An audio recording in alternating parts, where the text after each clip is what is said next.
Grace Road in Leicester, the Metrobank one-day cup match between the Foxes and the Outlaws, Leicestershire against Nottinghamshire. Dave Bracegirdle, BBC Radio Nottingham, myself, Richard Ray of BBC Radio Leicester, your commentary team for the game. And I'm pleased to be able to report that it is dry here in Aylestone, in the suburb of Leicester, just south of the city centre. It's a little bit grey, got to be said, and we did have a few spots of rain, but at the moment, touch wood, it is dry and looks as though, he says very carefully, it is going to stay dry. The sides have been announced. Of course, Nottinghamshire won the toss and will bowl, and Dave will tell you the Nottinghamshire side. Unchanged. Good morning, Rich. Good morning, everybody. Yeah, that in a nutshell is it. They didn't play on Saturday. They've taken 3 points from the two games. A good win at Essex last week. I mean, everything's relative and comparable, of course. Notts with a 168-run victory over Essex, their largest victory in one-day cricket, against another first-class county. But of course, you match that alongside what Leicestershire have been doing, and it pales into insignificance, as I'm sure Rich will mention in a moment. But yeah, Notts won quite convincingly against a very much under-strength Essex side at Chelmsford on Thursday, and then back at Trent Bridge on Saturday. Should have been the annual family fun day out. Tickets £5 for adults, £1 for kids. And I'm afraid from, pretty much from the day before, it was fairly inevitable there wasn't going to be a ball bowled. So we lost the day's cricket, but Notts and Yorkshire took a point. So Leicestershire top this group, 2 wins out of 2. Notts second with 3 points out of 2 matches. So that Notts side is Ben Slade to Ben Martindale. They put 100 on for the first wicket at Chelmsford. Lyndon James, Asiba Mead the skipper, Matthew Montgomery, Liam Patterson-White, the wicket-keeper Dane Shardendorf, Calvin Harrison, Brett Hutton, I'm sure we'll talk about his exploits in this fixture here last year, Tom Loughton and Dane Patterson. Notts are in the field, and that's because Asiba Mead won the toss and wanted to bowl first. Dave's going to update BBC Radio Nottingham. Top of the hour update every half hour, of course. Both radio stations. Leicestershire 2 are unchanged, as Dave's been saying. They've made a pretty decent start in the competition. Very solid wins at the Oval against Surrey, and then a couple of days ago at Beckenham against Kent. That too was a record one-day victory in terms of the margin for the Foxes. Absolutely hammered Kent by 264 runs, which isn't easy in a 50-over game. Rishi Patel is going to take the first ball of the game. He's going to be bowled from the pavilion end here at the Uptonsteel County Ground by Dane Patterson. Notts in their dark green one-day kit, this time with gold hoops rather than sort of slashes last year, as I seem to recall. Leicestershire's one-day kit, one-day cup kit, that is. Leicestershire green, the sort of light lime green, but reddish shirts with a green stripe down the front thereof. Sue Redfern calls play. Dane Patterson is ready to go. He has 2 slips standing alongside the wicket-keeper. And Patterson is in and bowls onto the legs of Patel, who turns it calmly down towards deep square, and it's going to go for 4. Lovely shot from Rishi Patel to start proceedings. It wasn't the greatest deliveries from Patterson. It was a leg stump delivery, well pitched up, and Patel, who's been in pretty good form so far this season and indeed this competition, just waited for it, clipped it away through the vacant square leg area, long leg, couldn't get round, did his very best, slid along the ropes there in front of the popular seats, couldn't get there. And Patel starts with a 4. Patterson, longish run, is in and bowls outside off stump, swings away, wide-ish, went wider, but not signalled wide by umpire Redfern. The other umpire, Surendinam Shanmugam, a new name to Leicestershire supporters. Dave was saying he's been at Trent Bridge a couple of times. ECB making sure some of the newer umpires get plenty of experience in this competition. Patterson turns.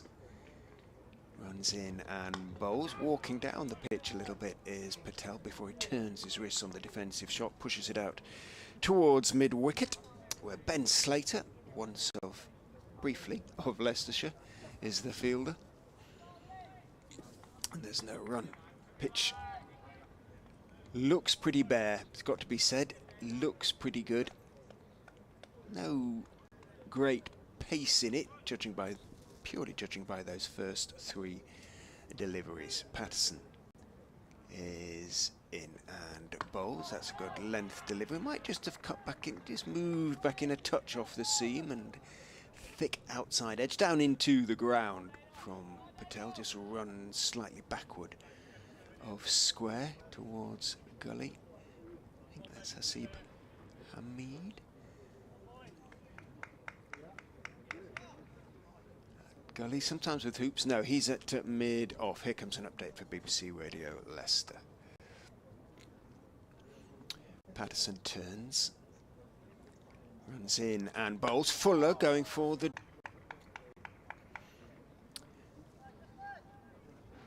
Brett Hutton is going to open the bowling for the Outlaws from the Bennett end in front of the Turner Indoor Centre. And he'll be bowling to a former Notts player, Sol Budinger. A very good half-century in the previous game for Budinger. As Hutton goes in, bowls to him, swings in, he leans forward, turns it behind square on the leg side, but only as far as the man at short, fine leg on the edge of the circle.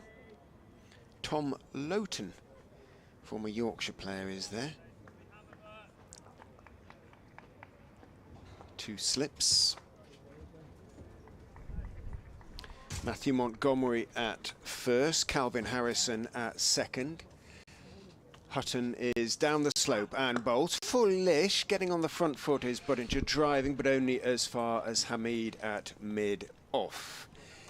I wonder if someone at BBC Radio Leicester could possibly turn off the feed. That would be most appreciated, or am I going to have to make a telephone call at this very early stage in proceedings? As some popular beat combo hammers away in our ears. I'll let Dave try and commentate in the background while I give them a call. There's Hutton into bowl to his former teammate Sol Budinger, who's away, just working this off his hip down towards the long leg. Tom Loughton's after it, and there will be a couple of runs there to Sol Budinger, who played in this fixture, or this competition, each of the first 2 years for Notts Outlaws. Made the move to join Leicestershire right at the back part of last season. He actually had a call up late on for the 100, didn't he? The closing stages of that competition as Hutton bowls, and again just gently pushed into the gap by Sol Budinger. Takes a single. So the Foxes. I forgot about that.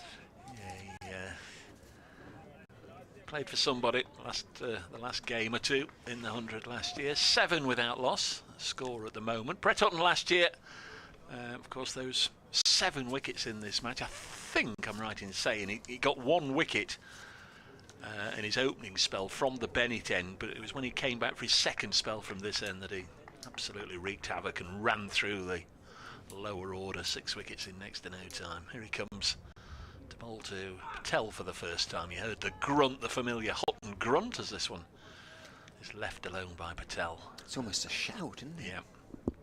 Schardendorf takes it low down. So I've been banging on a little bit about the number of sides, the number of counters that are wearing blue, or blue and blue, a little bit of light blue and perhaps a little bit of dark blue, but 2 sides here with not a speck of blue between them in their playing uniforms, as Patel responds to the grunt by working this up to mid-off. Notts in their predominantly green strip with the gold hoops this year and the gold names and numbers, and Leicestershire Foxes with basically red tops with green sleeves and the green bottoms.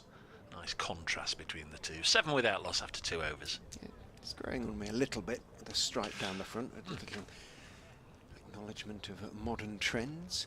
Yeah, Sol Budinger's had a good start to this competition. 33 off 22.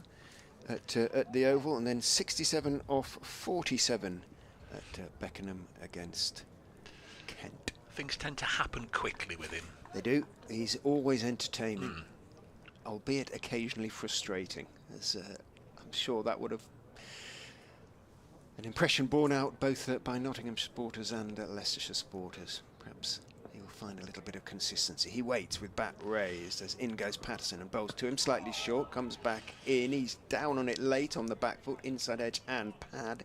Sees the ball pushed out somewhat unconvincingly into the offside. Then Martindale comes in from just backward of point, well, pretty much point to field, but again, he's just that little bit of shape back into the left-hander from Patterson. It's cool out there, isn't it? It's not bad, but they keep telling me it's going to get much warmer this week. Somebody said 28 degrees on Thursday. Patterson is in, bowls, turns his wrists on it and pushes it through mid on there. Does Budinger, and Hamid almost got to it running across, didn't quite, then he had to turn and pursue it, and by the time he picks up and throws back to the wicket-keeper Schardendorf, Budinger has picked up a couple, moves on to 5. Yeah, didn't know whether to dive or stretch and try and get the ball there, Hamid, and in the end he made the right decision. Just carry on running, and eventually his pace would ensure he overhauled the ball.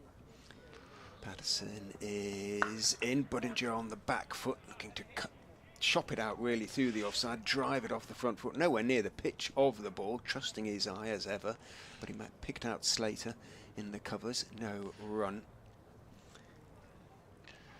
So Notts have had a whopping victory over Essex at Chelmsford, and a miserable day at Trent Bridge where it rained and rained and rained. Essex good away wins, I beg your pardon, Leicestershire good away wins at the Oval and at Beckenham.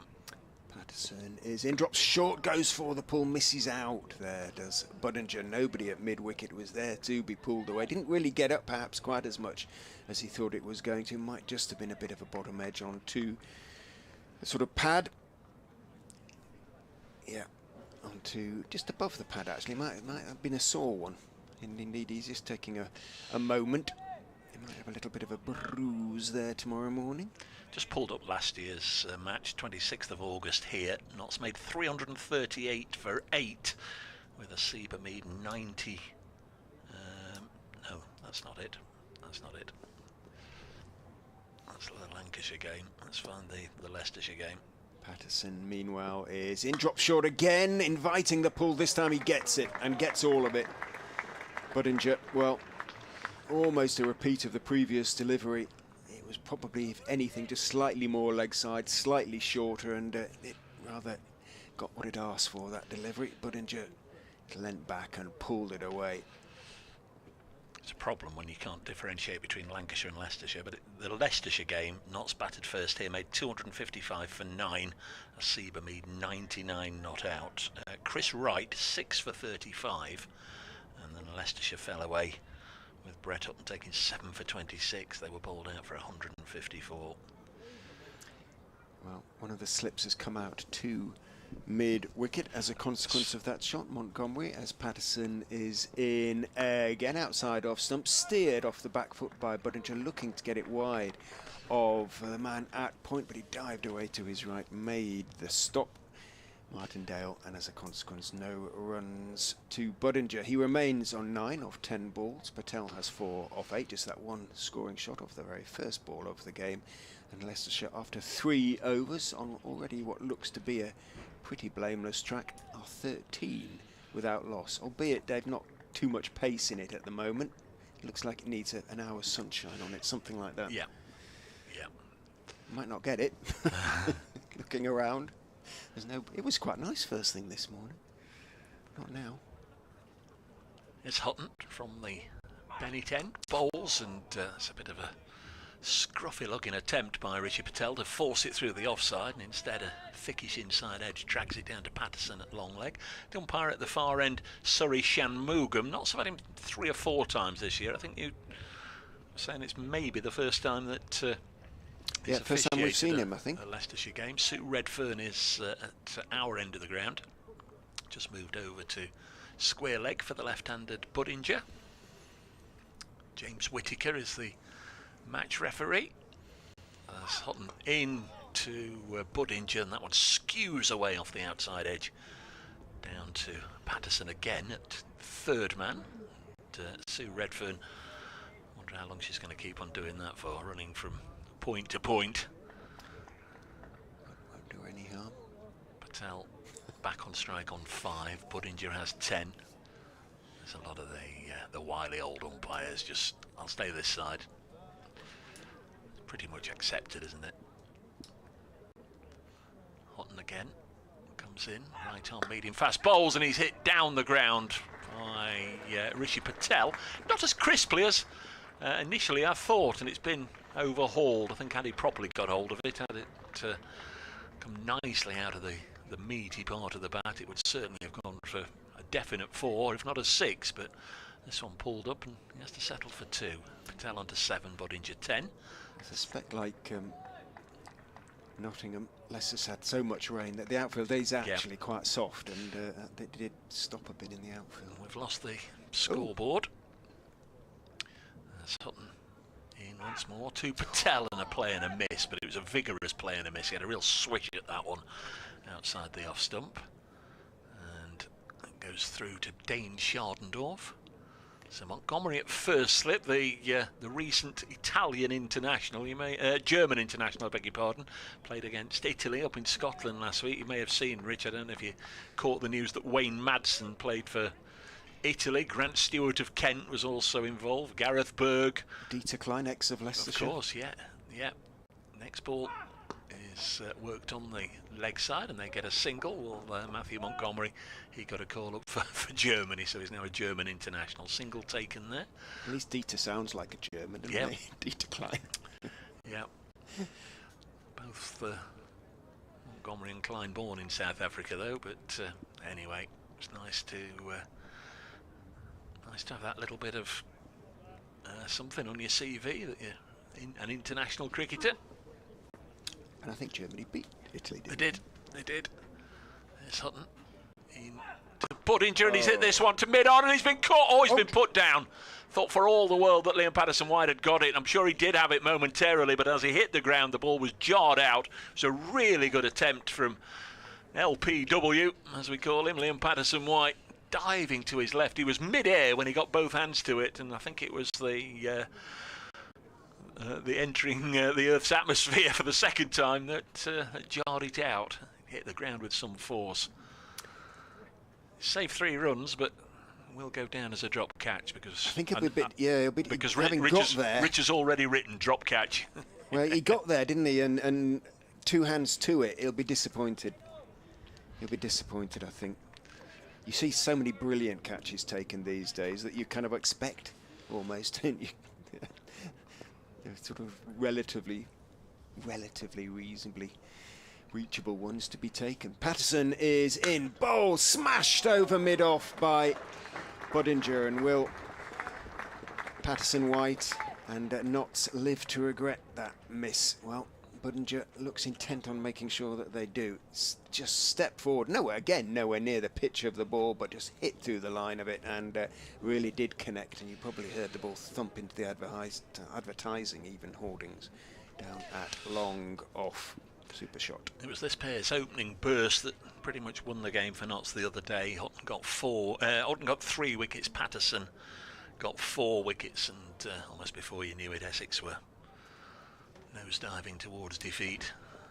Patterson is in and bowled onto the legs. Oh, good stop there at a short fine leg, because had he not got anything to it, that would have whistled away to the fine leg boundary for 4. It was foolish on the legs of Budinger. He whipped it away down towards fine leg, but the man at short fine, who I think is the tall Loughton, isn't it? Well, sorry, Loughton. Tom Loughton. He got down well, because he has a long way to go. Loughton, he's tall, and it's down to his left, and he's a right armour, but he did very, very well there and saved 4 for sure.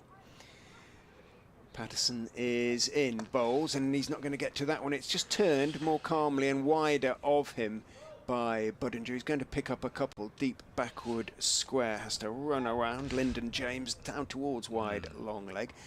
and gets his throw away, but a comfortable 2 for Budinger. We're still without the scoreboard. Happily, the manual, as ever, is working absolutely fine. Nothing that could be switched off there. And Budinger on 17. Yes, and of course there is a live stream available if you are just listening to us via audio, via the BBC Sport website and app. There are pictures available. Via both clubs' websites. In goes Patterson-White. Pull, drops it short. Pull, but it got well on top of that one, Budinger. Straight out to Lyndon James on the square leg boundary, and just the one taken. And of course, via a YouTube.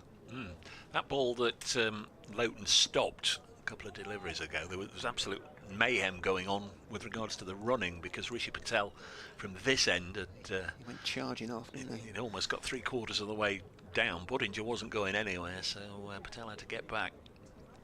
Patterson is in to Rishi Patel, but delivery on off stump. Patel just leans forward, treats the delivery with the respect it deserves, slightly angled back, pushing it out towards deep-ish gully, and there is no run. 26 without loss. This the 5th over coming down.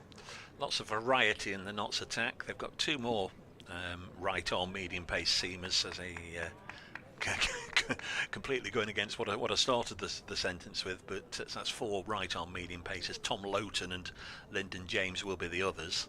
The variety comes in the spin attack.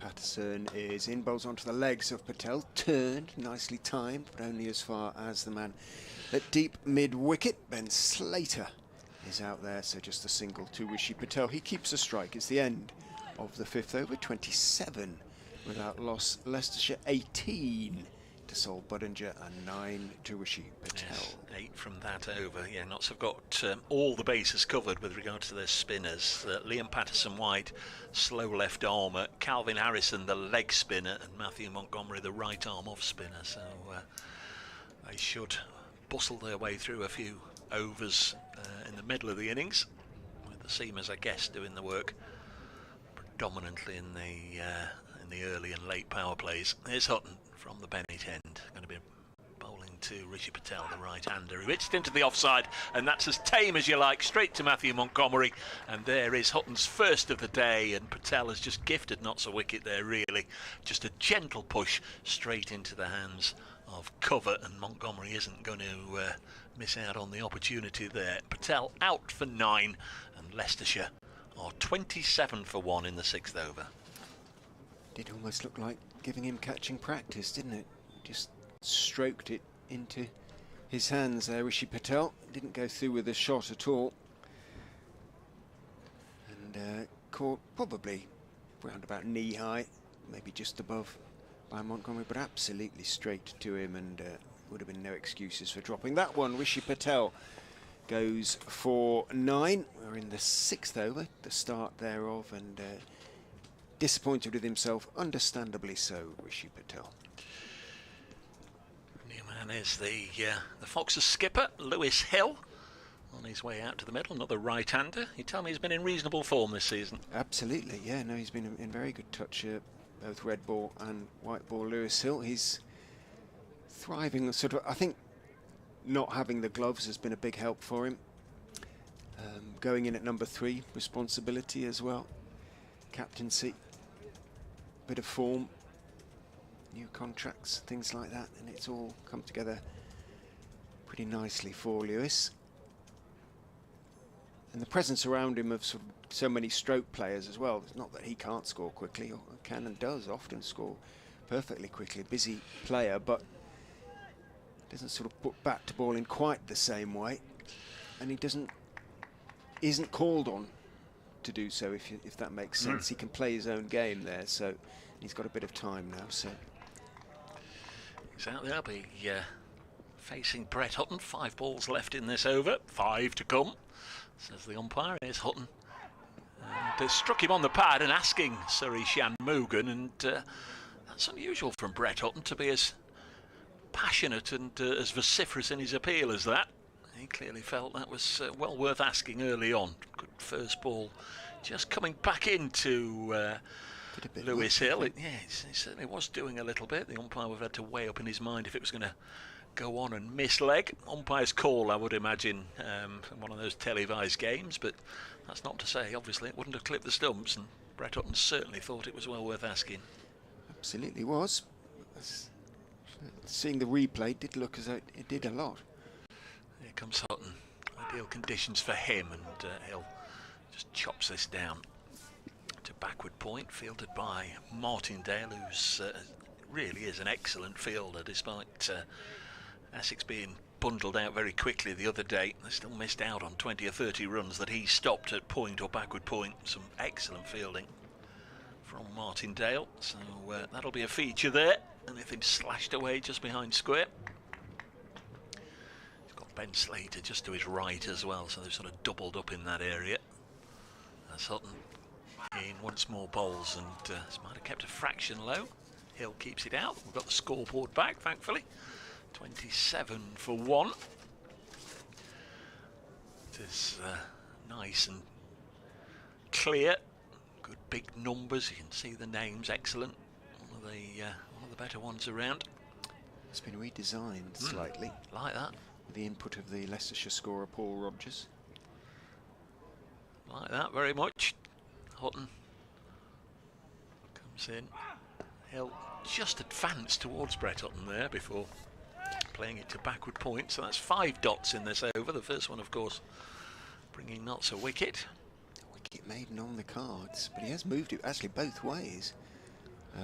Looking at the replays, Brett Hutton in this over, looking to take advantage in the early stages of the white ball. While there is still a little bit of movement, the conditions might be helping a bit. It is grey, but it's not humid, it's cool. Comes in to conclude the over, and Hill again just content to lay bat on ball, just have a little bit of a look at the bowling here, and just start to cement his presence at the crease. A wicket maiden Leicestershire Fox has put in by Asiba Meader. 27 for 1 here on BBC Radio Leicester, BBC Radio Nottingham, and on the live stream as well, and anywhere else that you happen to stumble across us. I'm Dave Bracegirdle, and here's Richard Ray. Well bowled, Brett Hutton. I'm sure he will, experience notwithstanding, take a little bit of confidence. Dave's spectacular mobile calling card there. As Patterson is in from the pavilion end, bowls to Sol Budinger, leans forward to a straight delivery, bunts it back, plays it firmly back past Patterson, very straight towards, very straight mid-off. Moving across to his left is Hutton, making the stop. He's quite deep on the edge of the circle though, so Budinger calls correctly for the single and makes it. Hutton, as he slid sort of bodily towards that ball, left quite a mark on the outfield, indicating there's still quite a lot of sort of dew around. And as I say, we did have a few sort of spits and spots of rain in the run up to the start, round about sort of 10:15ish. It sort of spotted with rain for 15 minutes or so. In goes Patterson, bowls straight and forward on the walk again. Is Hill, a little bit squared up by that delivery. Back down the wicket it goes to Patterson. Stops it in his follow through. Keeps hold of the ball pleasingly. Some bowlers just immediately throw it away and add a few seconds before it gets back to them. Patterson content to keep the ball in hand, doesn't bother with too much polishing. Point with the white ball. In goes Patterson, bowls onto the legs, middle and leg, turned out towards Hutton by Hill, and then he calls for the single. Hutton back on the edge of the circle, did have a couple of feet to move to his right, sort of from mid on towards mid wicket, picked up, hurled the ball at the stumps, but not the sort of quickest mover in the field, as often bowlers or opening bowlers aren't, and his throw bounced over the stumps, and I think Hill had probably made his ground anyway. So Hill is off the mark. 29 for 1, Leicestershire. Budinger 19. As Patterson is in to him, short hook, top edge down towards long leg, one bounce for 4. Got plenty of it, but it was a genuine top edge as well, and had there been a long leg rather than a short fine, then he would have been very much in the game for the catch. There wasn't. Yes. So perhaps that's why he took it on. Summed up in a nutshell there, really. He's going to go hard. He's going to chase everything, and he's going to get his percentage of 4s and 6s, but also you have to say there's far too many shots from young Sol where he's not completely in control of it. Certainly wasn't meant to go there. He waits with back raised, slightly open stance. Patterson bowls a slower ball. Good sort of Yorker slower ball as well that just came in a little bit, but Buttinger played it well. He waited for it, pushed out into the offside. Slater had a bit of ground to make up to the ball, immediately called for the single. So intelligent piece of cricket from Patterson, executed well and well played by Buttinger. Yes, Patterson 4 for 30 at Chelmsford from 9 overs. Brett Hutton 8 overs, 3 for 17, and Essex clearly just didn't recover. Patterson is in. Hill cuts nicely off the back foot, almost with a sort of slightly 45-degree angle back. Timed it really nicely as well. There isn't the biggest gap between the man at sort of deepish gully and at point, but neither had a chance to get across, and it raced across the outfield towards the Milligan Road, and Hill gets his first boundary of the innings. He moves on to 5 off 8, and Leicestershire, after 7 overs then, are 38 for 1. Liam Patterson wide on the deep square leg boundary as Buttinger has fiddled at that one outside the off stump and edged it through to Schartendorf, and he has to go. Again, a bright and breezy little knock of 24 from Sol Buttinger, but 20 balls faced and it's 38 for 2. You just feel he's left a few runs out there. I said that a number of times over the last couple of years. He walks off shaking his head, swinging his bat in frustration. But Brett Hutton has been round 1 or 2 blocks in his time, Brett Hutton, and just fancy a little bit of shape on that one. Just nipped it away from Buttinger. Couldn't resist having a expansive drive at it, and he's feathered it through to Schartendorf. As you've been saying, to a certain extent, it's rather par for Sol Buttinger's course, I'm afraid. Outside off stump, didn't need to play, but the way he played it, there was only going to really be one result that could have happened, really, especially with a slip in and a deepish gully. I mean, he just had a sort of little fiddle for it outside off stump, couldn't resist it. He's caught behind. So Hutton again making inroads on what I'm sure must be one of his favourite grounds on which to bowl. 2 for 9. Right, there is no chance.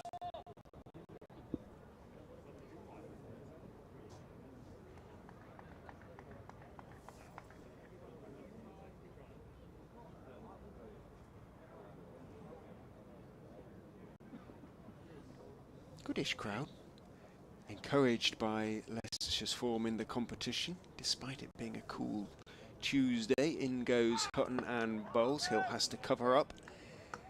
That delivery from Brett Hutton pushes it down the pitch on the on side. Hamid has ball in hand at mid-on. We'll be pleased with the early wickets.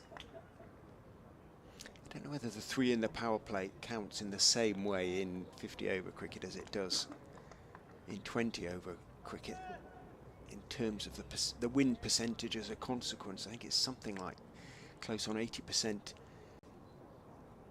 as Hutton is in again. Hill is down the wicket, clipping out towards wide-ish mid-wicket. Hamid moves across from mid-on to field. 1 is taken. End of the over, end of Hutton's 4th over, sitting on rather good figures of 2 for 12, Brett Hutton, and Leicestershire after 8 overs are 41 for 2. Just to finish that point, is that the team that loses 3 wickets in the power play in T20 cricket, I think the percentage in terms of matches that then go on to lose is something close to 80, so it is a reasonably good guide.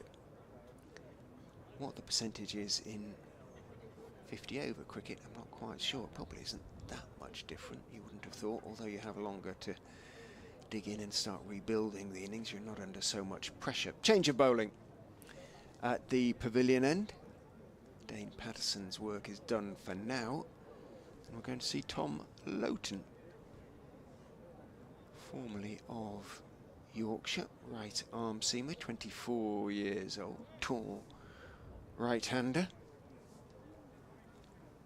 and he's going to have a slip, understandably enough.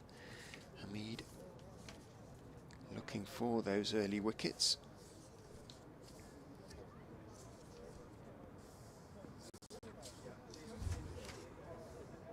is in and bowled him straight through Hill, his very first ball, and the off stump is out of the ground. Well, it's a curious run up this slight slope from the pavilion end, but he got there just perfectly and brought one, I think, back in.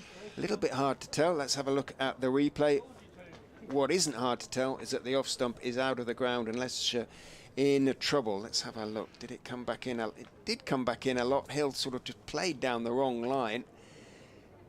He's tall, and Hill indicates with his right hand that it came back in, but he actually bowled from quite wide in the crease, angled it back in, and he pitched it perfectly for his first delivery. And what a start from Tom Loughton, and what a start by Nottinghamshire Outlaws. 41 for 3, the Foxes.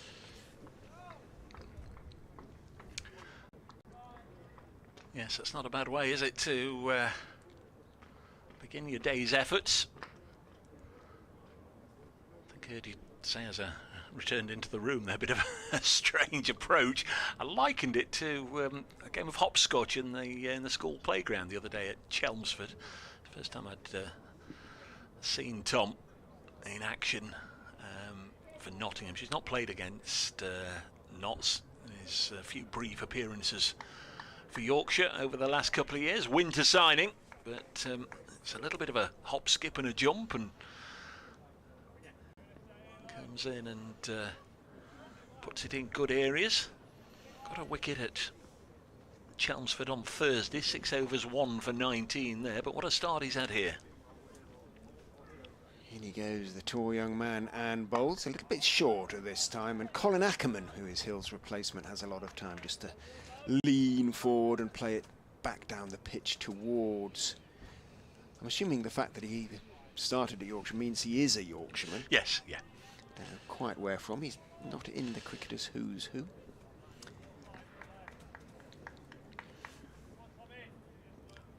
But he's a solidly built young man. Must be about 6'3", 6'4", yeah, if not more.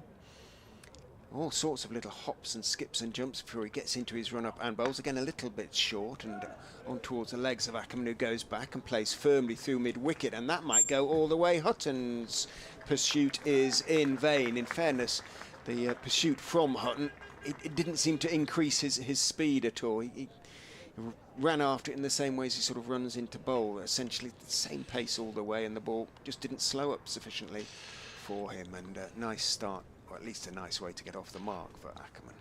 Born in York. York. I think that's the very different definition of a Yorkshireman, yeah. Absolutely. Tosses the ball from hand to hand for a couple of little skips and hops and another hop, and then into his stride and bowls to Ackerman. Grunt of effort as Ackerman goes back and digs it out a little bit. Probably didn't get up quite as much as he thought it was going to. Plays it firmly enough out towards Hutton at mid on and takes the single. Ackerman on to 5, 46 for 3. Ackerman too has made a pretty decent start in this competition. Half century last time out. Better than that really. Oh, it is a half century. 78 not out off 75 balls. Played something of an anchor role while the likes of Mulder and Kimber blazed away at the other end. And Leicestershire could do with an equally solid anchor role in this innings. They have a lot of repairing to do. Hanscom on strike as in goes Loughton, bowls to him, finds the outside edge, and it runs through about third slip. It wouldn't have been a catch for third slip, would have bounced well short, but it was a genuine edge. Loughton pitched that one up, and he was on the back foot there, Hanscom, and perhaps just that touch of movement, and he'll feel perhaps he got away with one on that occasion. He picks up one as it runs down to third man, moves on to 2, 47 for 3, 8.5 overs.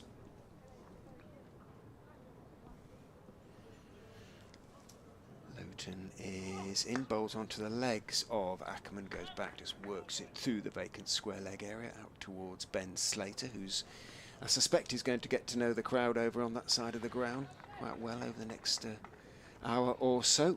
He's the sweeper on the leg side when the bowling is from the pavilion end. One taken by Ackerman, moves on to 6, 48 for 3 at the end of the over. So 7 runs from it, but more importantly, perhaps in the context of the game as a whole, the wicket, that of the captain, Leicestershire captain, that is, Lewis Hill, who had his off stump surgically removed by the young man from York.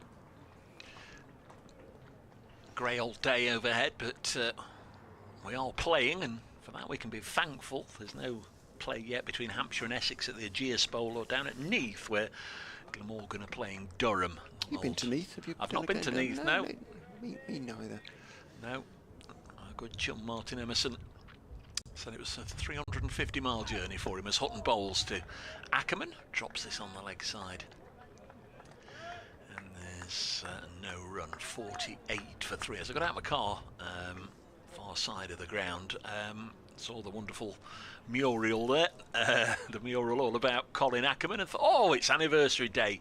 Got my days wrong. 7th of August 2019. He got his 7 for 19 against the Bears, and I thought it was the 7th, but it's not, it's the 8th. So 4 years yesterday, Ackerman with his 7 for. Here's Hutton, who got 7 on this ground last year, bowls to the South African-born Ackerman, who pushes this up to mid-off, where Liam Patterson-White does the fielding. I'm afraid it got beaten a couple of weeks ago. Somebody from some country, something like the UAE or something like that. Right. But apparently it counted. It got an 8. Got an 8 for. It's pretty good going, isn't it? Good effort. I'll have to look that up. There was a 5 for 7 in the 100 yesterday, which isn't bad off 20 deliveries in the women's competition, I understand. 48 for 3. 2 wickets to Hutton, 1 to Loughton. Brett Hutton in the 10th over here, bowls to Ackerman, who plays this up to the not skipper Seba Mead, who gets a little bit of extra breakfast cereal into his throwback to Schardendorf. He has to backpedal to take it. Whip it thin, Hamid, isn't he? He is. Lean. As you would hope all athletes are, professional athletes. Really enjoys skippering the side and brings a effervescence and a ebullience to the side in this format. And here he is again at mid-on, does the fielding and whips it back to Schardendorf. Better effort this time. 48 for 3 it remains. Fox has put into bat, wandered all the way out to the middle and stood there on my own like a prawn with the ground staff, and had to turn and make my way back because they, like the blast, I started doing the coin toss just on the boundary edge, which tends to work with the cameras, the live stream and what have you, but rather used to it happening in the middle as the grunting Hutton bowls a ball on leg stump to Ackerman, who again plays it up to a Mead for the 3rd ball in a row. Looks very green, doesn't it, at the moment? Many grounds up here. Beckenham was positively lush. Not been there on Sunday. Not been there. Going to Radlett for the first time next Tuesday. Bit of a trek next week. Radlett on Tuesday, Canterbury on Thursday. At least it's in the same sort of part of the country. You sound like a southerner there. That's the sort of thing they'd say, isn't it? Well, it's north of Watford. It must be up in the north, as this is played to mid-on. I think it's something. I had a look. It's about 100 miles actually from Radlett to Canterbury. You've got to go around the M25 and stuff, but no, we're at Old Trafford. Good or otherwise, a decision that was. But Vian Mulder comes to the crease. Having come to the crease in 2 positions of strength previously, this is a different sort of challenge facing the South African, and he's been in spectacular touch in this competition. 67 not out of 53 against Surrey, and another 67, this time off just 35 balls against Kent. But as I say, this a very different sort of challenge. 52 for 4 off 11.3 overs. Yeah, he's an exciting player to watch, isn't he, when he gets going? It's a long ball. Well, I'm sure take the attack to knots. Right, the stream is back. Whether we'll get a replay. Here comes Hutton to bowl to the new man. Let's this go through to Schardendorf, who lobs the ball to his right to Calvin Harrison. 52 for 4. If you've lost us for the last few minutes, we can only apologise. Wicket has gone down. Brett Hutton dismissing Colin Ackerman, LBW. It appeared that he was just pinned on the crease by one that didn't get up very high. We should say we're looking at it from a long leg. Nowhere near in line. Hutton bowls again. This will be chopped to backward point, fielded by Martindale. And there's no run. It remains 52 for 4. Patel made 9, Budinger 24, Hill 6 and Ackerman 8. 3 other wickets now to Hutton, who got 7 in this match last year, and the other one to Tom Loughton, who bowled Lewis Hill with his first delivery.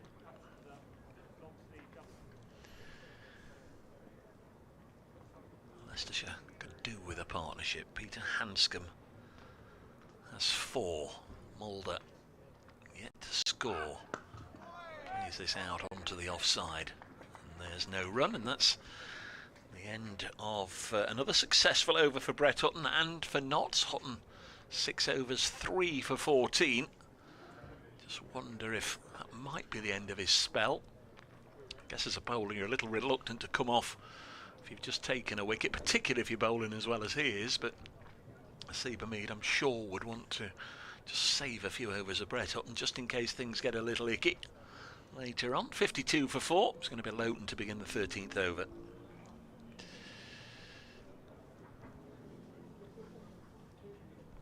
Patel was dismissed in the 6th over. Budinger in the 8th. Hill in the 9th. Loughton in from the pavilion end, bowls to Peter Hanscom, who is forward, dropping the ball out into the offside. James is the fielder. Right, I managed to find a replay of the Ackerman LBW. Let's have a look, see. I think that's fair enough. Hit him on the back pad and pretty much adjacent. Ackerman most unhappy, whether he... I can only think he may feel he got an inside edge on it, really, but... certainly was a perfectly reasonable shout. Loughton is in, bowled slightly short, pulled and pulled well by Hanscom, and I think that's going to go the distance. It is going to go the distance. Loughton just dropping short there.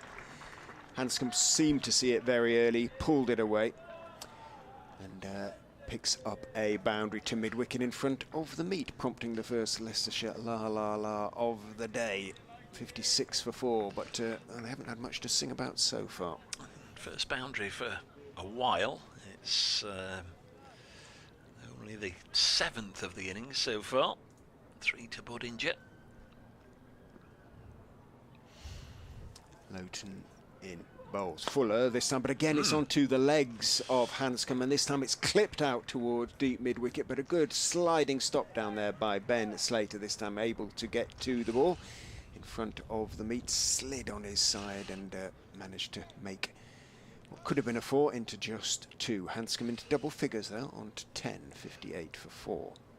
Former Leicestershire Fox, Ben Slater. Briefly for a couple of games, but he shone brightly in the first. I remember that century. And then he got a pair in the second, didn't he? Yeah, he did. Yeah, he did. Bob Willis Trophy year that was, wasn't it? In goes Loughton and bowls very straight, and Hanscom solidly enough leans forward. Again, no great stride, just bent front knee, almost in the crease, playing it out into the offside. No run. Since pretty firmly established himself at the top of the Outlaws innings. Loughton is in and bowls a little bit short. May have just come back in a touch there to Hanscom, who was getting ready, I think, to chop it away into the offside and had to adjust and shoveled it out as much as anything towards Martindale at backward point. Just got a little bit cramped up there by that delivery, so again a little bit perhaps of movement back in. Just reminding myself of why he was surplus to requirements. Yeah, Seaber Mead and Chris Nash opened the batting for Notts the first couple of matches of COVID year. Loughton is in again. Hanscom is looking to cut, and this time he's entitled to be cross with himself because it probably was there to be chopped away. It didn't time, it came off the bottom edge. Martindale made the stop. Christian, did he go back down to, is he working back down in Sussex again? These yes, days? I think he's, I don't know if he's actually playing for the Horsham club, but he sort yes, of, that was his club, wasn't it? Sort of his most prolific on Twitter when he is tweeting about big events at Horsham and congratulating them on big wins and what have you, but whether he's actually playing or not, I'm not entirely sure. So we've had 13 overs, 58 for 4. Hutton is going to continue. It's going to be bowling to Mulder, who's yet to score. Here comes Brett Hutton. Bowls now, and they're going to scamper through, I think, for a leg by. Let's have a look at Surrey Shanmugam, the umpire. Yep, taps his knee. Of course, you know, you'd think, 14th over, maybe the lacquer's starting to just dissipate a little bit. But of course, it's only 7 from each end, isn't it? This is only the 7th over with the ball from that end. Yeah, people forget that. Each umpire has a ball. Have to be returned to the correct umpire at the end of each over. You can imagine after 50 overs, 1 white ball would be pretty much reduced. There wouldn't be much white left on it, would there? Next delivery on its way now, and that's a really good delivery. It's a quicker one from Hutton, zip through off the surface. A little bit of moisture this morning, 1 or 2 drops of rain might just have contributed to that. Hanscom's gone down and is going to do a little bit of gardening, and it was almost taken unawares there. Seemed to be a quicker delivery, certainly thudded into the gloves of Dane Schardendorf, and it's 59 for 4. Hutton then into his 7th over, comes in once more, bowls down the leg side, brush the pad. Schardendorf quickly round to ensure there's no chance of a leg by. 59 for 4. Hanscom has 10. Mulder yet to get off the mark. Not just used the 3 bowlers so far. 4 overs from Dane Patterson. We've had 3 from Tom Loughton, and Hutton has wheeled away since the start from the Bennett end. Comes in now to the red-shirted Peter Hanscom, who drives down the ground just past the stumps and will get full benefit for a really lovely straight drive. Gets a boundary, moves on to 14. 63 for 4. Slightly overpitched by Hutton. He's just trying to get it up there and thud it into the pad. He's had a little bit of success doing that so far this morning, but on that occasion he's hit away for 4. 63 for 4.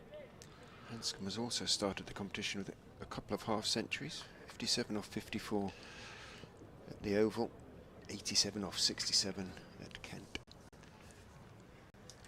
Hutton bowls to him now, and he'll drive this to Patterson wide at mid-off. There's no run. Is this his 2nd spell with Leicestershire? No, first spell. It just keeps extending it, basically. But, did he have a spell then, you may or may not know, playing for Leicestershire seconds? Phil Long behind us, nodding firmly, so yes he did. I think he did as a young man. I think it was about the time that he might also had a game or 2 for not seconds, or there was a whisper or 2 about this fella Hanscom who's playing for Leicestershire. This is pulled away nicely by this fella Hanscom, and that's the 2nd boundary of the over. Lovely looking shot there, so that might just be the end of Brett Hutton for now. He's through 7 overs. That over hurt his figures. 67 for 4, 9 runs coming from it. Hanscom has 18, Mulder has 0. I'm going to disappear, and I'll be back with you in half an hour or so. By all means, thank you.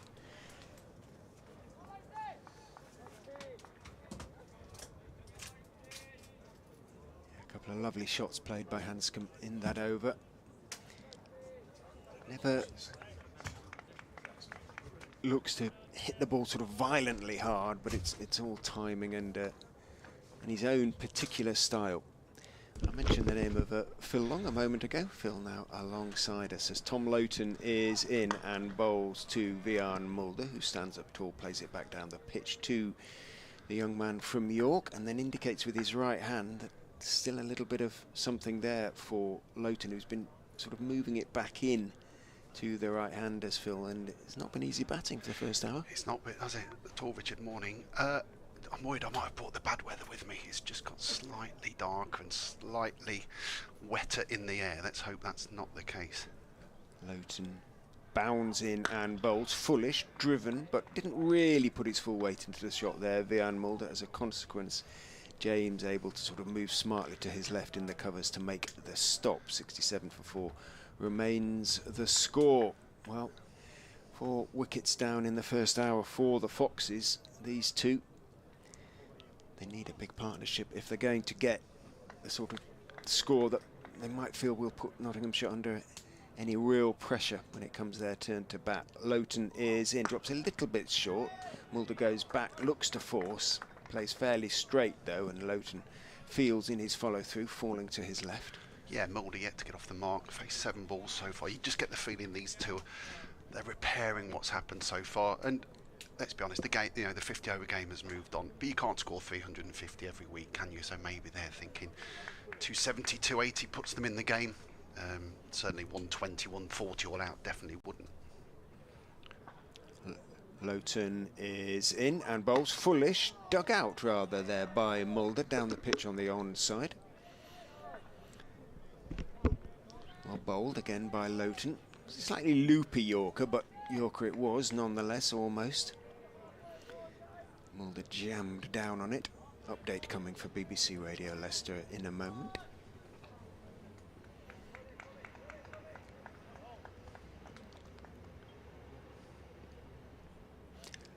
Loughton in, past umpire Redfern, and bowls outside off stump, tries to carve it away through the offside off the back foot. Mulder doesn't get anything on it, could easily have edged that one through to Schardendorf. Hits the update.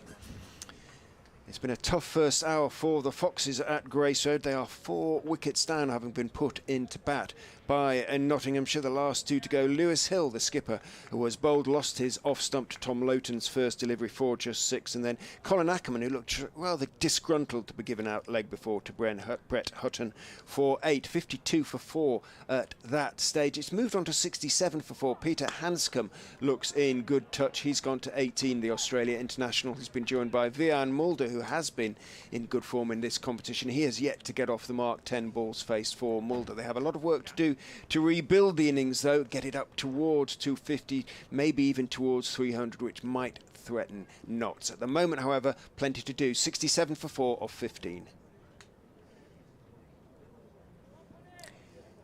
In fact, Phil, that was a maiden, wasn't it? Yeah, I believe. It was. The second maiden of the innings. A wicket maiden from Hutton and now a maiden from Loughton. And I can feel that moisture in the air now. I wonder if the floodlights will come on soon too. You can see the bulbs in a couple of the tents shining quite brightly. You used the word disgruntled there for Colin Ackerman's dismissal. It didn't feel quite right. Now, I've had a look at the replay. It back leg. Certainly height wasn't an issue.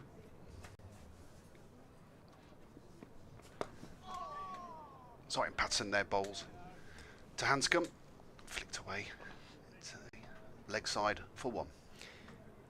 Whether he thought he got a little inside edge on it, but otherwise it didn't look an awful shout. No. When I've seen the replay. It's just sometimes I was sideways on, and sometimes you just get the thought, that's that's going to be there or thereabouts, but it didn't sound quite right. And then Ackerman's reaction to it, as if he didn't feel it was stone dead. Patterson in again, this time to Mulder, yet to get off the mark. Driven straight, they'll go for a quick one here. Mulder's in. The throw misses the stumps. And he gets off the mark on his 11th ball. Leicestershire move on to 69 for 4. There's the replay. Yeah, back leg. It's always going to give you a chance, isn't it? That's the, I think that's the key there. So he didn't look very happy with it, but now I've seen that, maybe I've changed my mind as well. Patson again, this time to Hanscom. The edge of the bat, flies to gully, along the ground. No danger of him getting out. And it's difficult out there, I think, Richard, isn't it? You've seen both games so far. Good strips, big scoring games. It doesn't feel quite like that today. Doesn't. Cooler, darker. Definitely damper. Damper for sure. As Patson turns 4th ball of his 5th over. Hanscom on strike, comes into bowl now. And he's dabbed down past where a second slip would have been, along the ground. Down to 3rd, where it's fielded by Tom Loughton. And another one to Leicestershire's score. And I think it's going to be like this for a while now. Just 1s and 2s where Leicestershire can get them 4 wickets down inside the first, what was it in the end, first 13 overs. 11.3 overs. First 12 overs, yeah. certainly something that you have to remember, that 50 over cricket is a completely different beast to the 20 over game. Patterson again, just on leg stump, out round the corner by Mulder. I think it wasn't off his bat. Yeah, the umpire's given leg byes. He remains on one. The score ticks over to 71. Umpire Shanmugam. I think that's the pronunciation, but I will stand to be corrected, obviously. And it's square leg. Umpire Sue Redfern, who I've seen a lot of working on various England women's games. She's pretty unmistakable. Last ball of the over now from Patterson. Bowls to Hanscom. Driven forward. There's no run. The over comes to an end. 71 for 4. 4 runs off that over. Patterson now bowled 5 overs, none for 32. Yeah, you mentioned sort of 250, and you just wonder if Leicestershire were offered 250, 260 now, I suspect they wouldn't be disinclined. They'd think hard about it, wouldn't they? And it might be a competitive score. Always runs that need scoring, don't they? Yeah. 250. Used to be sort of 210, 220 used to be that in-between score people to talk about, wouldn't they? And I think that's probably moved on now maybe to 250, 260. Loughton is in and bowls full to Mulder, who times his on drive quite nicely and fielded at the second attempt there by Sammy King. I'm afraid I didn't see who went off. He's at mid-on the edge of the circle. Have we passed comment on this not kit yet, Richard? or are we not? Not critically, not critically. As Loughton is in and bowls, and again on driving, but again not really putting his weight into the shot, this time straight to King from Mulder, and a dot ball. I think even Nottinghamshire supporters, their opinion is probably slightly mixed on its hooped. The thing is, it's got that sort of stripe down the side as well, and it just looks a bit too busy for me.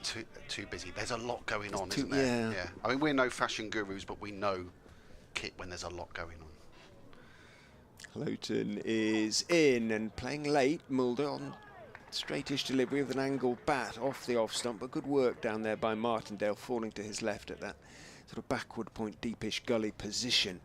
And he saves a couple of runs. Mulder 1 off 15. He's scored very, very quickly in the competition so far, but he's carefully playing himself in. Once he gets in, Mulder will score quickly, and he's got the experience and the nous, the cricketing nous, not to get affected by the fact he is just 1 off 15, but he won't give it away as a consequence. As Loughton is in, bowls to him, drops short on the back foot.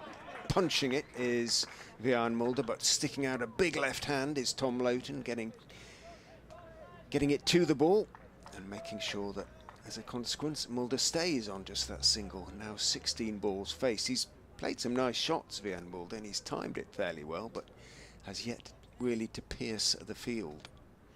Loughton 1 for 15 off 4.4 turns. Hop, skip, jump, hop, and then into his bounding stride. Bowls outside off stump, stays a bit low, and a sort of spar and a miss from Vian Mulder, then sinks to one knee as a signal that the ball had kept low. It did stay low, perhaps not quite as low as Mulder's reaction implied, but still clearly plenty in the pitch for the bowlers.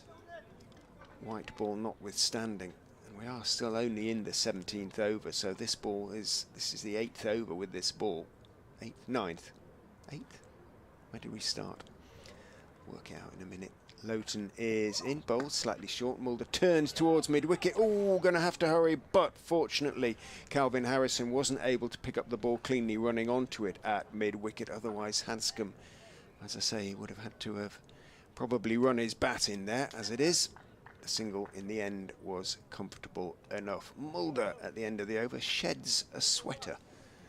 So he's clearly now worked up sufficient of a sweat to feel it's warm enough out there. He's on 2 off 18, 72 for 4 off 17, so runs hard earned at the moment for the Foxes. Yeah, and a couple of indications in that over we mentioned how experienced Vian Mulder is. The ball that kept low, he was playing on maybe slightly too close to him, and that run there was a tight single, wasn't it? I think, no matter how experienced you are, if you look up and see that you're 1 from 17 in a 50-over game, you kind of know you maybe have to get things ticking over a bit. This is Patson into Mulder, who we just spoke about. Just hit it back to the bowler, and there's no run. And as you say, yeah, run's hard to come by today. It's just starting to rain, just very slightly more, I think, isn't it? As Richard puts his hand out the window to see if I'm speaking the truth. Just damp. Just moisture in the air, and you can see the dots on the That's right. side windows. Certainly not enough to take them off. No imminent danger to play. As Patson turns again at the Bennett end, in he comes. And Mulder pushes away this time, comfortably. Square of the wicket. And there'll just be the one. Looks like it's been a decent toss for Hasib Hamid to have won, though. That's for sure. I wonder what the forecast is for the rest of the day. A couple of days ago it was very poor. It looked like we might be in all sorts of bother. I noticed 1 or 2 of the other games around the country have had a delayed start. But the forecast got slightly better. There's never been a danger of there being any sunshine, I don't think. But Patton in again. 3rd ball of the over to Hanscom, who again dabs down through where second slip would have been. Down to 3rd. Just for the single. Wasn't looking for any more than that. The single's what he gets, and the score moves on to 74 for 4. He moves on to 21. My app is saying light rain / drizzle, which is expected to stop in around 40 minutes time. It's definitely raining harder now as we look out the window. But you can see it in the trees I'd call now. that rain now, the wouldn't you? umpires would have to be thinking about this, I think. Patterson again, in he comes. Driven straight. Touched onto the stumps. Oh. And it's a run out. And it's a run out. One of those driven straight, fingertips from the bowler, and the umpire at the far end was in no doubt that it was out. And I think from here, out of his ground, Peter Hanscom, he's gone for 21. One of those dismissals you can do nothing about. It's infuriating when you're playing. He came down, driven straight, touch of the fingers. The Notts fielders were in no doubt that it was out. And up went the umpire's fingers, and just as we mentioned, it's starting to rain and get heavy and the umpires might come together.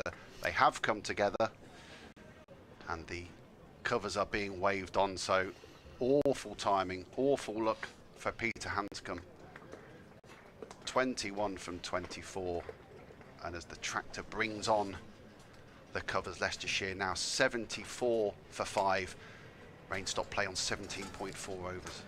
Yeah, and in all sorts of trouble. Well, no luck at all for the Foxes, both in terms of the weather and in terms of that particular moment. But it was good work by Patterson, you have to say. He got down to it. Very straight drive from Mulder, who's been involved in a couple of sort of dismissals. He plays so straight sometimes. I've seen him a couple of dismissals like that. However, we are going to have a little break here at the Uptonsteel County Ground. It won't be too long. Certainly it isn't going to be terminal, judging by the forecast, but Notts, if it is half an hour, will be very pleased with the work that they have done. They have taken 5 Leicestershire wickets in 17.4 overs and 74 for 5. The Foxes are really going to be struggling to set, you would think, what would be a competitive score. We'll take a little bit of a break, and we'll be back with you just as soon as there is any prospect of play.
to it.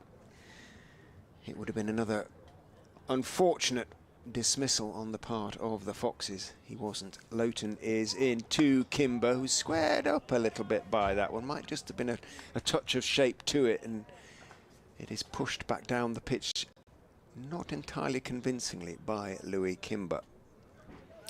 Fielded in his follow-through this time by Tom Loughton. Yeah, Vian Mulder would have been thinking, well, lightning can't strike twice in one innings, and then it very nearly did, as you mentioned. It was a long way down, wasn't it? There'd been no doubt if there'd have been a...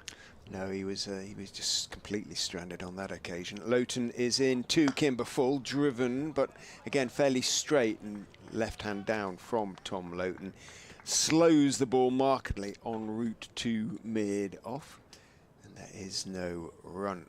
Is in any way, in those sort of circumstances, the striking batsman to blame? Can you hit the ball too straight in that respect? Do you know what I'm saying? Can the non-striking batsman have a word? Is he entitled to feel cheesed off with the batsman? In goes Loughton and bowls, lovely delivery, bounces, but I thought that was a bit high. But anyway, the finger of Sue Redfern is raised. It looks straight, but it looked highish to me. We'll have a look at the replay. It wasn't a massive appeal from behind the stumps. Actually, in fairness, Schardendorf was scrambling after the ball, so he had to...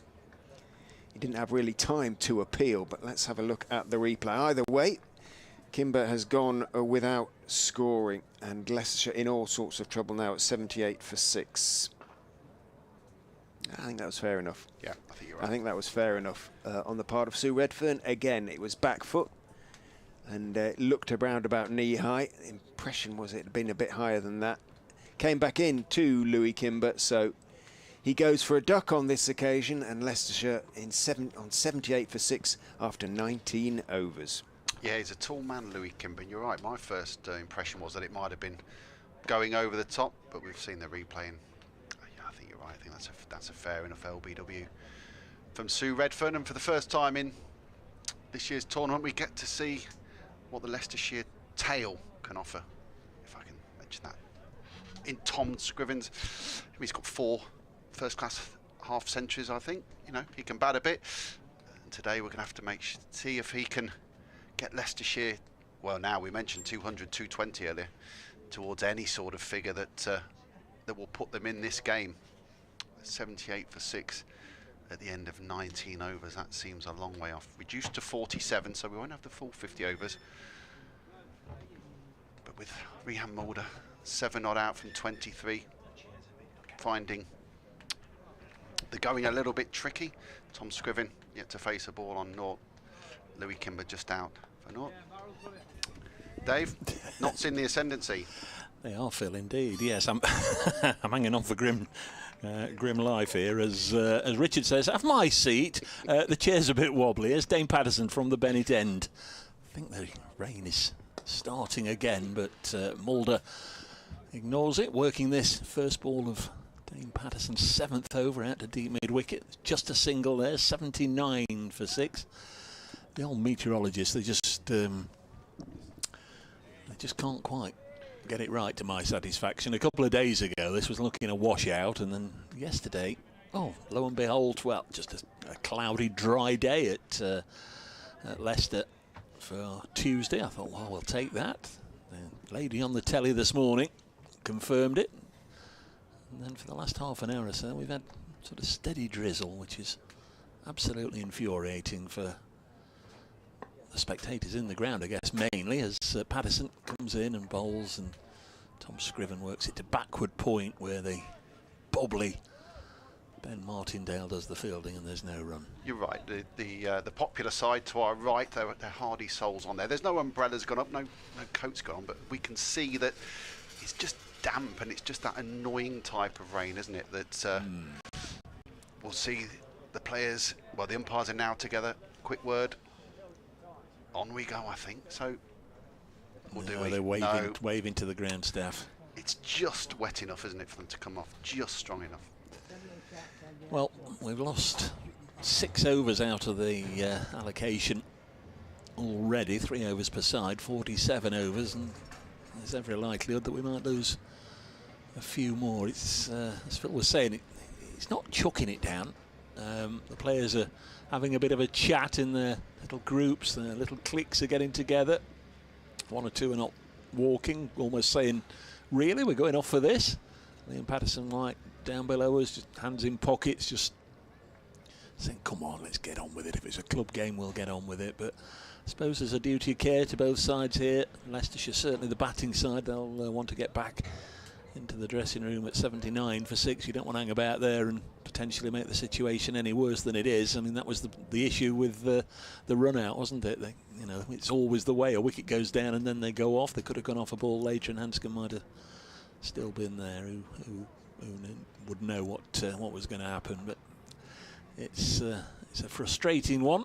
It's relatively early in the day, so there is still time for plenty of cricket, but not entirely sure, as I say, that one of these two sides wants to get out there anytime soon. After two splendid away wins, the Leicestershire Foxes find themselves 79 for 6, and they've unfortunately lost the toss on Hutton friendly overhead conditions.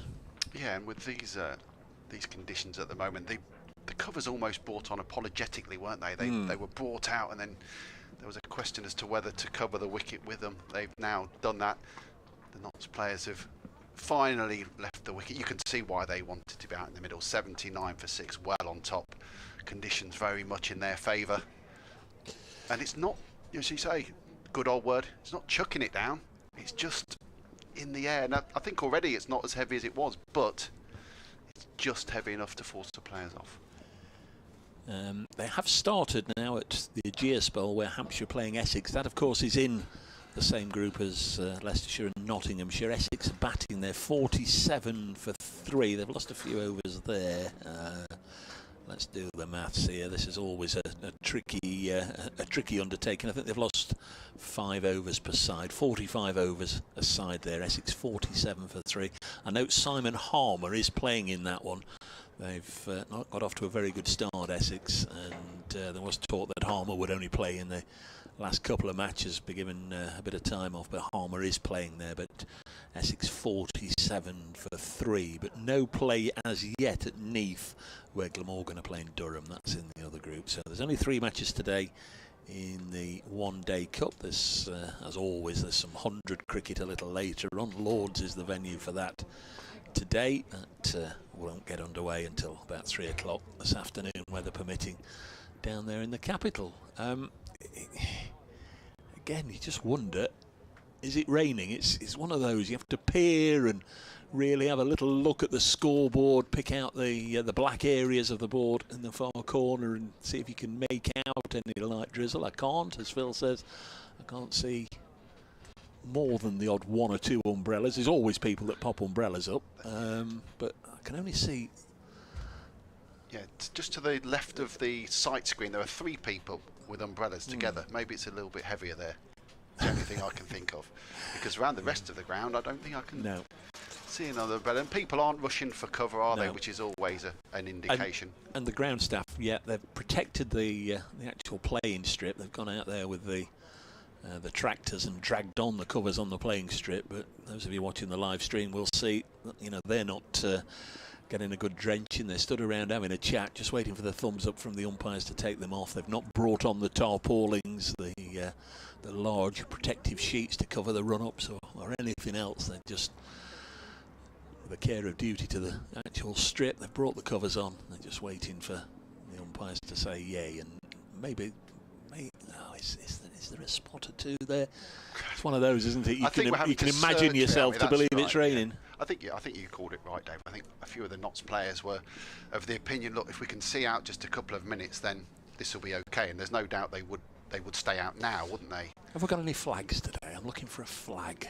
I think they're right on top of us generally. Oh.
deflected onto the stumps there. You've got forward momentum. This is hit straight back to LPW, end of the over, 90 for 6. When the ball's hit as hard as that was hit by Vian Mulder, you've not really got very much time to react, have you? As Hanscom found out, it was deflected onto the stumps and probably gone for 4 if Patterson hadn't got anything on it. So, for my money, he was a little bit unlucky. 90 for 6 after 23. And of course, Mulder was involved in another very curious sort of dismissal against Nottinghamshire this season, wasn't he? Was it this? It was earlier this season. I think it was. Was it? Well, it was Ackerman and Mulder. Ah, yes. Yeah, that's right. It was. It was. And it was Stephen Mullaney who was the bowler. And as I recall, it was Ackerman who whacked it back towards Mulder. It was Ackerman who whacked it back towards Mulder, towards Mullaney, who dropped it, as in goes Calvin Harrison, and he's clipped on driven by Mulder out towards long on for 1. But he dropped it against, it bounced out of his hands against Vian Mulder, who was standing alongside him at the non-strikes end, bounced off Mulder and grabbed at the second attempt by Mullaney, as I recall. Yep, must have had bone-hard ribs, as it bounced off his ribs and back to Mullaney. Very fortunate. I think that's the first time I've seen that. Ever seen anything like that. Harrison is in to Scriven, who goes back, digs it out a little bit as it comes on to him and pushes it back down the wicket on the onside. Harrison moves smartly across to his right to field. What Mulder seems to be doing at the moment is finding the gaps as Harrison is in. Down the wicket goes Scriven, clips it in the air over Hasib Hamid, who was momentarily interested, wide of long on, who runs across to field. Lyndon James, like a number of the Notts players, with a towel hanging out of the back of his trousers, and the ball will get damp. They haven't put a rope around the outfield or anything. Hasn't been enough rain for it, possibly. Harrison is in to Mulder, who's forward to the straight delivery. Back down the pitch on the offside. Harrison walks down to field in his follow-through. 92 for 6. I was going to say they can't take too many chances, these two, but Scriven has already taken 1 or 2. As Harrison is in, Mulder hasn't, as he leans forward and defends that one very solidly. Back down the pitch on the offside. Harrison dries the ball on the towel hanging out of the back of his trousers. Still got Montgomery there at slip. Goes in, tosses it up a little bit, but forward goes Mulder, and nicely timed, pushes it past cover out towards deep extra cover in front of the electronic scoreboard. 1 is taken. Keeps the strike, Vian Mulder, on whom Leicestershire's remaining chances of posting really any sort of competitive score very firmly hang. He is 15 off 31, Tom Scriven 7 off 22, and Leicestershire after 24 overs, 93 for 6, 20 remain. If they can get somehow 100 off them, 180, it gives them something to bowl up, but it's going to be a hard job from here. Patterson White about to bowl his second over. Mulder's on strike. Forces this out. Past the diving Harrison at extra cover. Takes a single, 94 for 6. Patterson, Hutton and Loughton have each had 7 overs. Calvin Harrison 2, and this is Patterson White's 2. Have you? No, not okay, half 1. They get into a routine of knowing them at lunch in a county championship game at half 1, so it's just become the accepted norm that there won't be a 1:30 update, as this is played to backward point by Scriven, who slips at the non-striker's end. There was probably a second run there, or certainly I think they were going to attempt a second run, but first real signs that the steady drizzle has had any effect on the players, with Scriven slipping over as he went to turn to come back for 2, 95 for 6. LPW with 2 little ducks on his back, number 22, bowls to Mulder, and again, sliding fielder this time, Harrison. The one advantage of a slight moisture to the outfield, a nice slide is now possible without inflicting any burns upon yourself. Patterson White in again to Mulder, nudges it to mid-wicket where Hamid is fielding. Hello to Grant Harrison, if you're with us. Had a little natter to Calvin's dad down at Chelmsford, met him for the first time. Says he usually follows us on the live stream, so nice to know. Next one's turned to mid-wicket wide of Hamid, and as Richard says, an opportunity to just do a little bit of aquaplane in there as he slides after that, as always losing his cap. Nasib Hamid. Single taken, 96 for 6. One ball left in this, the 25th over. Patterson White bowls now, and another single taken, 97 for 6. That'll take Scriven on to 9. Mulder has 17.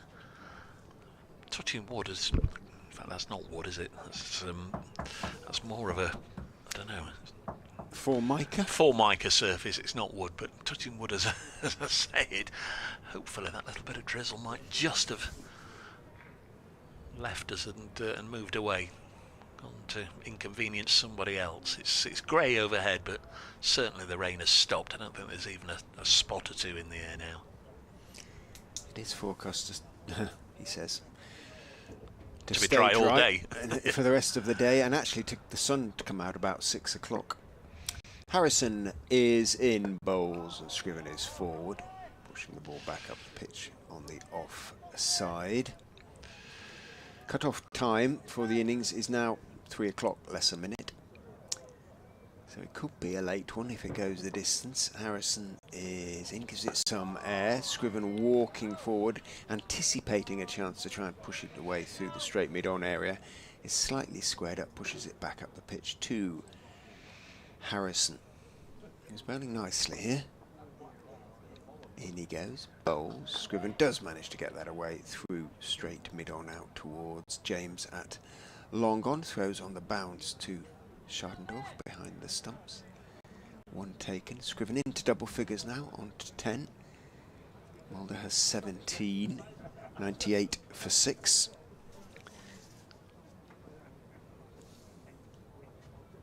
Mulder waits as Harrison goes in. Like a little bit of width on that occasion. Mulder can go back and cut it away firmly. Lovely sound off Mulder's bat for most part, defending or attacking. But there is a sweeper out there. This form of Ben Slater, so just the one. Yeah, the cut-off might be 3 o'clock, but it shouldn't take them an hour and a half to bowl 18 overs, should it? No, it shouldn't, especially with the amount of spin. Back goes Scriven to that one, and then placed it nicely just wide of Hamid, diving to his right at that wide-ish mid-wicket position, and 2 taken. And the applause is for the Leicestershire 100. Warm applause too. Spectators taking the opportunity to warm their hands as much as anything, you suspect. Scriven on to 12. In the county championship when he's batted, Tom Scriven, very much a mixed bag from him. He's got a 50, but he's also got 5 ducks. So, as Foxy Phil pointed out to me the other day, he likes a duck, does Tom, but not on this occasion. That's down the leg side. I think that was the googly. Well, how is that not? I know. A leg side wide. And Scriven's looking back up the pitch, somewhat puzzled that hasn't been given. It was quite a long way down the leg side. The trouble is, in the last match and the match before it and the next match, it might be called as a wide. It's, Consistency isn't necessarily there. I did prefer it when anything down the leg side is a wide. It might not be fair, and batters might move about in the crease and all this business, but at least everybody knew where they were. If it went down the leg side, didn't touch anything at all, it's a wide. But they seem to have their own interpretation at the moment, as Liam Patterson White, or one or two umpires do anyway, into Mulder, who leaves his crease but can't get a run as he pushes it to Hamid. One or two umpires sort of maintain the approach that if the batter hadn't moved at all, it would have hit his pad, and therefore it's only because the batter did move it slipped down the leg side. Patterson White bowls, and again it's turned to the busy Hamid at mid-wicket. I wonder how many in this over he'll actually field, Nasib Hamid. That's 2 out of 2. Sue Redfern, the umpire. Patterson White runs past her left shoulder, bowls. This is cut away, and Martindale has got work to do on that boundary. Slides to get to the ball. That's really good work by Martindale. You can only imagine he would have enjoyed that, even if he has got up and is a little bit soggy down his left side. But it was a really good diving stop. Yeah, 2 runs. Laughing because he went into the slide early there, didn't he? Timed it beautifully, actually. Sort of slid past the ball, took it to his right. Perfect. Mulder on to 20. Patterson White bowls to him again, leaves his crease, drives it down the ground to Lyndon James at long on. We haven't seen him bowl yet in this competition, Lyndon. Single taken, batted at 3 the other day, led to believe that's going to be the way forward. The 2 left-handed bends at the top of the order, and Lyndon James at 3, so we might not see him bowling. Tell you what, Fletch, the light's improved. It's got lighter. I love it when you call me Fletch. I beg your pardon. Next ball is pushed back to this. Quite all right. That's what I say. I love it when you call me Fletch. He's a man of great. He's a man of great wisdom. 104 for 6. It's the Dave bit that you know. I'm a bear of very little brain, and it's the Dave bit that. Patterson White bowls, and again punched down the ground to Lyndon James. So runs coming. Quite steadily, the ball turning over. Not too many boundaries, but Mulder and Scriven have stopped the bleeding. The last wicket fell with the score on 78, so they've added 27 already. And compare that and contrast that to what we've seen before, and that represents something of an improvement. 105 for 6, the Foxes, who lost the toss at 10:30. And Asiba Mead says, well, you can have a bat first. He didn't actually, he said, we'll have a bowl. 105 for 6. Scriven 13 off 31. His job to stay with Mulder as Harrison goes in, bowls to the all-rounder who is forward, working the ball out into the offside. Mr. Patterson White is the fielder at extra cover, is walking in across one of the used wickets. There don't look to be many used wickets here at Grace Road. Down the pitch, slightly squared up is Scriven there, looking I think to work it on the onside, ends up pushing it past the left hand of Calvin Harrison. Wrong foot's Harrison actually, but coming in from behind him, Tom Loughton, a tall figure, he too with they've all got matching towels, which is impressive, hanging out of the back of their trousers. Harrison is in, dug out by Scriven as it spun on towards him, dug out off the stumps as well. Hence the oohs and the ahs from Harrison, and Schardendorf still has his gauntlets atop his helmet. They both thought that had snuck through. And it nearly did.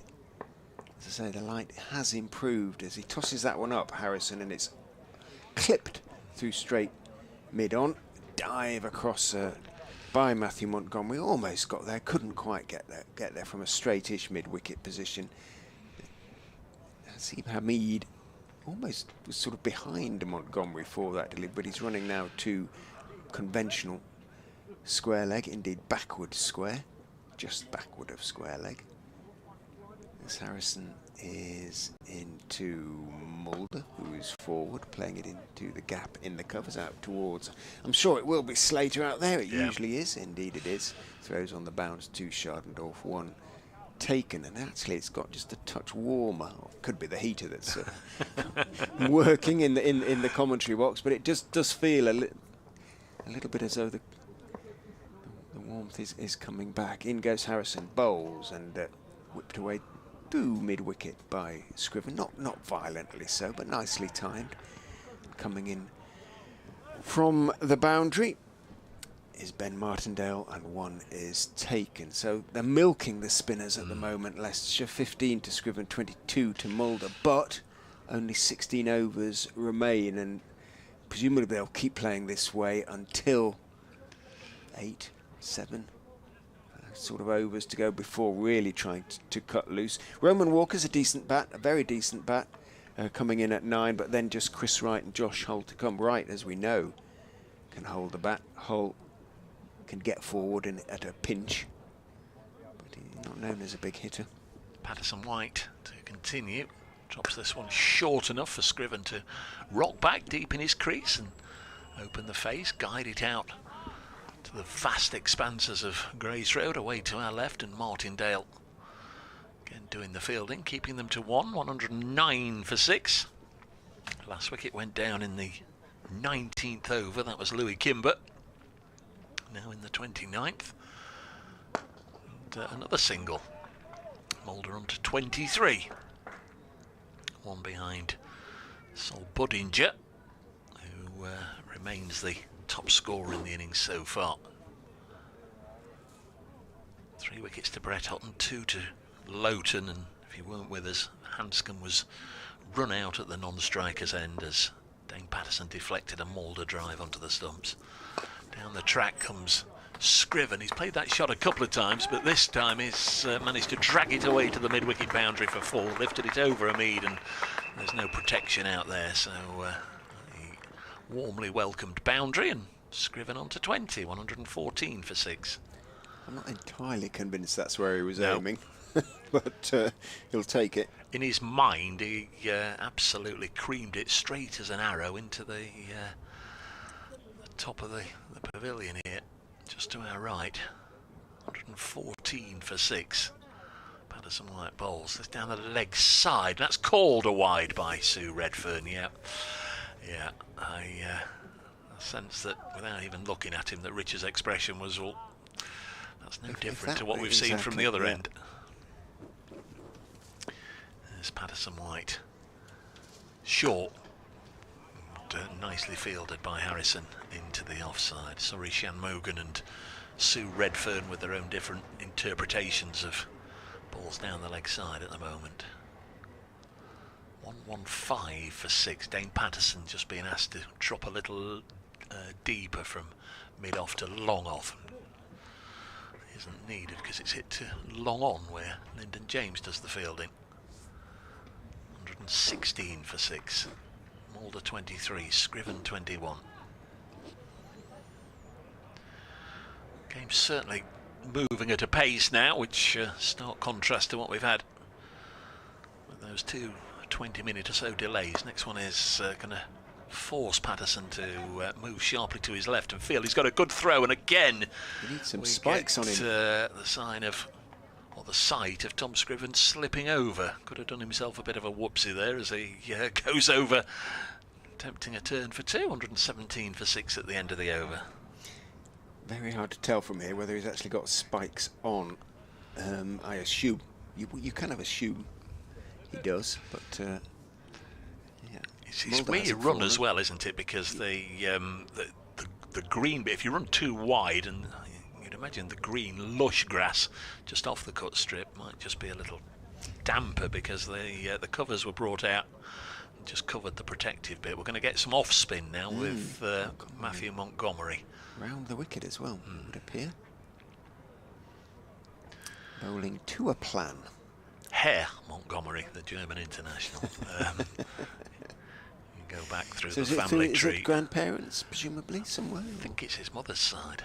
In he goes and bowls to Vian Mulder round the wicket, so inevitably really on to the leg stump. Turned calmly enough by Mulder out towards wide long leg. Dane Patterson comes into field. Mulder takes one and becomes the top scorer in the innings. 25 of 44 for Vian. 118 for 6. Leicestershire. Just 14.5 overs remain in the innings, though. Very much a hint of let's get this done as quickly as we can from Notts.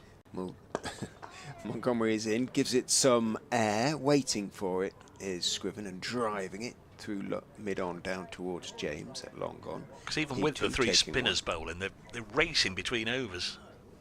It's a good habit to be in. Yeah. Good habit to be in, and I commend the Outlaws for it. Down the wicket goes. Mulder drives almost directly through Scriven, who somehow managed to duck out of the way, out to the long off boundary, but that looked like it was drilled straight at Scriven, who was aware enough just to duck out of the way, but it must have shaved his back as it went over it. Goodness me, hit that hard and very straight at Scriven. Thank goodness I've never seen a decapitation on a field, but that's as close as we were going to get to it. It really was. Scriven was wisely alert. Mulder on to 29. Montgomery is in to him. He's on driving, not really putting his weight into it, punching it away through straight mid on, down towards long on and taking 1. So a couple of boundaries in recent overs, Scriven in the preceding over, and Mulder off this makes such a difference, doesn't it? With the singles that come, instead of 3s and 4s, it becomes 7s and 8s. Back goes Scriven, turns it out through mid-wicket. Running in off the boundary, comes deep mid-wicket, who is Martindale. Yeah. Mulder on 230 on the strike, Scriven 23, partnership approaching 50 as Montgomery is in, and again punching away through straight mid on, down towards long on is Mulder, and that is the end of the over. So that is the 30th of the innings. 14 remain, 126 for 6, the partnership 48 now. Yep. So much work still to do for these two. 9 from that over. A little surprise that Calvin Harrison was brought out of the attack, but I thought he was bowling really nicely. Yeah. Interesting to see how Wasn't he sees going for it. any, was it? Patterson White to bowl to Mulder, who's on 31. And he's going to get more here. In fact, he's going to get 4 more. Bisected the fielders on the offside to good effect. And that's the 50 partnership. Lovely shot from Vian Mulder. He was very watchful, very cautious, understandably so at the start of his innings, but is now gaining momentum with each passing delivery. He's on 35 from 48 balls, 130 for 6. Just play that shot nice, did the sort of in-out cover drive. That's his 4th boundary. Patterson White round the wicket, bowls to him again, and this time finds the gap in the offside, and they'll come back for a couple of runs as Patterson comes round to do the fielding. Scriven manages to keep his feet turning on that. He did turn slightly more delicately there. He did a sort of Cosgrove turn, which Leicestershire fans will remember, because he used to sort of run in a wide 180-degree turn. It didn't swivel at any stage, Cosy, but he never did, basically. He just kept sort of running. 132 for 6, 79 for 6, wasn't it, when they came back for this little passage of play, fielded by Patterson White. There's no run on this occasion. Very useful partnership.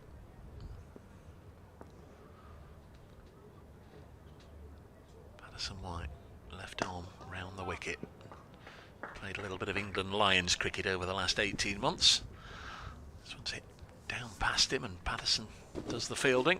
A couple of patos on the field. It was manic last year when we had James Pattinson as well. Pato, pato, pato. 133 for 6. Leicestershire in their red and green, mounting a little bit of resistance here in the second half of their innings. 44 overs aside this. As Patterson White bowls, just nicely picked off onto the leg side this time, out to Ben Slater. 134 for 6. You had Darren Pattinson for a while, a few years ago as well, didn't you? What a player he was. Very much so. At his best, he was as outstanding. Burst onto the scene and got an England cap after a haul of wickets in just his first few games for Notts. Patterson White bowls a low full toss, and this is turned away probably for 4. Slater's got a lot of work to do. No, he does get there. Well done, Ben Slater. Shouldn't have doubted him. 136 for 6 at the end of that Liam Patterson White over. And the great man Andre Adams was back in Nottingham last week. Came up and spent a bit of time with me in the commentary box, which was great. Charlie Schreck with him as well, his long-time chum who finished his career here, of course, with Leicestershire. What's Shrecky up to these days? Did he say? He did. Did he come up? He did. It obviously isn't. It's nothing sport related. It's right. A business that involved long words that I didn't understand. It's not sports related, but he stayed in the East Midlands and He's enjoying life. Well, the Montgomery experiment was brief. We are back with Harrison, who bowls down the leg side, and it is signalled wide. It comes off the pads of the wicketkeeper, and there's a slightly sarcastic applause from some of the Leicestershire supporters as umpire extends his arms. It bounced out towards Hutton, believe it or not, at short third man. He made the stop and won by, as a consequence, he's added to the wide, 138 for 6. 21 have come from the last 2 overs, and of course we've got 1 from this over already. Harrison, none for 13, and he has still 6 to bowl. In he goes to Mulder, who just calmly reaches forward, pushes it firmly out into the covers, but a good diving, tumbling, rolling in the end stop away to his right means that extra cover ensures no runs. A dot ball for Harrison, who is in, and Mulder again can't get it past the infield, this time in the form of Hasib Hamid, who doesn't have to work quite as hard as Liam Patterson-White had to the previous delivery to make the stop, that is. Harrison, little high knees as he goes forward and bowls nicely and straight to Mulder, who can only defend down the pitch on the onside. Twiddles the bat in his hand. Remains 40, 55 balls faced now.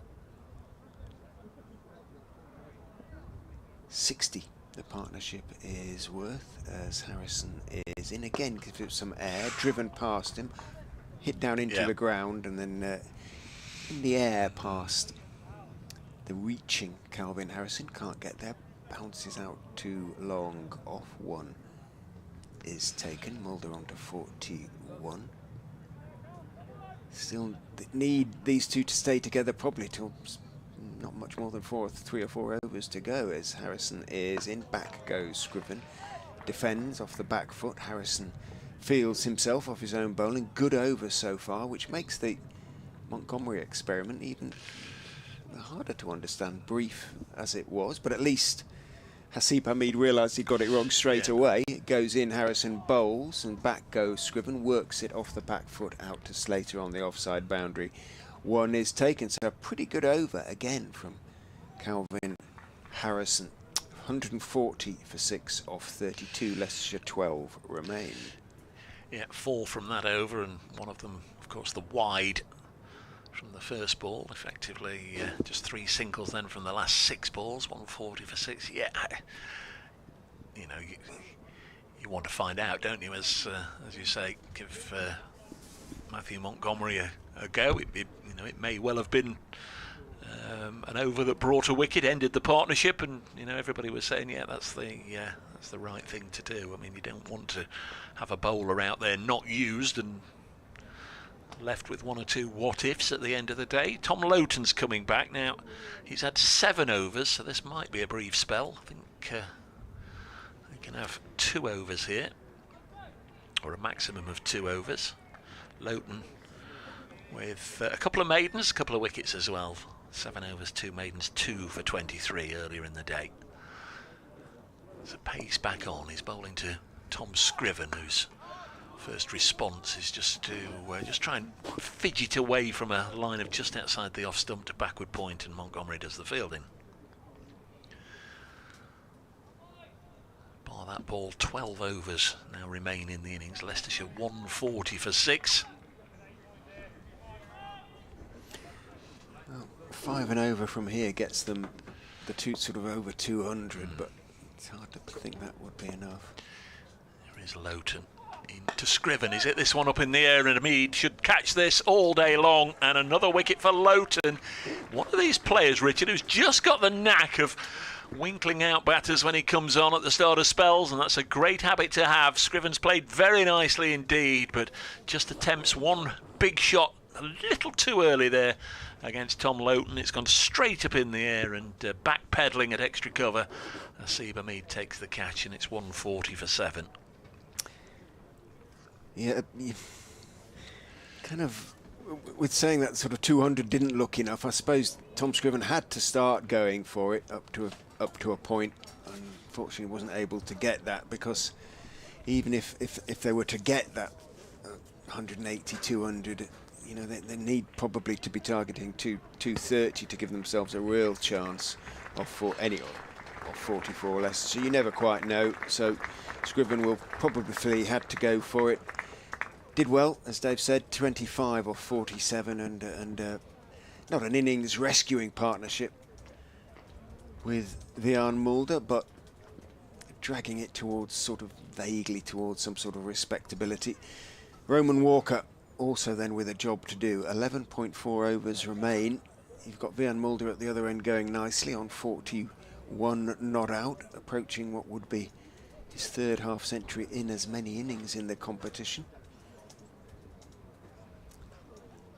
Walker, pugnacious character. He had a very good weekend, Dave, because not only was it his birthday when he took his 6 wickets against Kent, Wales beat England the day before. So like his all Welsh like their rugby, don't they? Yeah, he's a North Walian, he's a Wrexham man, but even so, of course Wrexham had their first game in Football League, albeit that it didn't go as well for them as they would have liked, but you can't help feeling they'll do all right. The Hollywood Club. Indeed. 1:40 for 7. We're knocking on the door of 2 o'clock. I'll just see this next delivery with Richard and then have to hop and skip next door. We have lost, I'm making about 40 minutes play, a couple of 20-minute stoppages, which were frustrating because it wasn't really heavy rain. Loughton bowls a really good delivery, first ball to Walker, and Tom Loughton isn't going to bowl many better balls than that this season and not get a wicket. Really good delivery, which just evaded the bat of Walker, and also somehow managed not to clip off the off bail. Yeah, somehow it missed everything. I'm not quite sure how. Really good delivery. 140 for 7. 11 overs after this one remain. 44 overs aside. 140 for 7. Next one was on the pads. In fact, thuds into the pad, and it's a leg bite. And Lyndon James will do the fielding. 141 for 7. No signal from the umpire, so perhaps there we go. That's a late one, wasn't it? A late one from umpire Redfern, who went for a little walk before walking back to the stumps and raising her left knee to the scorers.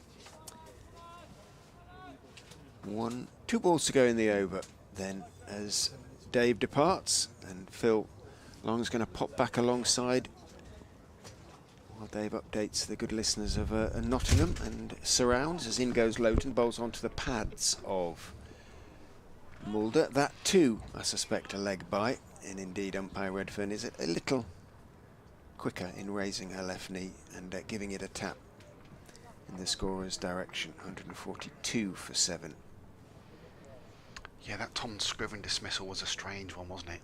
I saw a little shake of the head from you. It was a bit stick or twist, wasn't it? And you probably didn't make the right decision on that. Yeah. On that delivery. Kind of thinking about it at the stage, Leicester, when they probably have to go for it, they might as well. In goes Loughton, bowls to Walker, who defends out towards mid-wicket. James is the fielder end of the over. But you just wonder whether they might as well get out going for 220 as they might as well get out for 160 as get out for 180. I don't. Does that make sense? Yeah. They're probably, if they get 160, they're probably going to lose. If they get 190, they're probably going to lose. If they could get it up to 220 with some fireworks from Mulder, it gives them a bit of a chance, doesn't it? So that's what I think. Yeah, that's the kind of point I was labouring to make. Really, 11 overs remain, and if they can somehow cobble together, sort of 80 or 90 off them instead of 50, then they'd get themselves to perhaps a competitive score. Harrison is in. Are we coming? We're coming up to an update, I suppose. I'll continue. Pushed by Mulder out into the on-side. Coming in from square leg, Montgomery Fields, and there is no run. Harrison is in and bowls. Back goes Mulder, forcing off the back foot very straight through mid-on, down to James on the long on boundary. Throws on the bounce to Schardendorf. 1 is taken. Mulder onto 42. 143 for 7. Notts will be still very pleased, one feels, with that sort of score. 33.2 overs bowled. Harrison is in. Walker is on driving without, hardly expect it, but without quite the same style as Mulder. Picks out Hamid at straight mid-wicket.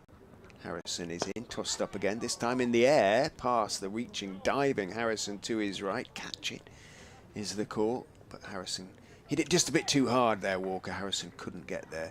Walker off the mark with 1. I was saying beforehand, Phil, as a scorer, you might know this stat.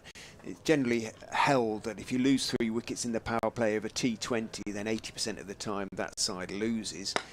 In goes Harrison, driven by Mulder, but off the bottom of the bat, and an easy stop at extra cover means there is no run. Patterson White, the fielder. Does the same apply for 50 over cricket? Here comes the update. Harrison is enforced off the back foot by Mulder. 2 Slater on the offside boundary, takes 1, keeps the strike. 4 from, no, not 4 from the over, 3 from the over, I think. 145 for 7. Here comes the update.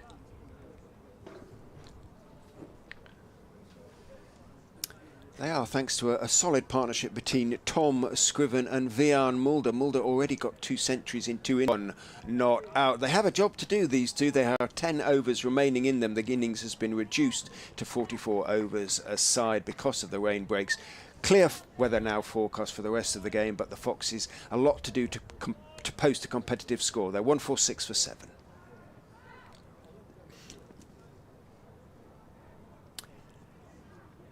Patterson White is in. Forward goes Walker, bunting it rather through mid off down towards long off. Lowton Fields throws on the bounce. To Schardendorf, 1 is taken. Walker on to 2. Mulder has 44.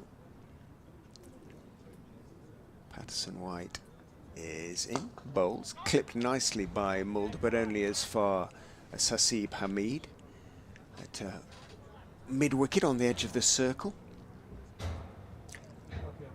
Getting all the news about the roadworks in our ears still. Patterson White is in. Quicker delivery, dragged down a little bit, but Mulder raises his eyes to the heavens in annoyance there as he slapped it away into the offside but couldn't get it past Harrison. Extra cover on the edge of the circle.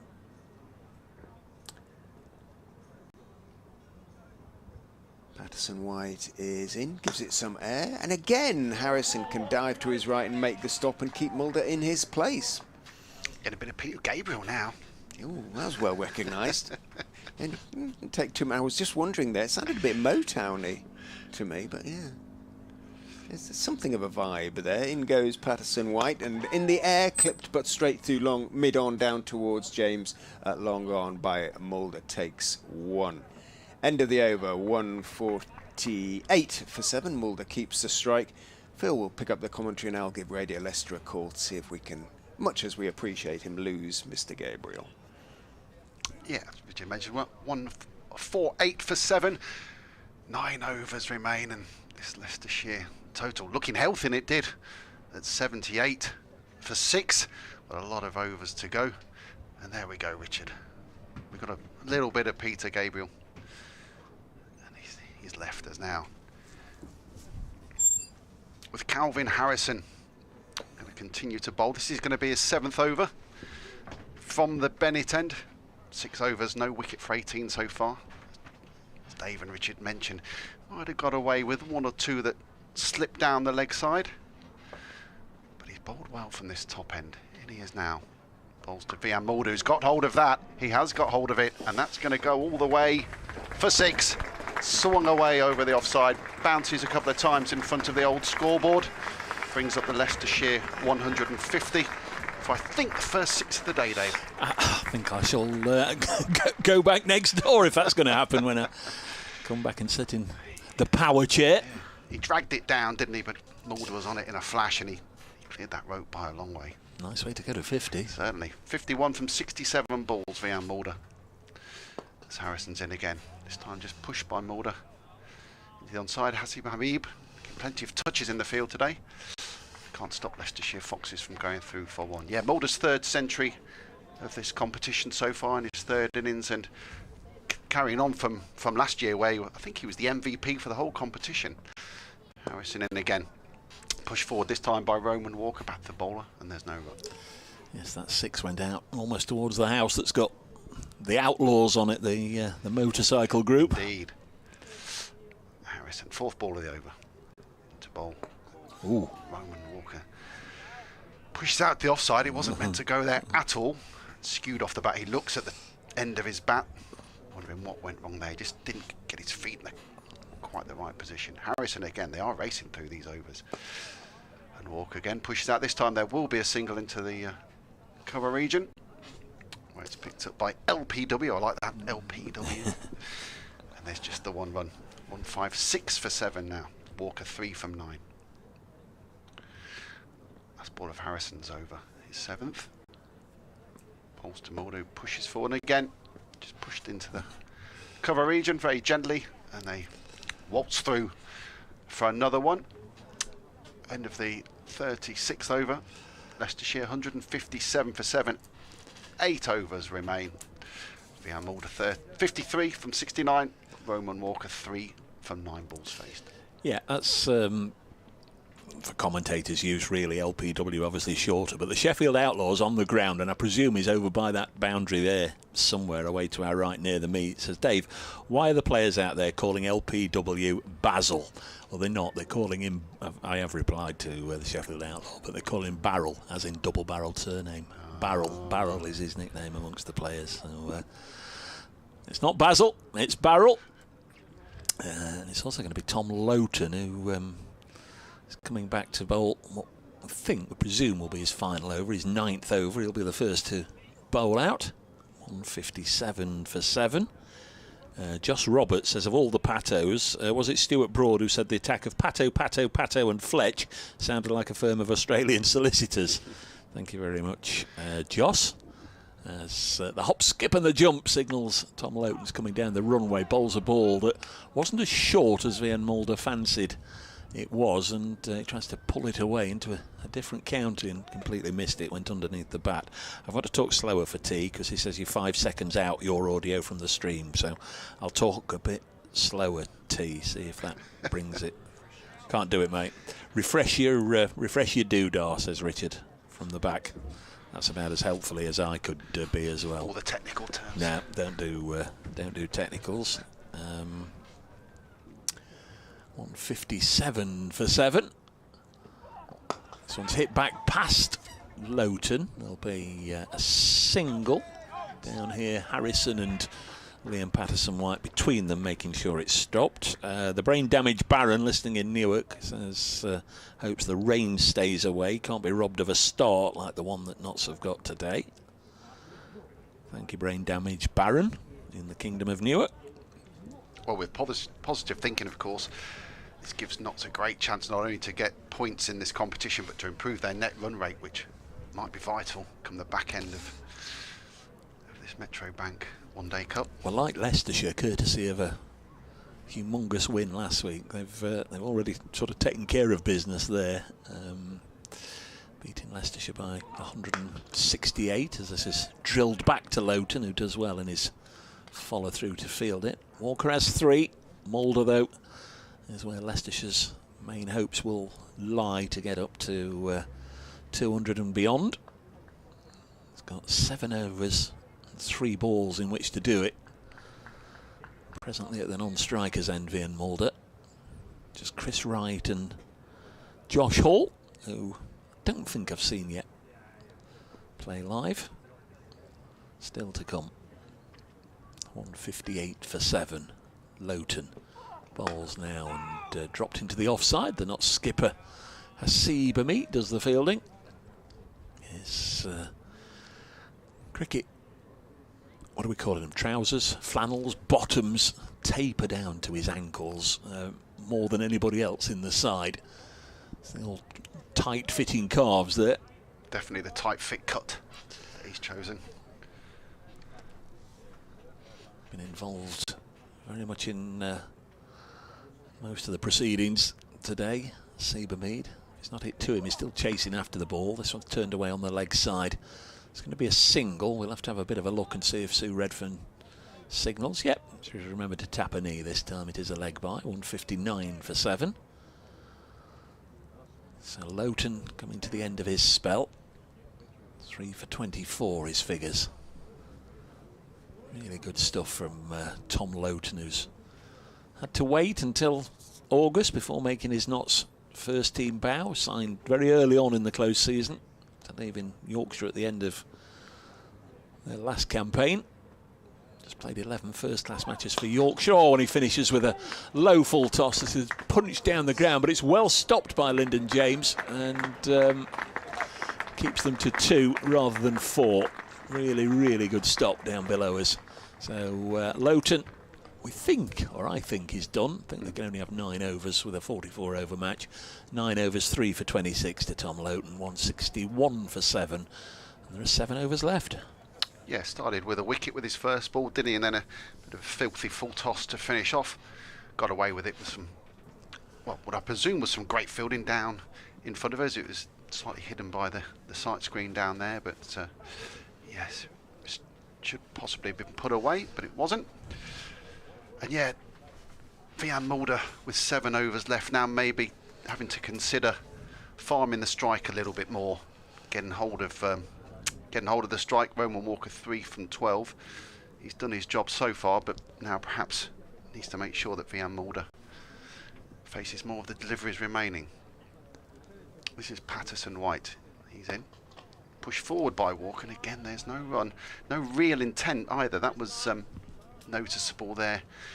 And that's probably now with what, 41 deliveries remaining. Possibly need to be looking for more boundaries. LPW again. The barrel. Bowls left arm. Pushed again by Walker. It was a replica of the previous shot. Choose up another couple of balls. Non-run scoring balls. Patterson White. Bowls. And Walker this time goes for it. Hit straight. Is it going to have the length? Yes, it does.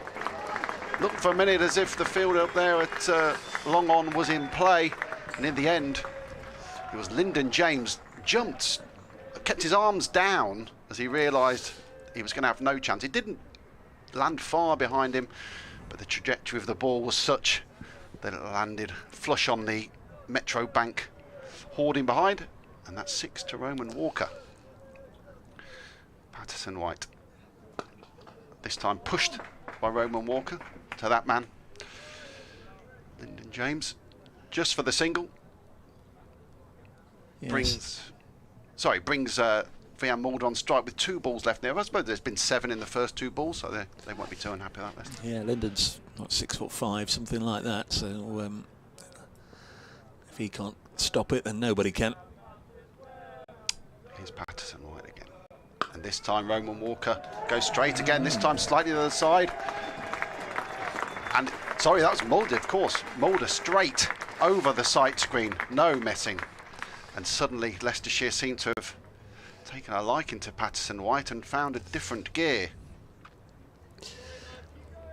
Worth commenting that last year Brett Hutton got 7 wickets against Leicestershire. I know it's a different day, different conditions and all the rest of it. 6 of them from this end. He's not bowled a single ball from this end. You know, I know I always talk about, you know, the breeze helping a bowler and all the rest of it, but you know, you can't help have arrived here today and had happy memories of bowling from this end, surely. Patterson White, last ball of the over. This time just pushed back to him by Vian Mulder. That over comes to an end. 174 for 7. How many off that over, Dave? 13. 13 off that over. Vian Mulder goes to 62 off 74. He's slowly catching up in terms of balls faced. Roman Walker has 10 from 16. 6 overs left. 174 for 7. It's a very profitable over. Pace is going to be on from this end, but it's not going to be Brett Hutton. It's going to be Dane Patterson coming back. Wicketless today so far. South African got 3 wickets at Chelmsford on Thursday, but no, he didn't. He got 4. He got 4 on Thursday with a really devastating opening burst. Absolutely put paid to Essex's hopes of chasing down 240 or so. Without a wicket today. And for him, a little expensive as well. 7 overs, none for 40. Bearing in mind all the carnage that was happening at the other end. So here is Patterson. He did contribute to the dismissal of Hanscom, though. He bowls to Walker. Gets a single this time to bring Mulder back onto strike. So don't know how well this pair know each other, but South Africans love nothing more than coming in direct opposition with each other. This partnership now up to 35, and that 200 at the moment looking more likely than it was when Leicestershire were 78 for 6, certainly. So Loughton's at his 9. This is Patterson's at 8th, so he could have this and one more. Hutton's had 7, so he can have 2 more. Don't think we'll see Montgomery again. I beg your pardon, Calvin Harrison down below us. Actually, he is turning his arm over, so he might get the remaining couple of overs. Next one's cut away to deep backward point. Single there to Vian Mulder, moves him on to 63. Rishi Patel made 9, Sol Budinger 24, Lewis Hill 6, Hanscom, as I say, unluckily run out for 21. Ackerman at 8, giving out LBW to Brett Hutton, as was Lewis Kimber, or rather he was LBW to Loughton without scoring, and Tom Scriven out for 25. Just sliced Loughton straight up in the air, and Hamid took the catch. Here's Patterson, again nice and full, and again punched out to Martindale. Away to our left for a single, 177 for 7 here on BBC Radio Leicester, BBC Radio Nottingham, and I know many of you will be following the pictures on the live stream.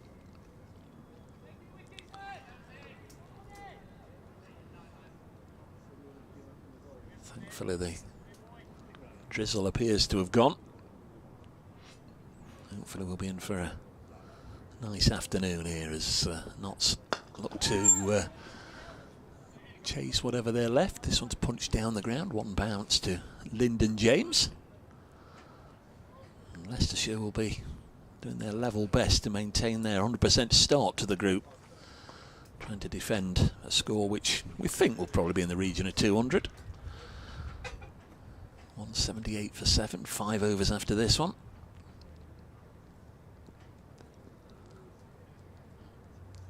Walker on strike on 12. Again gets a low full toss, and again it's just bunted down the ground to Lyndon James, who's doing long on at each end at the moment. 179 for 7. Yeah, the job nobody loves. One end to one end. I don't know. You've got to enjoy your fielding, haven't you? You're going to spend, however good a batter or bowler you are, most of your time out there is spent fielding. If you enjoy your fielding, you want to be involved in it, involved in the game. I always like, in sort of extra cover, very much involved in the game. Next one's hit back past Patterson, and he nearly got his second assist of the day as it was deflected close to the stumps. I'm not sure that Walker had left his ground. Certainly wasn't as advanced, as far forward as Hanscom was earlier, but he very, very nearly deflected it onto the stumps. As it was a single taken, and we've got my favourite score on the board, 180 for 7 with 5 overs left. Yeah, Dane Patterson's reaction there, he put his hands to his face, didn't he, as it came off his hands, if it hit the stumps, he would have got another relatively fortunate wicket. It wasn't to be. 5 overs left, as you mentioned, 187. A change of bat for Roman Walker. How many did he have brought out? I know. Was that 3, I think? 3 and a drink. This is for your number 9.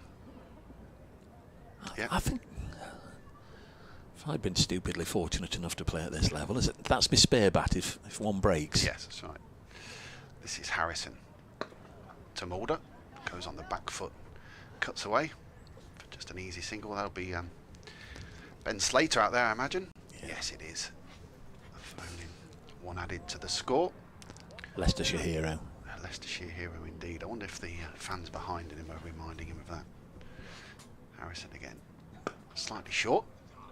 Walker can play back and pushed out to that man Slater again. They'll look for 2, but there won't be 2. They'll just be the 1.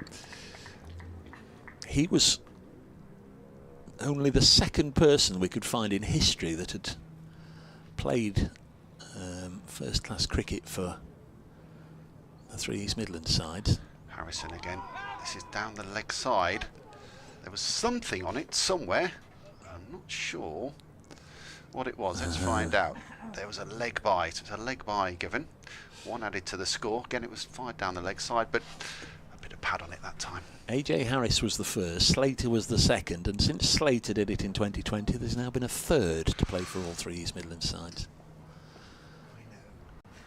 Harrison. As Walker comes down the wicket, doesn't get hold of it, holds out to a long off, comfortably taken 4 or 5 yards inside the boundary rope. And Leicestershire lose their 8th wicket, 183 for 8. The catcher was that man LPW we'd been mentioning earlier. Fell short of the rope. He was able to get there with his hands turned upwards. It was probably a bit lower than he thought. Comfortably took the catch, and Roman Walker's gone for 14. He has indeed, yeah. Cry from the back of the box. I know who that is. I know. Who is it?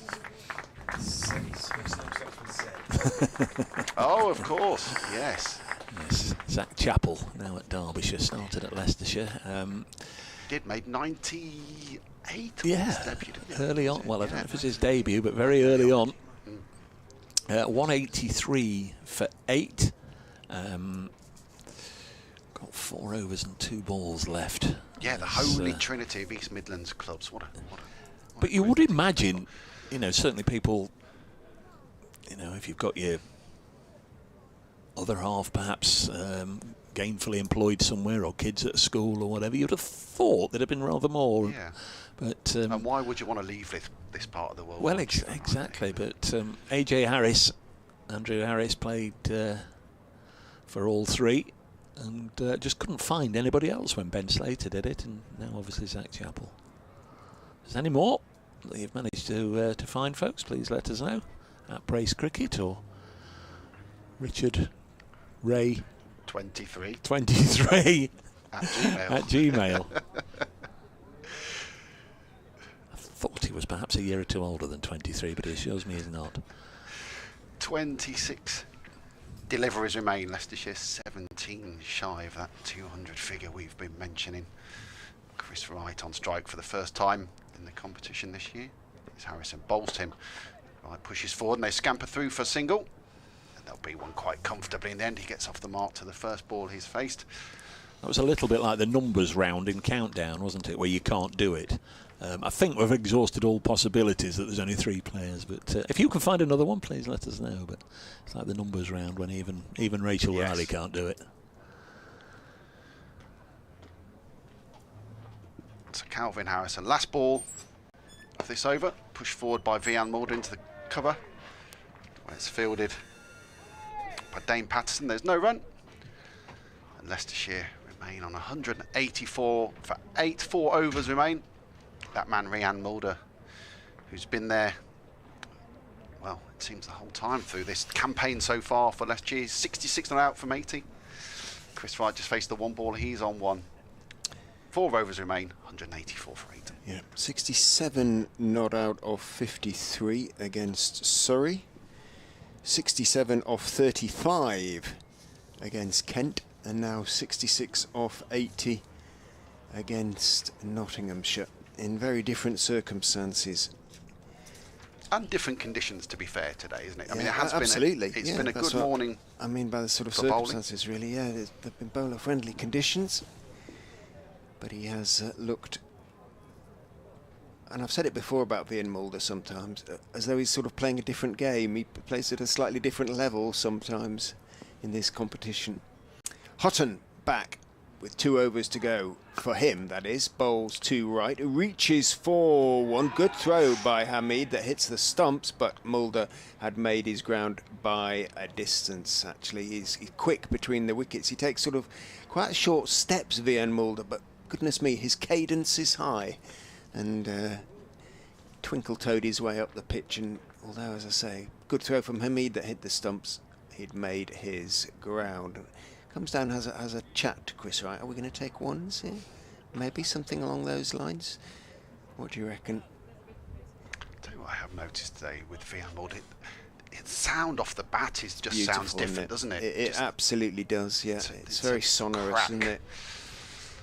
Very sonorous. Either good bat or good timing. I suspect a combination. In goes Hutton, bowls to him. Oh, that is a brutal on drive that smashes into the leg stump at the non-striker's end. It is out of the ground. So too was Chris Wright, but Hutton had no chance of getting his hand to the ball, and I suspect that stump at some punishment to itself hit it right at the bottom, so he hasn't broken the stump, although the bail is 3/4 of the way down the wicket at the other end. I don't know quite how that happened, but anyway, it probably saved 4 there, just the one taken. Goodness me, hit that very hard.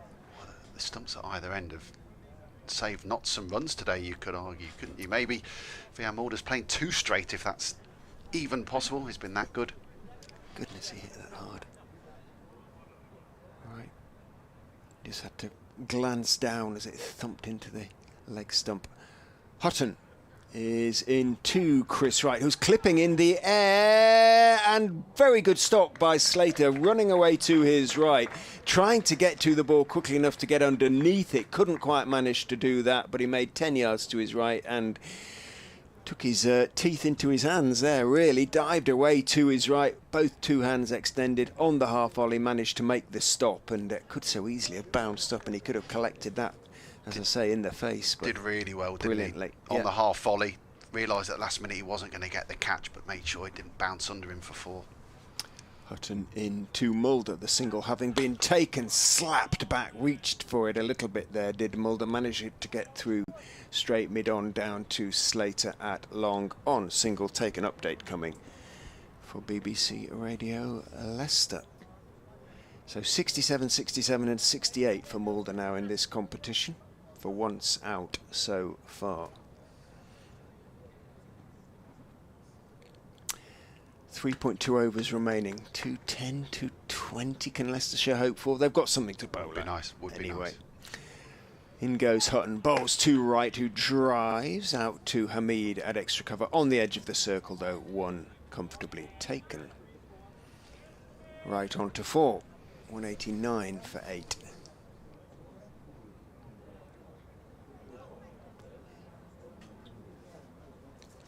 Here comes the update.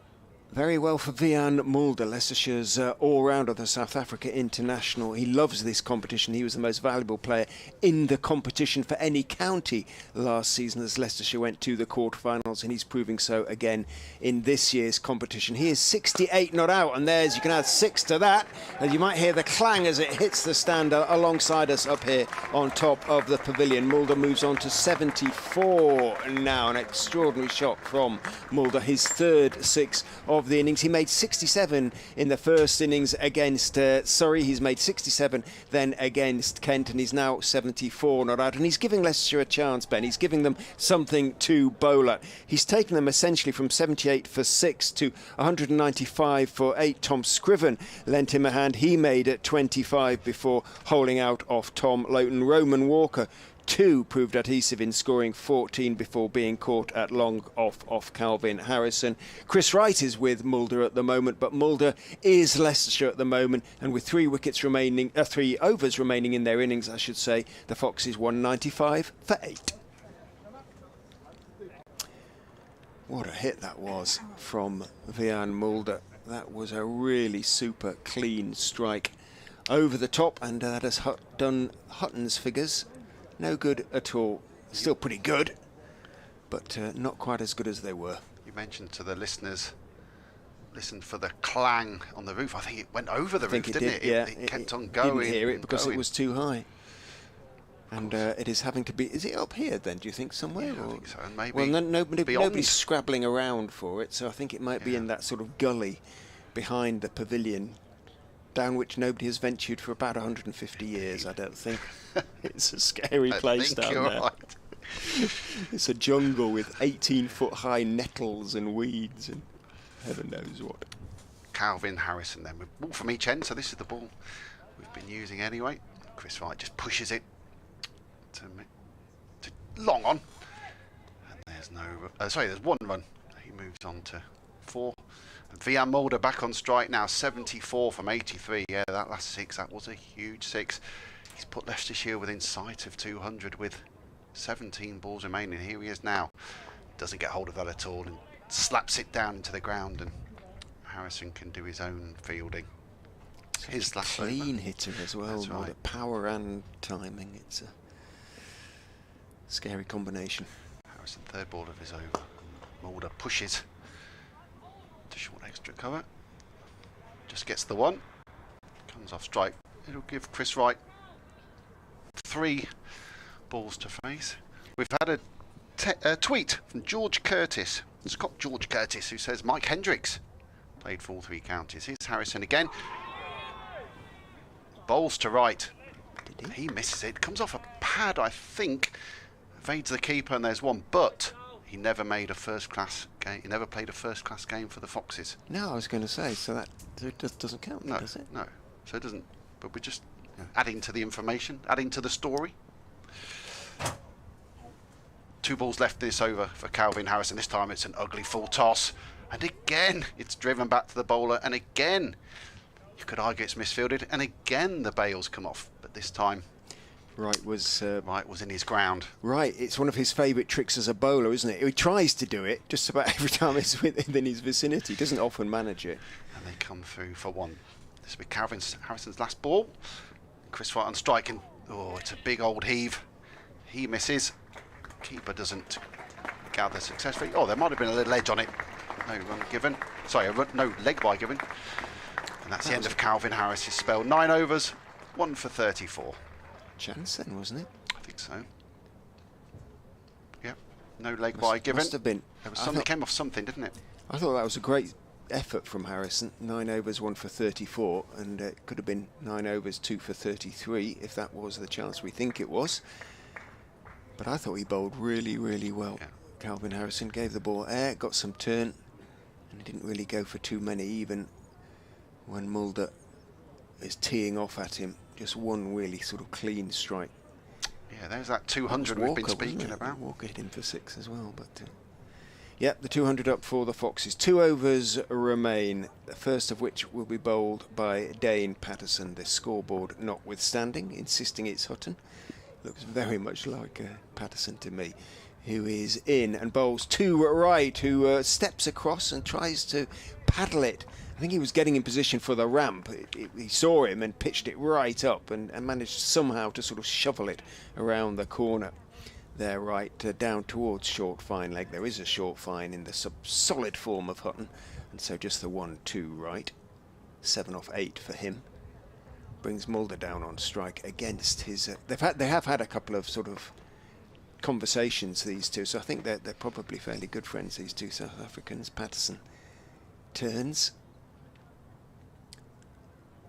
runs in and bowls full toss that is carved out into the offside, but he's picked out Hamid on the extra cover on the edge of the circle, who slides away to his left and makes the stop, and Mulder, fed up with himself, feels he missed out there. Probably did a little bit either side of Hamid. That probably would have chased away to the boundary for 4.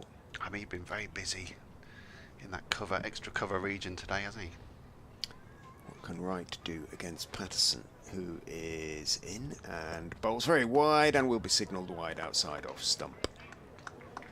Wright was looking to drive, didn't even bother throwing the bat at the ball. Umpire Redfern immediately extends her arms. And is in some sort of communication with her fellow umpire. To what effect, I'm not sure.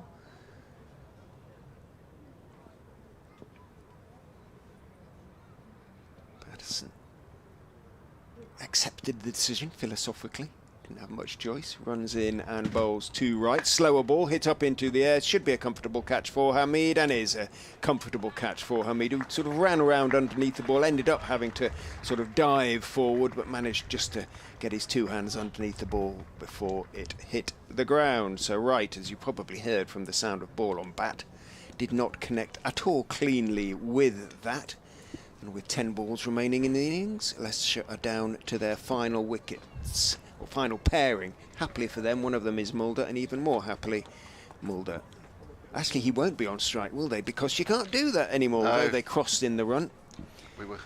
It will be Josh Hull on strike with a job to do. These 10 balls could be important. Mate, I've not seen Josh Hull bat for Leicestershire yet. Looking at him, I always imagine he'd have good long levers. He has a big stride and he gets forward well. He looks perfectly competent, but he hasn't had many innings in first class cricket. He has had 6 innings. He's had 2 not outs. He's got 22 runs with a best score of 15 and averages 5.5. Let's ignore that average for the time being then. Yeah, as you mentioned, he'll be on strike since the laws of the game were changed. It was always a bit of a get out, wasn't it, to change ends and get the in batsman on strike, but it will be Josh Hull to face this delivery. I don't like the... I'm just not, I suppose, maybe not used to it or just old-fashioned, but I don't know why they've made the change. It wasn't something that crying out to be changed, was it, within the game, I don't think. Feel as though it was necessarily. So Patterson has his first wicket, 1 for 49 from 8.3, and he's brought the field in on the offside for Hull. He's saying to Hull, there's a single there for you on the leg side, goes round the wicket, bowls to Hull, who clips him in the air through mid-wicket down towards Martindale on the mid-wicket boundary. That was a perfectly competent clip away off his toes by big Josh Hull. He takes one, gets Mulder down on strike. Job done as far as Hull is concerned, at least in this over. The sky is lightening all the time, folks, which is good news. And where the weather is coming from, it certainly is getting lighter around there, suggesting that the forecast of sunshine by 6 may have something in it.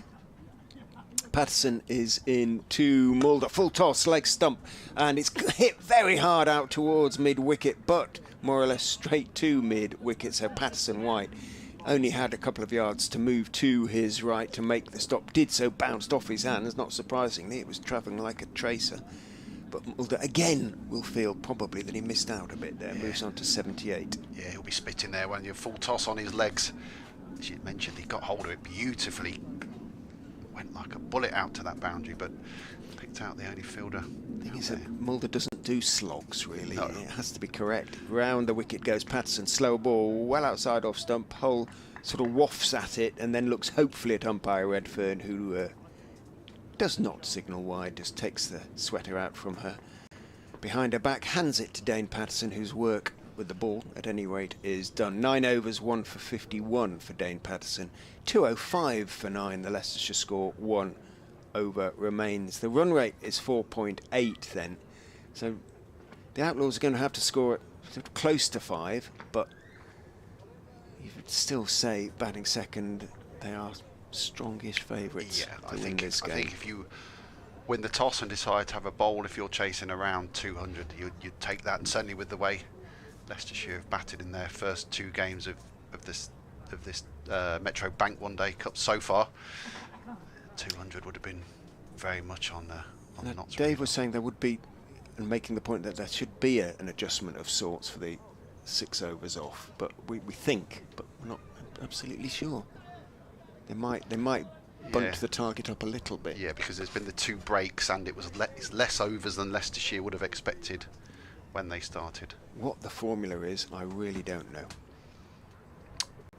Here is Hutton. Brett Hutton, yes, and then tried to bowl one of those slower bouncers, and Mulder read it immediately, straight onto it, didn't try and hit it too hard. Round the corner, a couple of bounces down for 4. He moves on to 82, Leicestershire on to 209. And maybe that 220 is still on the cards, Richard. If Mulder faces these last 5 balls, it might be. And dare I start to suggest a Mulder 100? Yeah, I've been thinking about it for a while, but I didn't dare say it, but you've said it now.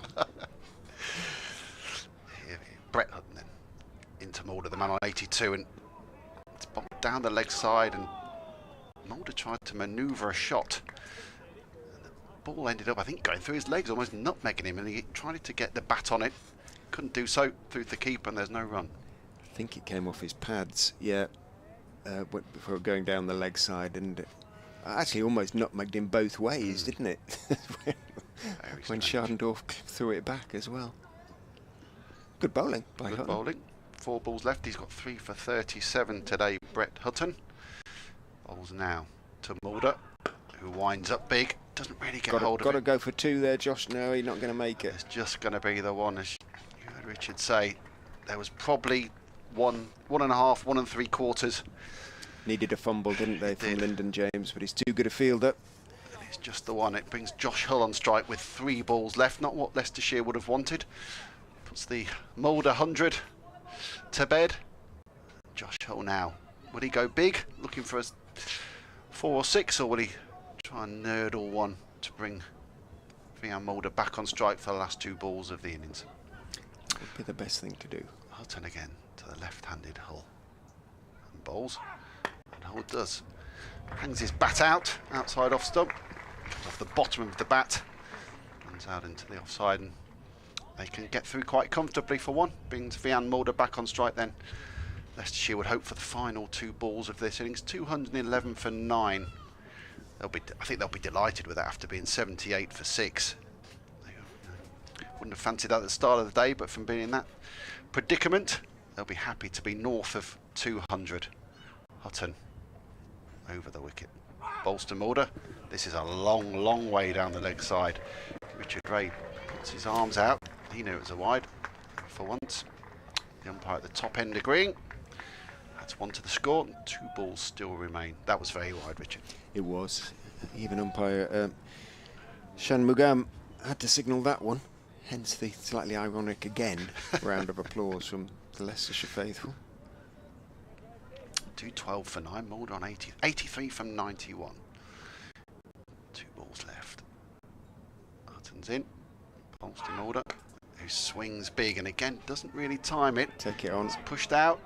Josh Hull turns for the second, but again, wasn't really 2 there. They didn't risk it, and it will be Josh Hull who'll face the last ball of this innings. Good fielding by Montgomery.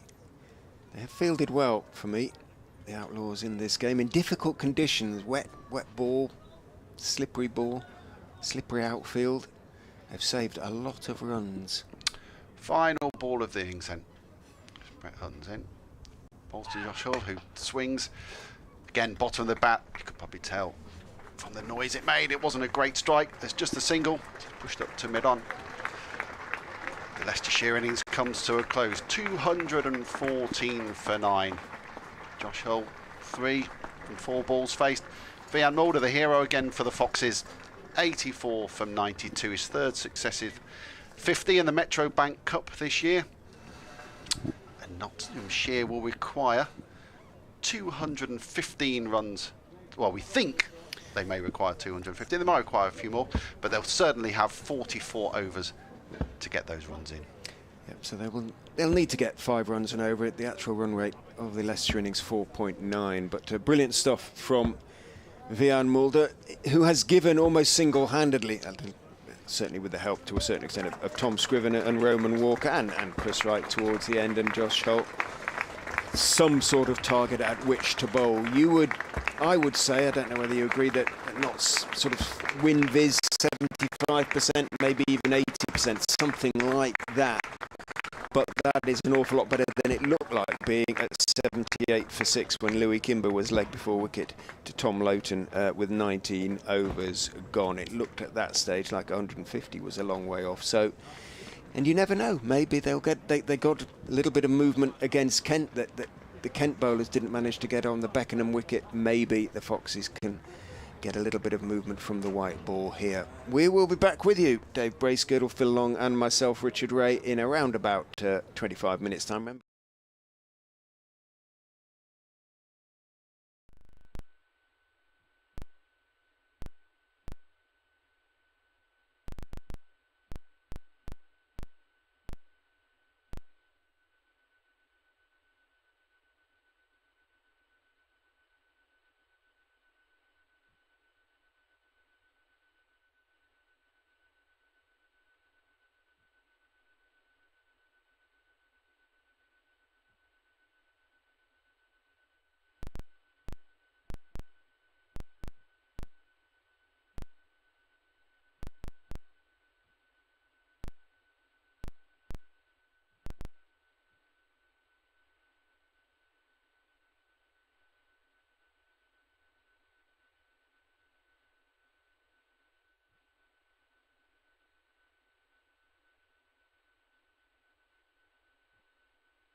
Foxes. There's Vian Mulder, is he the man to get it? Again, worked away nicely by Martindale through mid-wicket, and there's plenty on this. I don't think that would... well, I'll go back one.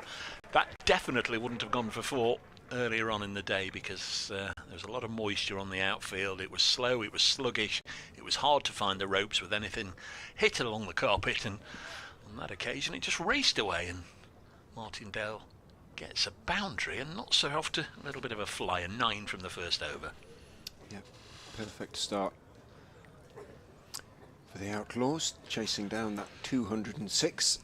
Their run rate, which was just under 5, is in fact 4.7 now, 4.6 really, with that 9 off the first over. So if Leicestershire are going to win this, they're probably not going to win it by restricting. They're going to have to take wickets. Chris Wright is going to try and do that for the Foxes. He is going to open the bowling for them from the Bennett end. There wasn't much there for Vian Mulder. From the pavilion end, Wright might hope to get a little bit more coming down the slope from the Bennett end. He's going to be bowling to Ben Slater with 2 slips.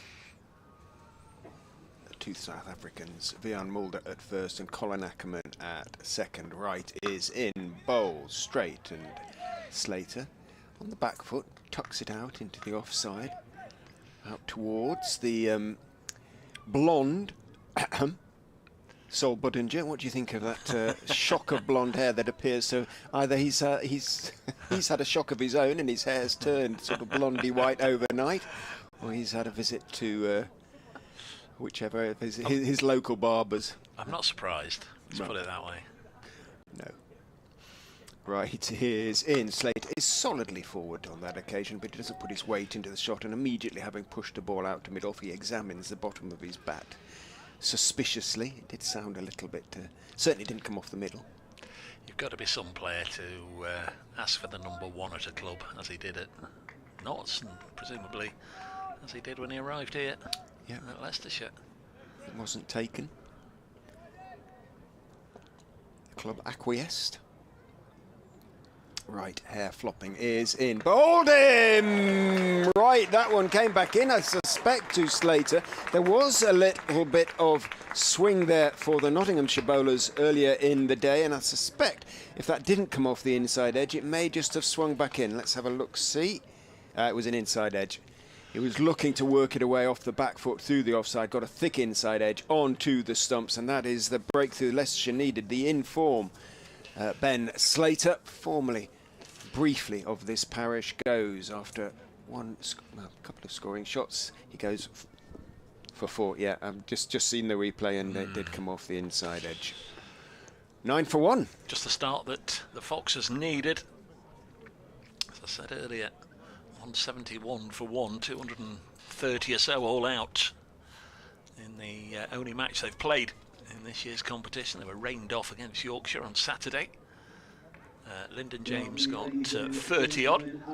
He comes out to join Ben Martindale. Didn't bowl earlier, Lyndon James, so it would seem as if this competition is playing purely as a batter.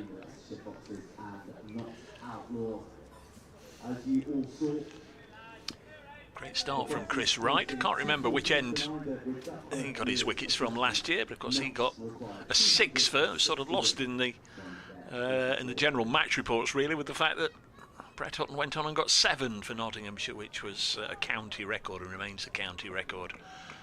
And Asiba Mead getting 99 not out. It's usually the way, isn't it? The winning side, they tend to get the plaudits, but from what I remember, Chris Wright was superb. The winners write the history, as they always say. Wright is in to James, bowls straight. Slightly uncertain half press forward from Lyndon James. Thick inside part of the bat, trickles the ball back down the pitch. And Wright himself fields in his follow-through, then throws to his skipper, Lewis Hill, to do what? They don't really polish the white ball too much. They sort of give it a bit of a rub, make sure it's dry for the bowlers. But the white balls don't polish, do they, essentially? No. He's on his way somewhere, isn't it, Chris Wright? He's heading to Sussex next season. 2-year deal down at Hove. who can blame him in a way? In goes right and bowls slightly short of a length, and James much more comfortable with that one. Stays on the back foot, just turns his wrists on the defensive push back down the pitch towards Scriven at mid. On. Yes, nice place to spend a couple of years. Indeed. You can understand it. Obviously, I think it's the length of the deal, that the 2 years for the, who he's now 38, Chris, right? That will take him into pretty much to the 40s. Down the slope he comes and bowls. Again, slightly short of a length. James, tall man, stands up and plays it firmly out into the offside. But that is a wicket maiden for Chris Wright, responding, as he did last year, to Brett Hutton's bowling, perhaps, and producing wickets of his own. 2 overs gone. Nottinghamshire Outlaws needing 206 on 9 for 1. Yeah, wicket maiden for Chris Wright.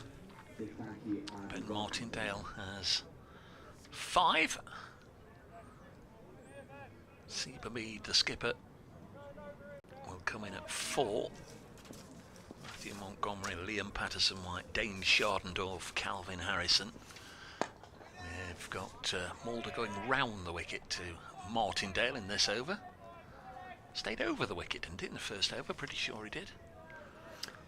Yes, he did, and it was still bowled onto the legs of the two left-handers, and that one was just the same.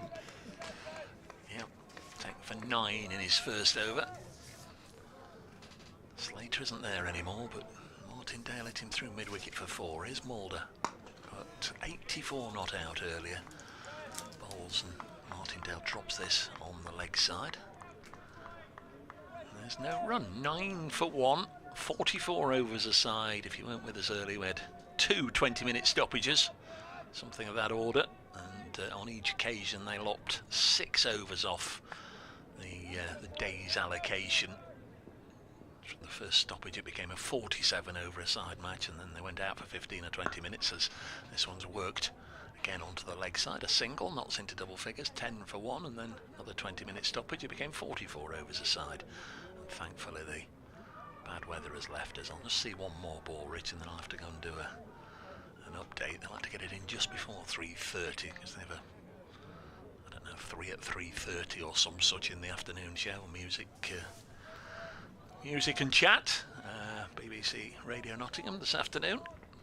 And Andy Whittaker's in the chair.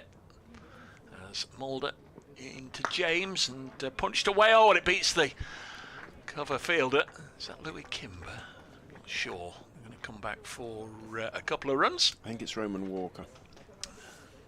Probably should have been stopped, but that's maybe just the eye line I've got at it. Perhaps it was far enough away from Walker to never give him a chance. Anyway, it's 13 for 1. A solid way to get off the mark for James.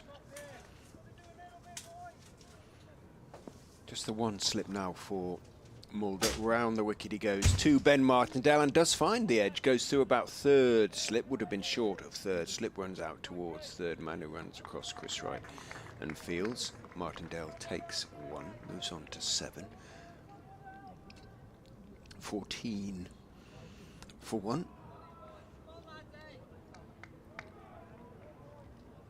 Had a quick chat to Leicestershire skipper Lewis Hill during the interval. He said there was a little bit of swing early on for Brett Hutton in particular.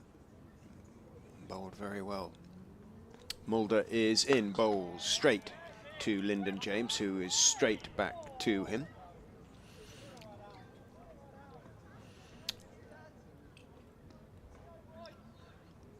A bit of ABBA in my headphones.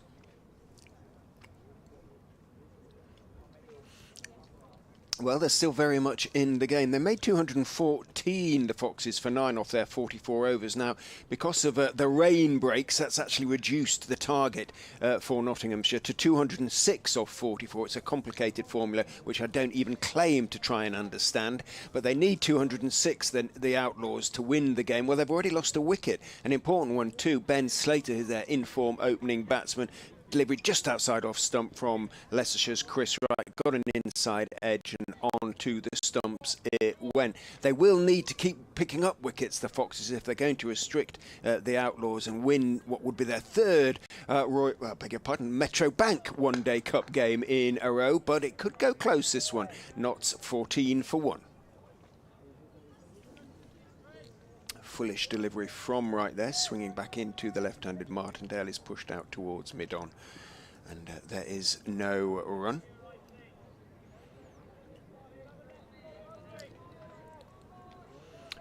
Chris Wright receiving lots of encouragement, as you'd expect from his teammates. The nickname not as imaginative as Barrel for Patterson White, it's just Righty with a Y. In he goes, Wright bowls outside off stump, and having a feel for that one is Martindale, and not getting anything on it as it bounces through to Peter Hanscom behind the stumps. Was a little bit short of a length, didn't need to play at it, was drawn into having a feel, and swung a little bit, mostly after it had passed the bat, to be quite honest, but it started going away, and Martindale, despite himself, couldn't resist having a little feel for it. Lucky not to get anything on it. Wright is in, bowls to him, more comfortable with that one onto the leg, steps forward and turns his wrists on the ball, playing it out towards square leg. Louis Kimber is the fielder. Martindale takes one, moves on to 8-15 for 1.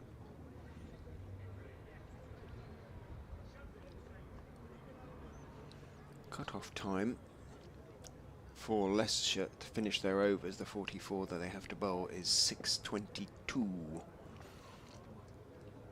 As Wright charges in and bowls to James, straight. Back to him it goes. Wright lets the ball drift against his fingers, then on towards the stumps. Does indeed go into the leg stump, but so slowly that Ben Martindale would have had no excuse not to be back in his ground, and he was.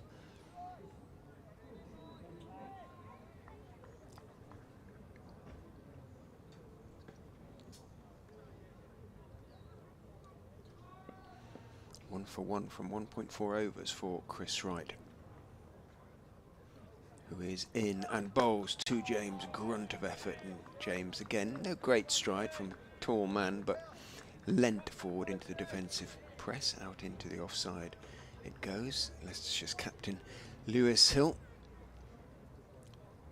gives the ball a desultory sort of polish, but not much of one really, a habit as much as anything, before tossing the ball to Chris Wright, who turns. 1 ball to go in his second over, just 1 conceded from 11 deliveries from Wright. Bowls, and it will be just 1 from 12 deliveries on the back foot. James defends.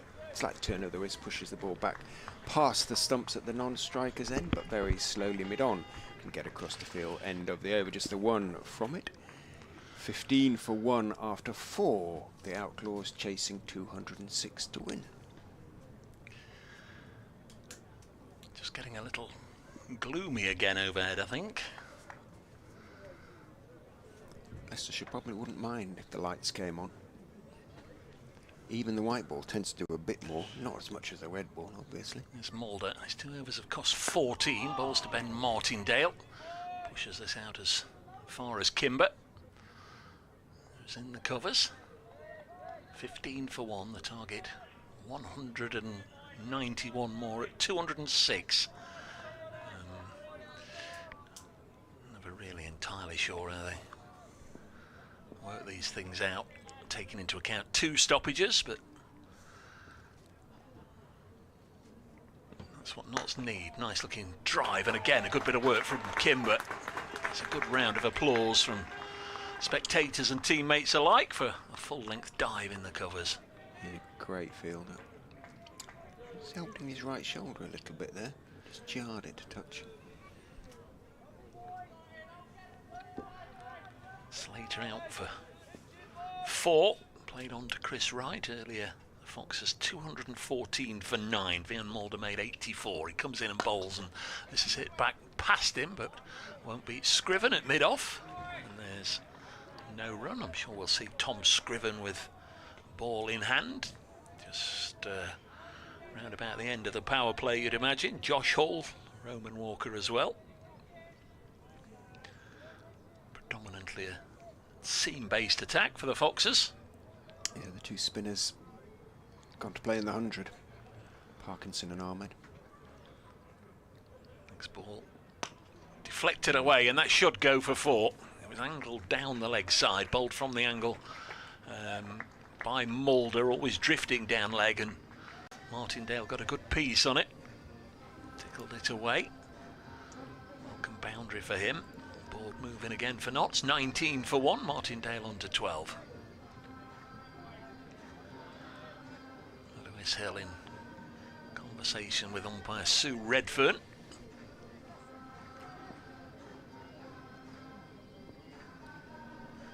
Music's still playing. I'm not sure where it's from, but this one's driven away behind square on the offside. Was that coming over the ground, Tannoy? I'm afraid it was. Single taken. 20 for 1.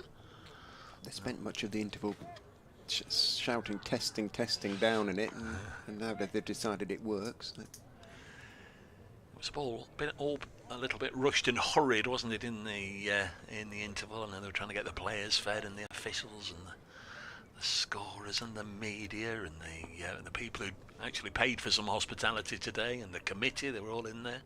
Next ball is just gently pushed out by Lyndon James, as far as Roman Walker in the covers, and that's the end of the 5th over. Mulder went for a few in his first over, but dragging it back now. He's 3 overs none for 19, not to 20 for 1 after 5.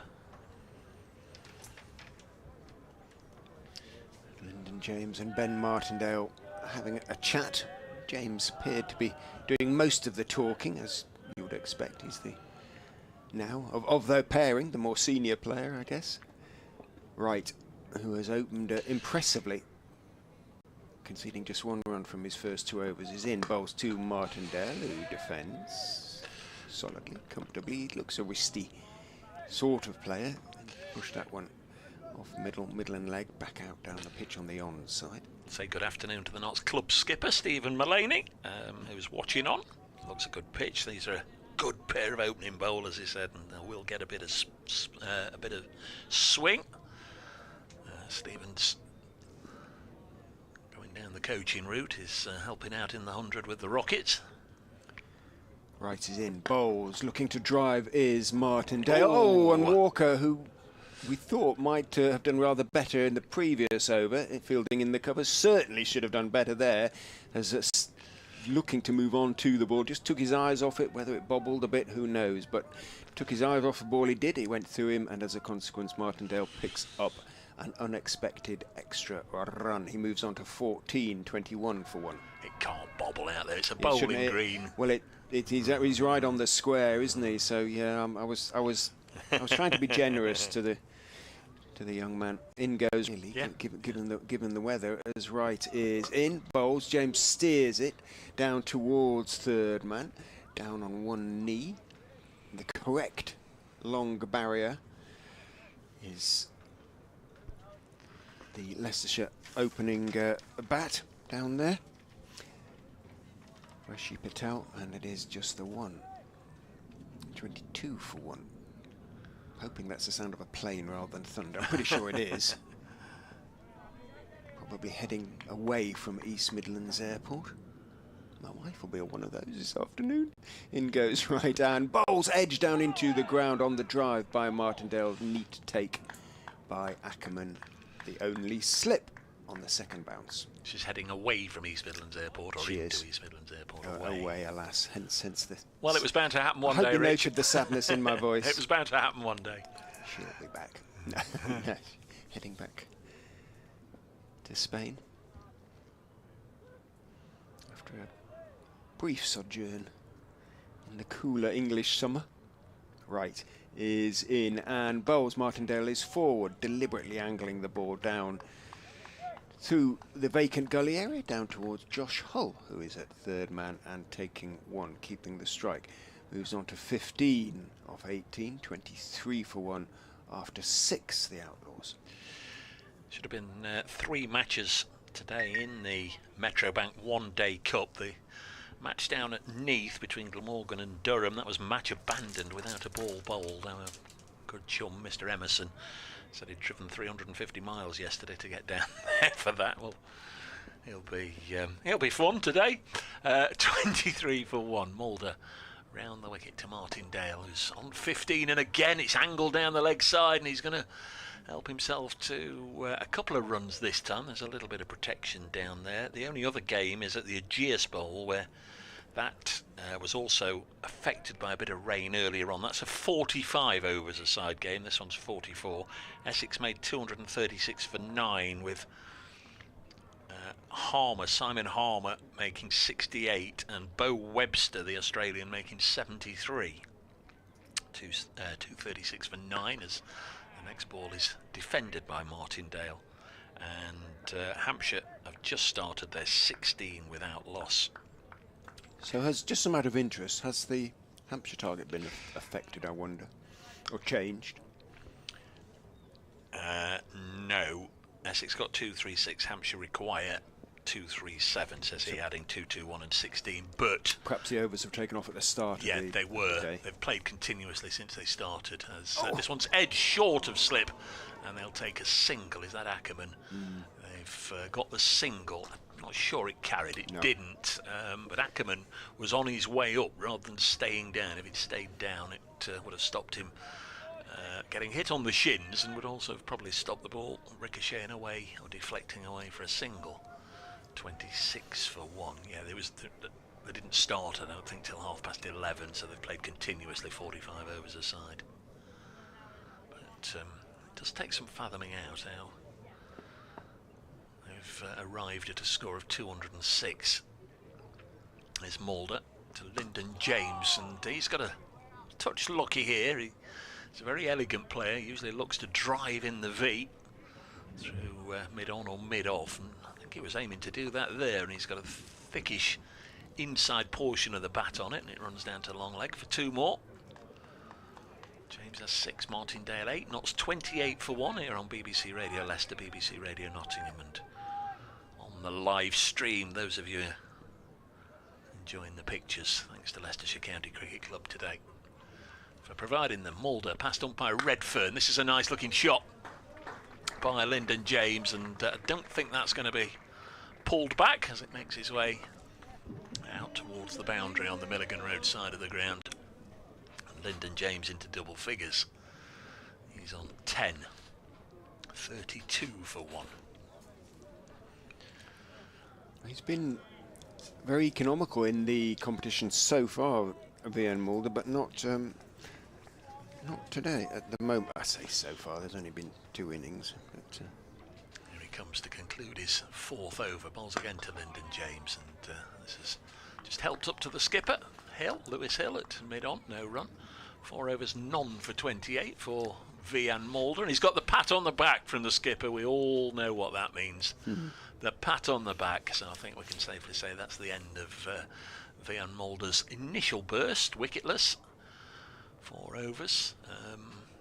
presume the power play may have been reduced by 1 over. Oh, now then, there's something that we don't know, or I don't know. I didn't follow the gaze of Lewis Hill to see who he pointed to, but Tom Scriven. Oh, there we go. Who's that? Scriven. I think it's Walker, isn't it? Oh, it's Walker who's warming up. Yep. Yep. Who took 6 wickets against Kent, so should be confident. Wright is in from the Bennett end. Bowls to Martindale, who drives and misses. That did look to move even from this angle. We're kind of behind Ackerman at first slip, albeit by 100 yards or so and rather higher. But it did look as though it moved away from Ben Martindale. We'll maybe see a replay on that one. Just seen it. There was a bit of swing actually after it pitched. It jagged away sharply. Right. Is in and bowls and again goes past the outside edge with a good one. It was shorter of a length and that did look to move away as well. Yes, it did. And Martindale wasn't sure. Understandably, didn't get anything on it. For some of the Leicestershire supporters or anyone watching of a slightly older vintage, the name Martindale might ring one or two bells. I remember, was there Duncan Martindale played for? No, that's Leatherdale. Forward goes Martindale on that occasion. He's in control, leaning forward, playing with an angle bat through the gully down to third man for one. It was Duncan Martindale, played for Notts, something like 84 to 1990. It's Ben's dad. And he was at the non-strikers end. That's 1985 Lord's final, where Derek Randall tried to get 18 off the last over, got 16 of them or whatever it was, and then got out off the last ball. Yeah, well, yeah. Duncan was at the non-strikers end. Good afternoon to you, Duncan, if you're watching. Right is in to Lyndon James, who is forward on off stump, defending out towards Hill at mid-off. No run. Your boy's going along nicely.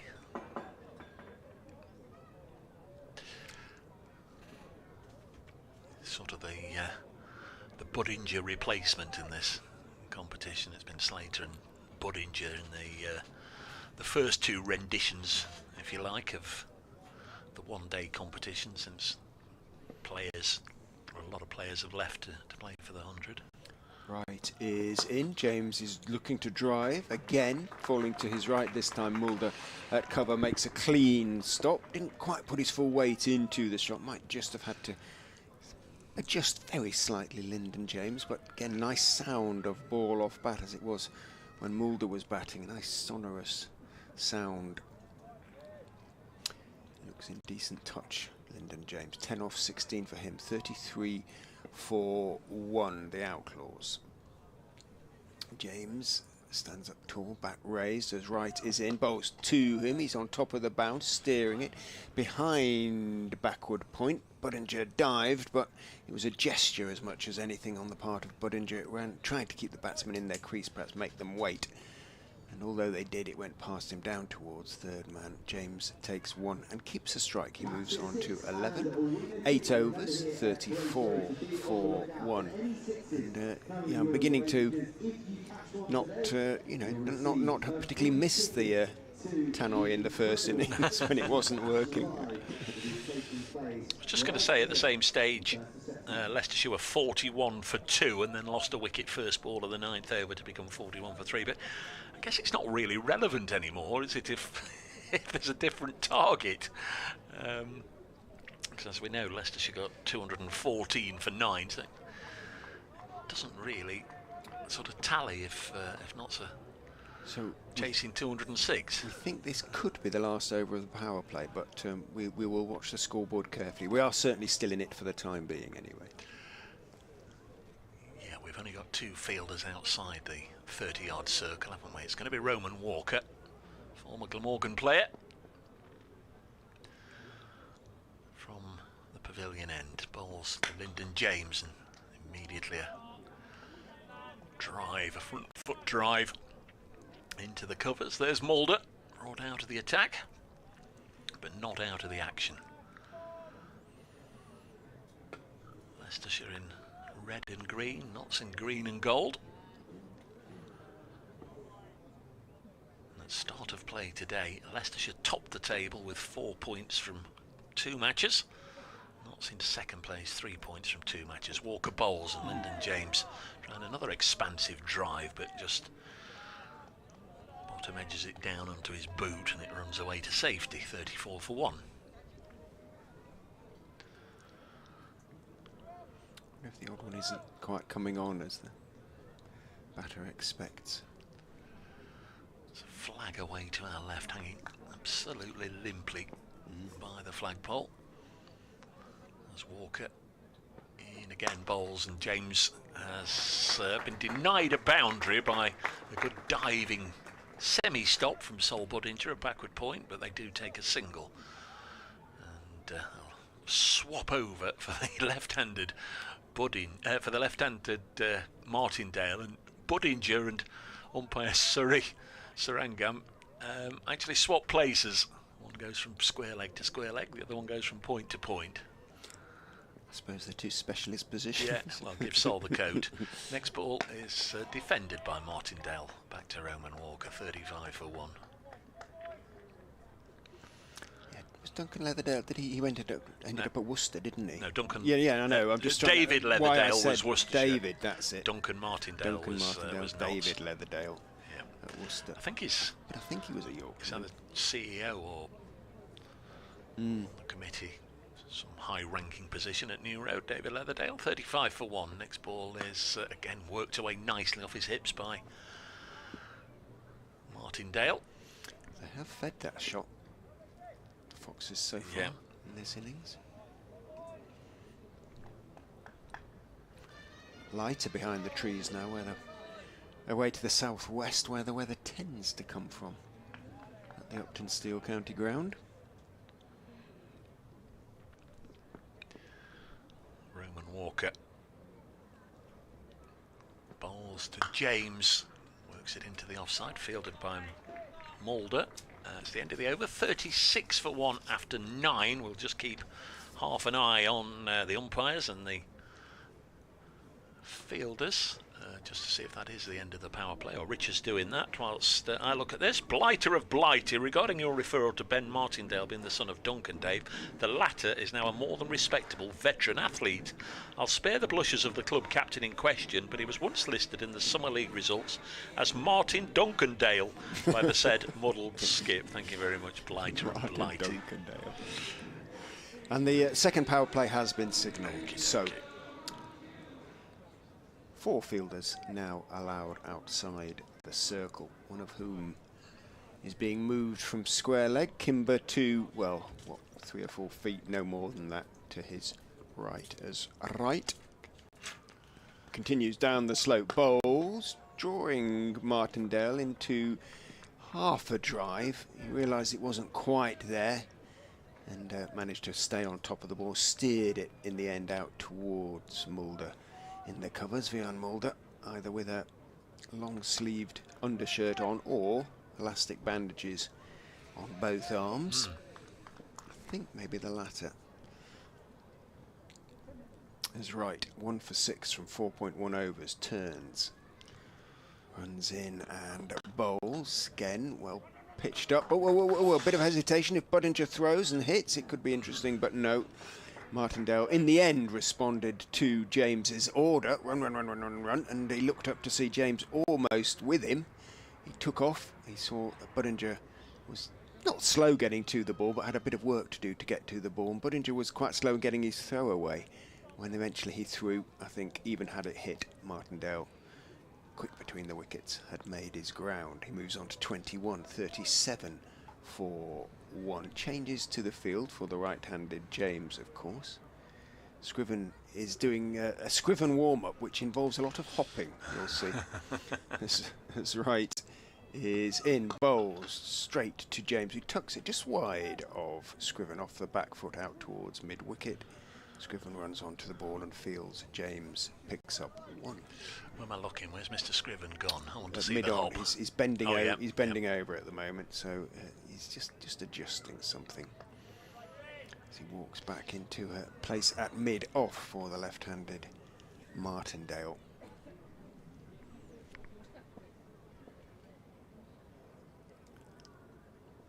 Right. Turns. Is in and bowls, reaching for that one, but getting there is Martindale, cracking it off the front foot, reaching for the drive out flat to Walker, who is on the cover boundary, takes 1. Good to see most of the hospitality boxes occupied. In fact, indeed, I think all of them. Perhaps that explains the busyness downstairs in the Charles Palmer restaurant, which also looked pretty full when we were down there. Yeah. Right is into the right-handed Lyndon James, who again predominantly likes to play off the back foot, waited for that one, turned it behind square on the onside, looks up, sees that the fielder, Hull, has got a bit of work to do to get to the ball, calls Martindale through for a second. 22.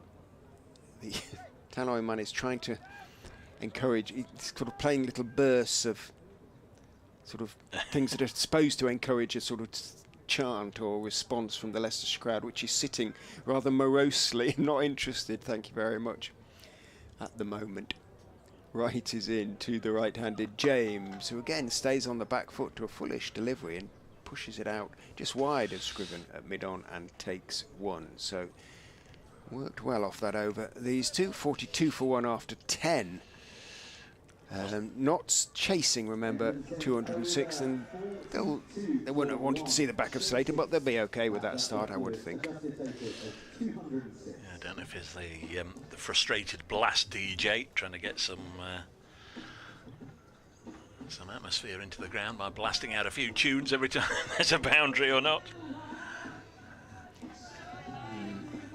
Always having another go. 42 for one, so this will be Tom Scriven.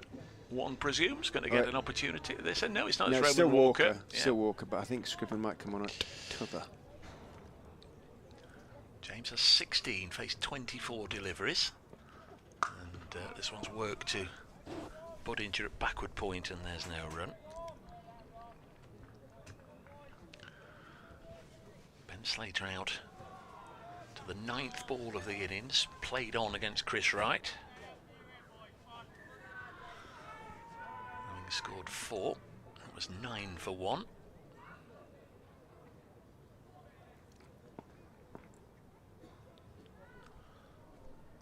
As Walker comes in again, and short of a length, that one gets up round about hip height for Lyndon James, forces it back to the bowl, and just for a second he contemplated. Well, I think he was always going to throw it down to the far end to Hanscom, but he just suddenly realised that Lyndon James was in the way and had to lob it over the 6'5" batter.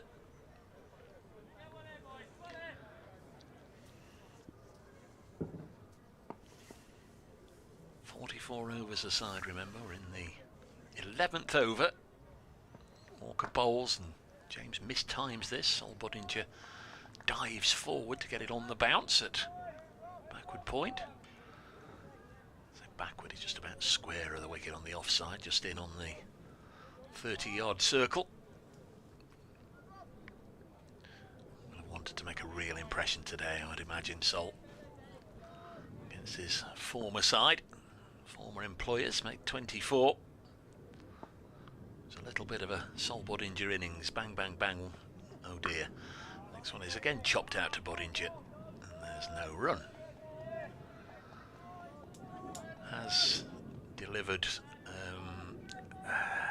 got into a lot of second 11 regular watchers, some of the most outstanding innings for Nottinghamshire at that level over the last 3 or 4 years. Some incredible 150s off not very many balls and that sort of stuff. Just didn't quite have that sort of day in the first team. Can't stop this one, but there will be just a single. Boundary rider on the offside tidies up. Mulder out there. A bit fed up with himself, actually. 43 for 1. Why? Cross with his bowling, I suspect. He's his biggest critic, is he himself. Played very nicely, had through necessity, a very watchful start as Martindale drives this over towards the meet. Louis Kimber doing the fielding, single to him, 44 for 1 at the end of the 11th over. I reckon Notts are going about 4 and over. Oh, a little bit of Gloria in our headphones indicates that we're coming up to the top of the hour. Dave will pop next door to update BBC Radio Nottingham. Phil Long will come in alongside, offer an opinion on who's on top at the moment. I would suggest it's very much the Outlaws, who will be reasonably happy with their start. Yeah, wickets required, isn't it? Yeah. Wickets needed.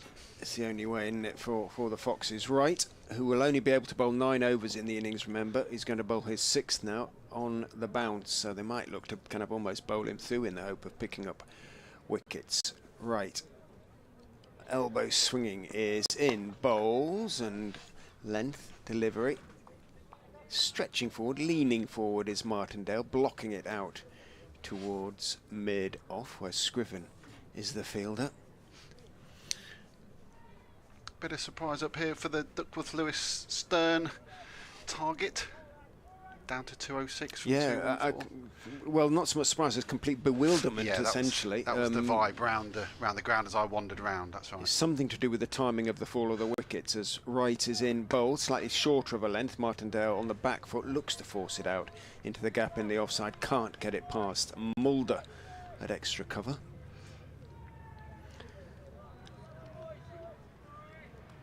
I think when you've been watching cricket long enough, you just wait for that number to pop out the wash and take it as it comes, don't you? Indeed. Everybody was kind of assuming the target would actually go up from 214. In fact, 8 runs off it. Right is in. Bowl shorter and but straight, and Martindale back on his toes, can just turn it, riding the bounce, pushes it out behind square on the onside, takes 1, moves on to 24. Off 33 balls, 45 for 1. England women going to play at an international at the King Power Stadium. We are hearing in our headphones. International football coming to Leicester. They have other internationals on their mind at the moment. Is it Colombia they have to play now in the quarterfinals? That's right, yep. Went through this morning. Right is in, short. James tries to pull, doesn't get it at all, and ends up almost not cue-ending it, but completely mistiming it. And it runs out to mid-on at a fairly slow rate, where Tom Scriven is the fielder. James looks at his bat. Sounded all right, but just almost too soon he was onto it. Had to check the shot.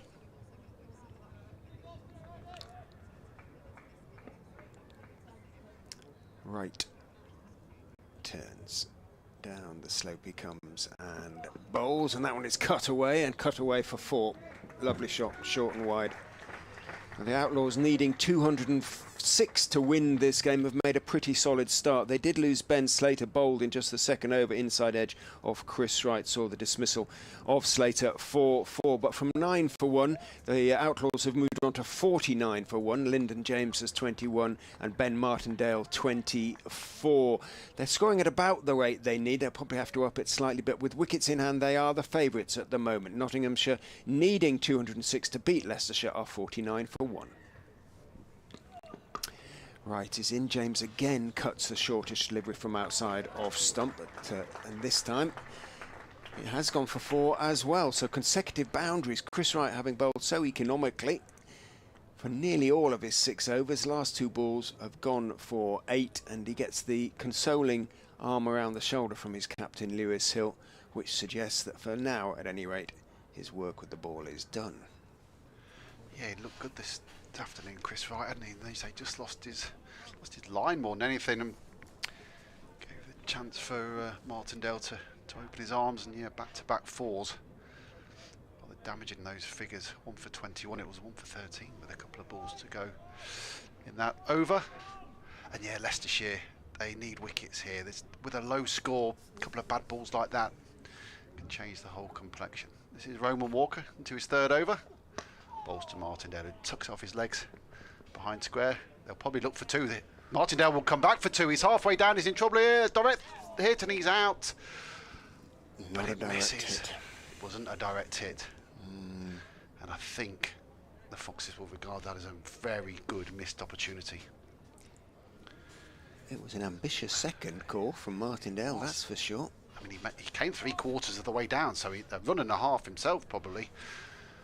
But direct hit needed when it came in. We didn't get it. Nottinghamshire remain 1 wicket down. Here's Walker to James. Dab just behind square. This time I think they will settle for 1. They do. Foe comes in on the 1 bounce to Peter Hanscom. Score moves on to 55 for 1. This is the nicest the weather's been all day, I think, isn't it, Richard? It is. It did say that the sun would sort of come out late, and well, probably actually a little bit earlier than it forecast. Yeah, very pleasant though. Yeah, it's not yet a glorious August day, but it's certainly better than it was earlier on. Here's Walker. Bowls to Martindale in the air, but 1 bounce, driven very airily. His heart would have been in his mouth, slightly there. We saw a few Leicestershire players do that, didn't we? And perhaps just there is a length where it just stops slightly, right. but maybe just slightly earlier and drove. So one bounce to mid off, but no chance. he's in Oakham schoolboy, or ex-Oakham schoolboy is Lyndon James, so...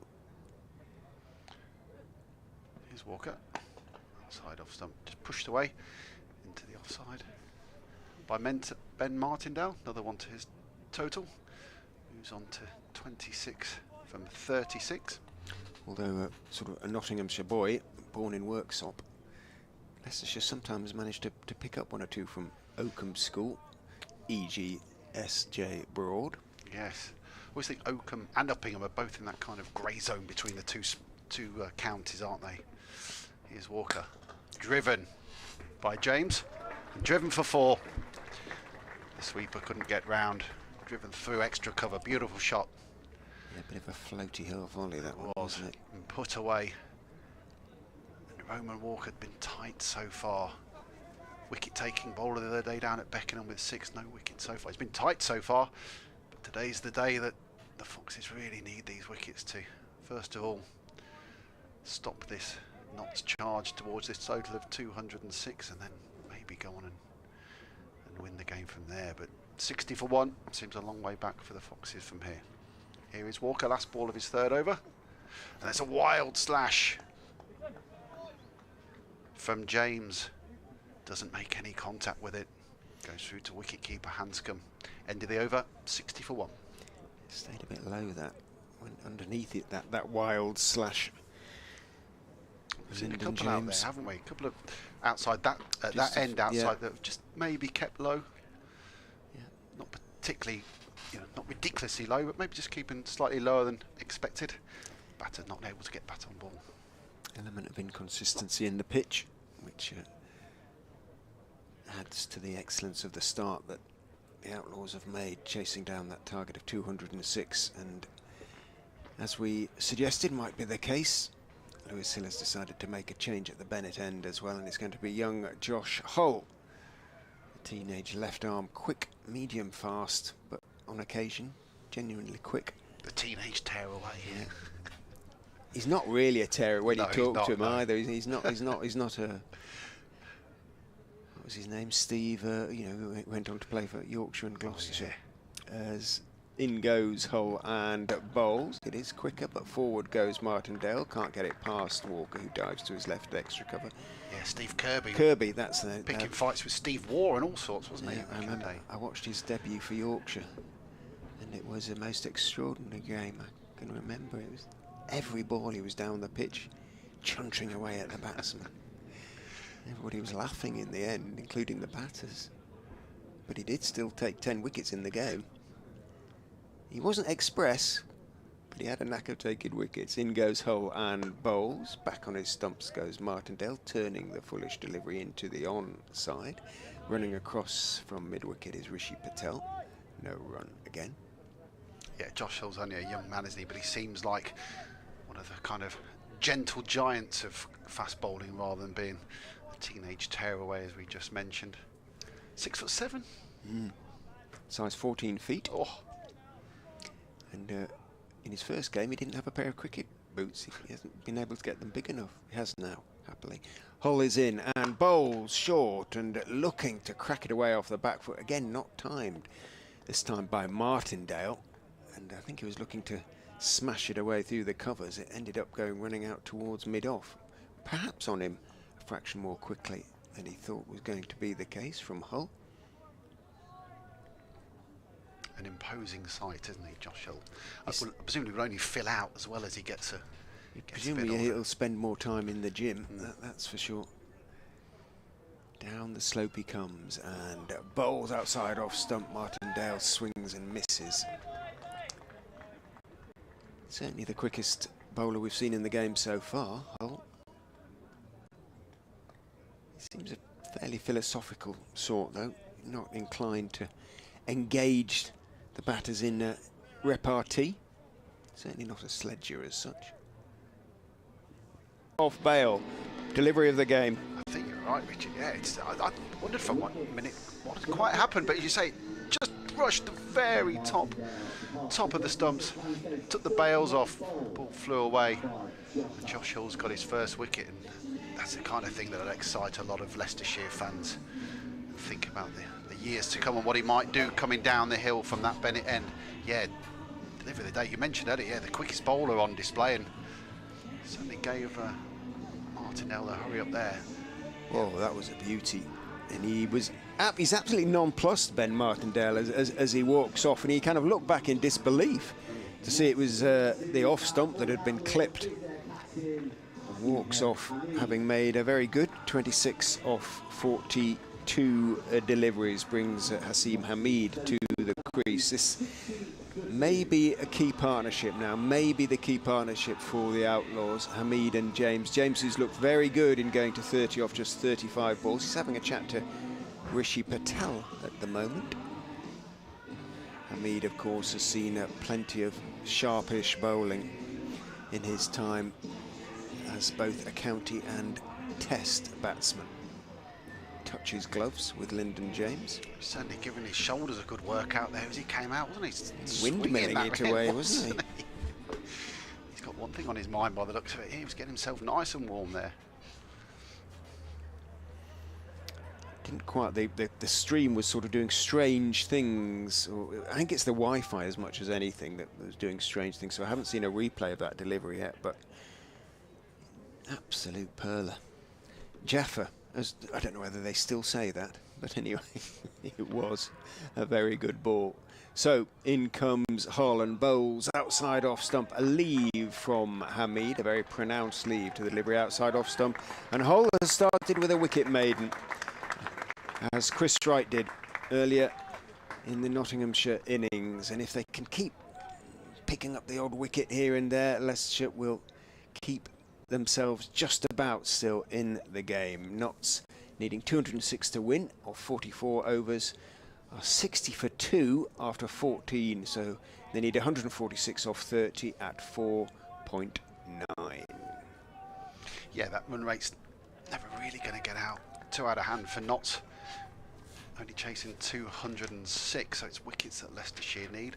Josh Hill's provided one there. Can Roman Walker do the same? Balls now to James, who wants on the front foot. Drives confidently.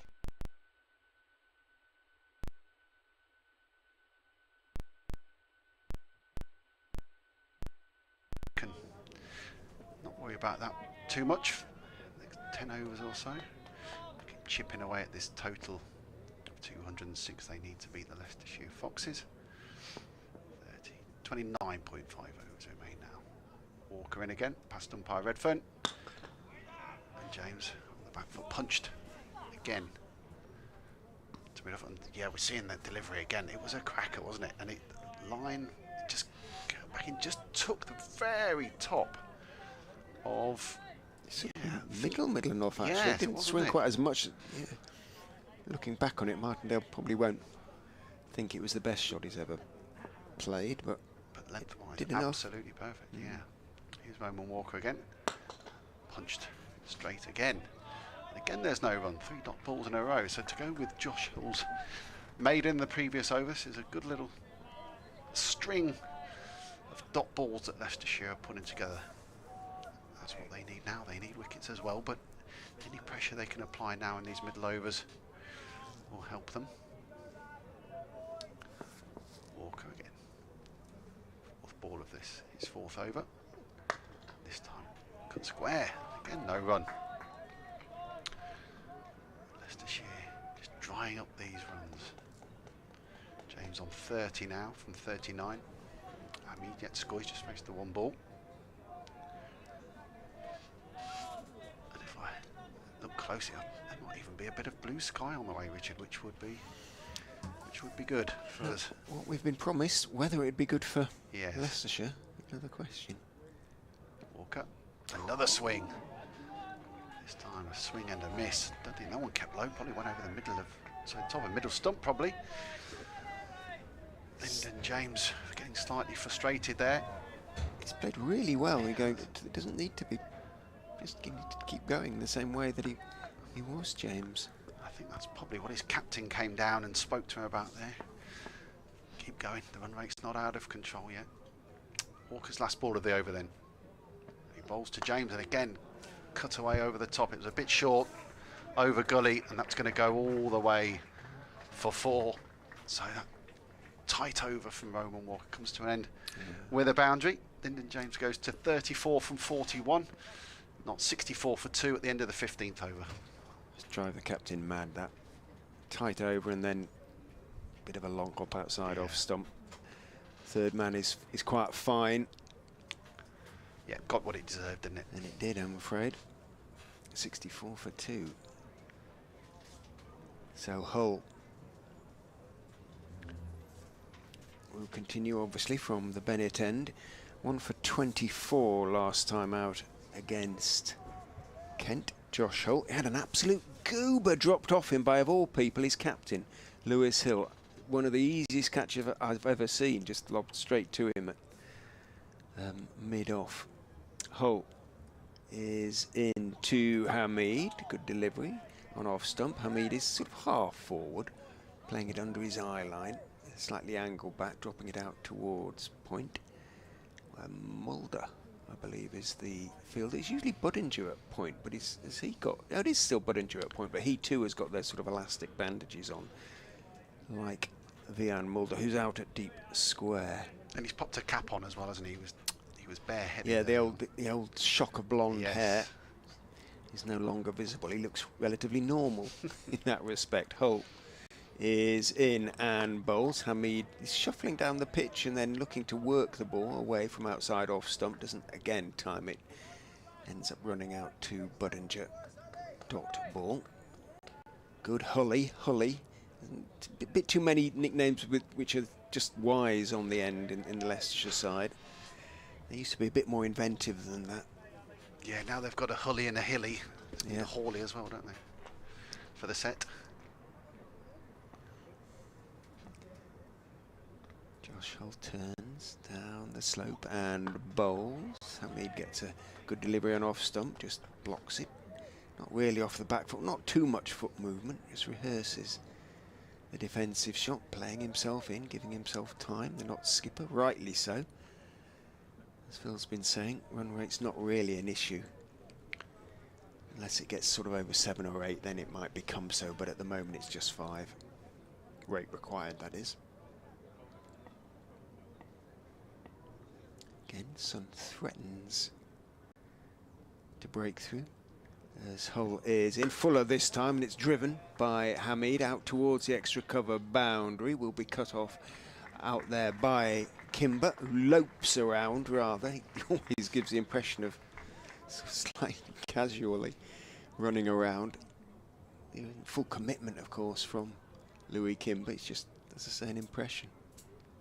Hamid off the mark with a couple. 66 for 2, 140 needed from 28.2. Hull is in bowl to Hamid, who's working that one away from outside off stump with an angle back down through the vacant gully area towards Scriven, who's at third man, 1 taken. Yeah, the Duckworth Lewis Stern par score on the bottom, 64 at the moment. So not 67 for 2. You know, they're slightly ahead, and I think we'd probably both agree with that, Richard.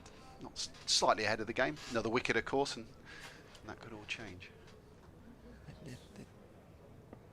They're kind of fine at the moment, doing it the right way. I guess you probably expect to lose the odd wicket when the pitch isn't completely consistent, as Hull is in. Hamid up on his toes to the slightly shorter of a length delivery. Just outside off, I beg your pardon, James up on his toes, and that's a better shot from Lyndon James, who, as I say, played really nicely in going to 30. But I suspect that long hop from Roman Walker in the last over will have just sort of settled him down again, picked up the 4, which will have taken the pressure off him a little bit.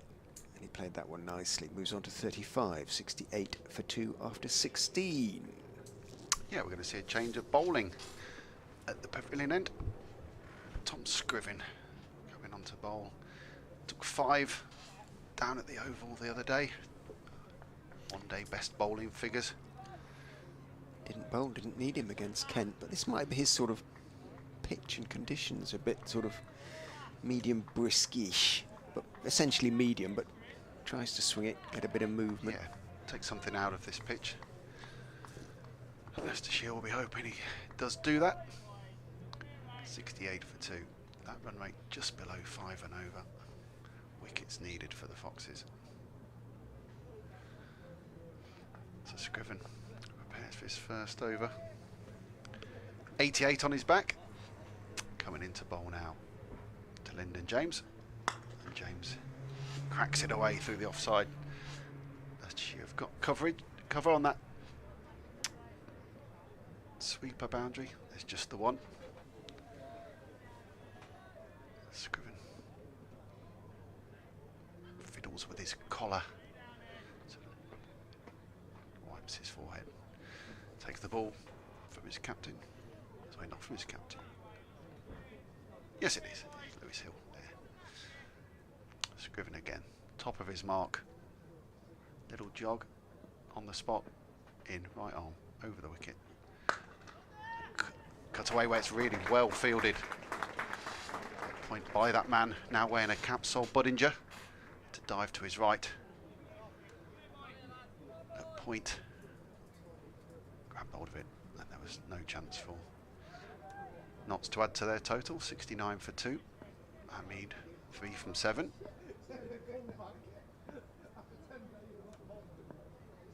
Scriven runs in past Mark Redfern. And this is on the pads. There's a large shout. I first thought that was probably going down leg side, Richard. I don't know about you.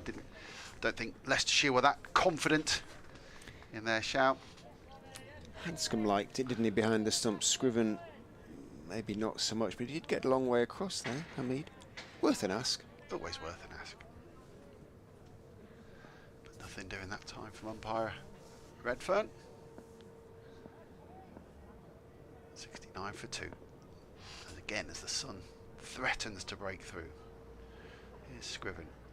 This time punched through the offside to the offside sweeper.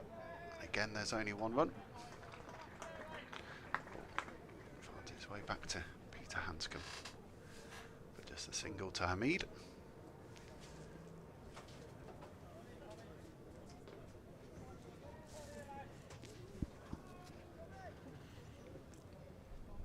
So Tom Scriven, 2 runs for his first 4 balls. Here's his 5th now, into bolt. It's just pushed back by Lyndon James, and there'll be no run there. A good tidy over from Tom Scriven. Leicestershire have put together 3 or 4 tight overs now. Put the break rate slightly on this Notts run chase, but if Richard and I were just mentioning, no real problem when it comes to run rate, and there won't be for quite a while when you're only chasing 206, a revised Duckworth Lewis Stern total after Leicestershire made 214 for 9 in their 44 overs. Here's Scriven, last ball of his over, driven straight again, and again there's no run. So 2 runs off the over. Nottinghamshire 70 for 2. Lyndon James has 36 from 45. Hamid 4 from 9. 70 for 2 off 17. The only real difference between the sides is Leicester had lost 4 wickets by this stage. They were 72 for 4 after 17, so always better to have the wickets in hand. It's one of the old cricket cliches, but add 2 to the score. Yeah. You never quite know. Josh Scholl needs to lose the music, but Hasib Hamid understandably steps back there. Poor from the Tannoy man. It sounded a bit like a wrestling shout, that. Lose the music. Well, got to get that right.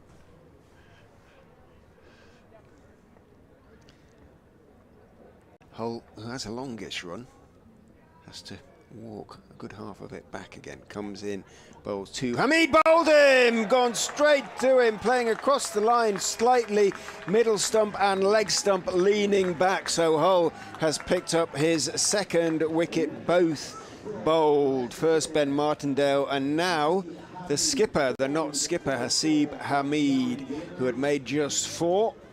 And he looked to be playing Hull okay, but maybe that little bit of extra pace. Let's have a look, see if that did a little bit back in. Yeah, it swung back in a bit. Yep. And it went between the bat and the pads and on to middle and leg stump. So Josh Hull is keeping Leicestershire very much alive in this game. Notts now 70 for 3. Yeah, there's been a real benefit on this wicket, hasn't there, today, of bowling nice and straight, and Josh Hill's really been rewarded for that. As you say, Richard, in the end, I mean, sort of slightly falling over, but the ball just tailed back into his stubs. Might have kept very slightly low, but Josh Hill, 13 deliveries, 2 for 4. Exactly what Leicestershire needed, exactly when they needed it as well. And yeah, a few small low-key chants from the far side. Maybe people thinking now, yeah, Leicestershire back in this race slightly. Very much so. And it does make me smile to think Hull was bowling in schools cricket last year and what it must have been like for the schoolboys. Yeah. You wouldn't have seen it, would He's you? not really? 18. Sir. It's not fair. I think I'll bat number 10, thanks, sir. Phew. Blimey. So Hull now has Matthew Montgomery at whom to bowl. Slipper's gone back in as the young giant comes down the slope and bowls. Foolish. Montgomery plenty of time forward, just stroking the ball out into the offside. Rishi Patel, the fielder, as the sun really... Yeah, the player's actually casting shadows now. This is where we look at the calendar and remind ourselves it's August the 8th. Well, as sometimes happens, you know, that on Facebook memories come up, and my memory this morning was of a picture of Grace Road, but it was absolutely, it was not quite brown, but it was an awful lot less green than at this time last year than it is now. Hull is in. Bowles looking for the pull, and it stayed a bit low, hit him on the pads, and there was an appeal. Not really vociferously from Hull, because it pitched quite a long way outside leg stump, looking at the not the replay, but looking at catching up. And it probably would have gone over the top as well, otherwise had plenty going for it. But certainly Rishi Patel, who's getting very excited at extra cover, gave it the beans in terms of appealing. Hull knew it was not out. But a decent ball first up. Yeah, quickish. And it was certainly a little bit too quick for Montgomery's attempted pull. In goes Hull, bowls, and that's a better shot from Montgomery. Waited for that one and just turned it calmly away through backward square out towards Vian Mulder, who throws on the bounce to Peter Hanscom, and one is taken. James may now hold the key for the Outlaws. 36 not out off 45. Yeah, you were saying Oakham and Uppingham are sort of on the border, and yet Stamford School, which is that bit closer to Nottingham, 8 miles or so from Oakham, to the east, as in goes Hull and bowls. James waits for it, plays it late, steers it down towards third man, takes one. Has produced a couple of Leicestershire cricketers of late. And of course, Nottinghamshire cricketers, because Zach Chappell was a former Stamford schoolboy who started at Leicestershire, went on to Nottinghamshire, now at Derbyshire.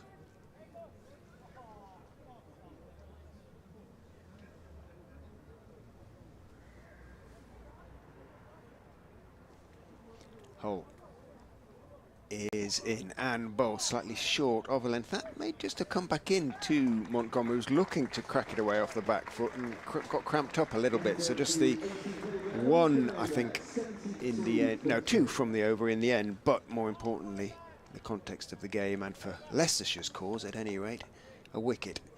That of Hasib Hamid, comprehensively bowled for 4, and after 18 overs, Nottinghamshire 72 for 3, and there's not much in this now because Leicestershire at this stage, in fact they'd just lost their 5th wicket, they were 78 for 5, so not still ahead of the game. Here's Scriven, he's on his 2nd over. James goes on the back foot and just punches through to the onside, where the ball's fielded by Louis Kimber. Boundary vote in front of the popular side. Just a single to Notts. They move on to 73 for 3. The Duckworth Lewis score along the bottom of the scoreboard we can see here, reading between 82 and 84 in this over. So Leicestershire have certainly wrested the initiative back from Notts in terms of that gauge of looking at where this score stands. As Scriven's in again. And Montgomery just covers up. Pushes the ball straight back to Tom Scriven. There's no run. Leicestershire having a good passage of play here. They've managed to put the break on. Taken that wicket of the Nottinghamshire captain, Azib Hamid. Be searching for more. Lyndon James, 38 not out. It's his partner, Matthew Montgomery, on strike. Scriven's in. And bowls to Montgomery. Again, just pushes forward. And there's no run. And both teams today really have got the benefit of bowling straight. Lots of, or not much opportunity to cut and pull. Ball often being pushed down to mid-on and mid-off, as it was there. Scriven then halfway through this second over. He's just gone for 3 runs so far. And here is Scriven. Balls to Montgomery. And again, Montgomery on his toes. Pushes it to the Leicestershire captain, Lewis Hill, and there's no run. Update coming for BBC Radio Leicester, so I'll rudely nip in ahead of Phil if I may. See how the timing works.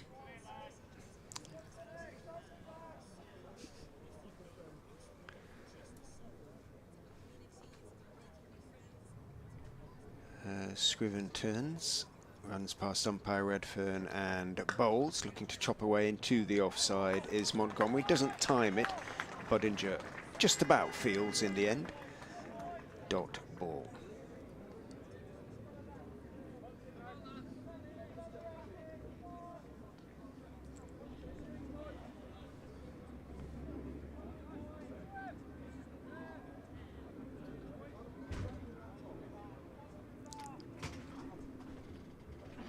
They have a bit of work to do, the Foxes, if they're going to make it 3 out of 3, but they're keeping themselves in the game. They set Nottinghamshire a target of 215, which was reduced to 206 because of a couple of wickets in hand. This one could go the distance.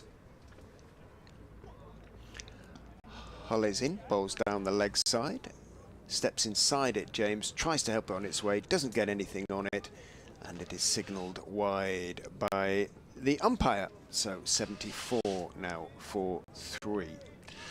Just maybe for the first time today, this just starting to get a little sticky for Nottinghamshire, isn't it? I heard you mention the DLS score, not so 10 behind that now.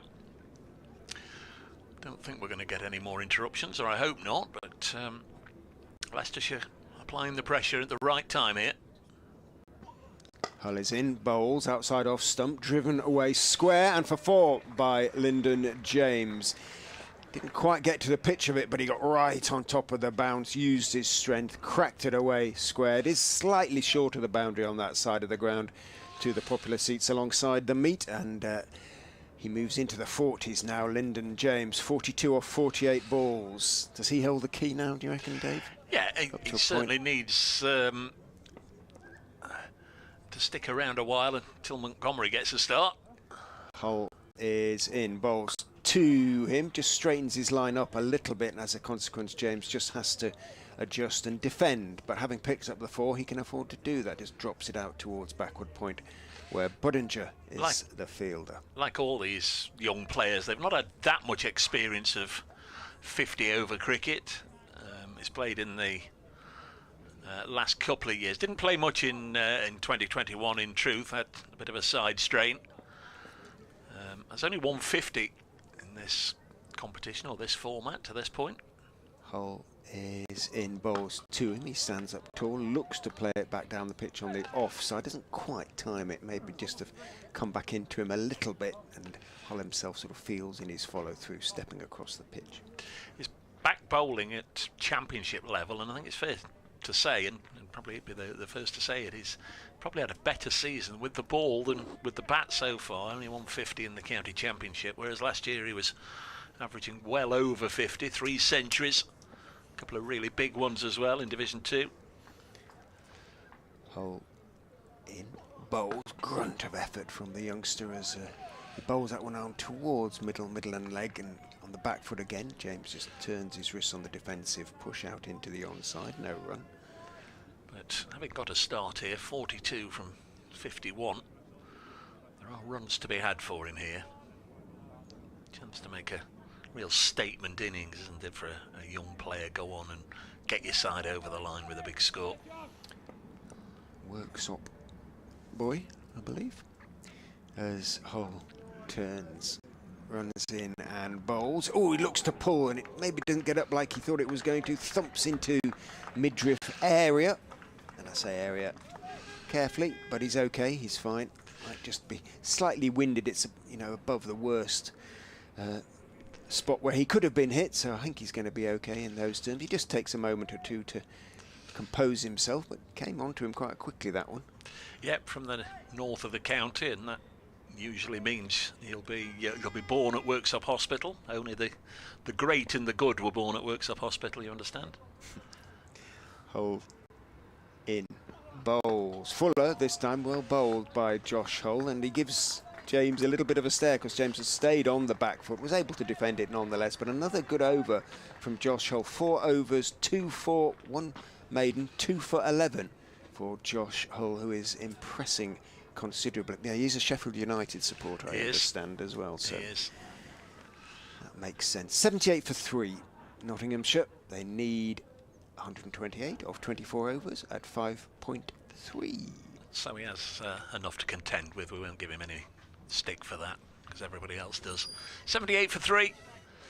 Matthew Montgomery on strike, has one. Tom Scriven is going to bowl to him, and this has worked away. Nice bit of timing, but he's going to get a single for it. That's a good shot for 1 run by Montgomery, just easing it away off his thigh pad and quickly out to the deep square boundary. That's Rishi Patel out there. 79 for 3, Montgomery on 2, James on 42, the men out, Slater for 4, Martindale 26, and Hamid for 4. The stumps hit on each occasion. Scriven. We've got shadows around the players for the first time today from natural sunlight rather than floodlight. Single taken by Lyndon James. Again, working it out. It's Fat Louis Kimber out there on that deep square, deep mid-wicket boundary. 80 for 3. As Phil comes back to replace Richard. I heard you mention DLS, as I say, they've just found themselves just behind. What you can't do is afford another wicket to go down, otherwise that might just shoot up into the hundreds. 80 for 3, not Scriven bowls. Another nicely played defensive push by Montgomery up to mid-on. Yeah, it's been a combination of good tight bowling from Leicestershire, that wicket as well. That required rating up to 5.4. It's not out of hand by any stretch of the imagination, but it is just creeping up very slightly. Not to want to keep their eye on it. Liam Patterson-White doing next, left-hander, punchy left-hander. He'll look to get on with things, give it a bit of a slap if they do fall behind the run rate. How big an impact he has may well determine the eventual outcome, as Montgomery plays this to wideish mid-on, nicely fielded by Roman Walker. Dane Shardendorf, the wicket-keeper, is the leading scorer in all second 11 cricket last year, due in at 7. Calvin Harrison, we've seen make some handy contributions in the county championship side this year at 8. Brett Hutton can give it a bit of a wallop, and Tom Loughton, untried yet as a Nottinghamshire player. Next one is again punched to mid-on, there's no run, and Dane Patterson, well, if it gets down to Dane Patterson, Leicestershire have done very, very well, and Notts are in trouble. 81 for 3. So if we see Dane Patterson, and it's game on, isn't it? Very much so. One thing we can, I think, safely assume is Dane Patterson won't be promoted in the order at any time. One of of county cricket's definite number 11s.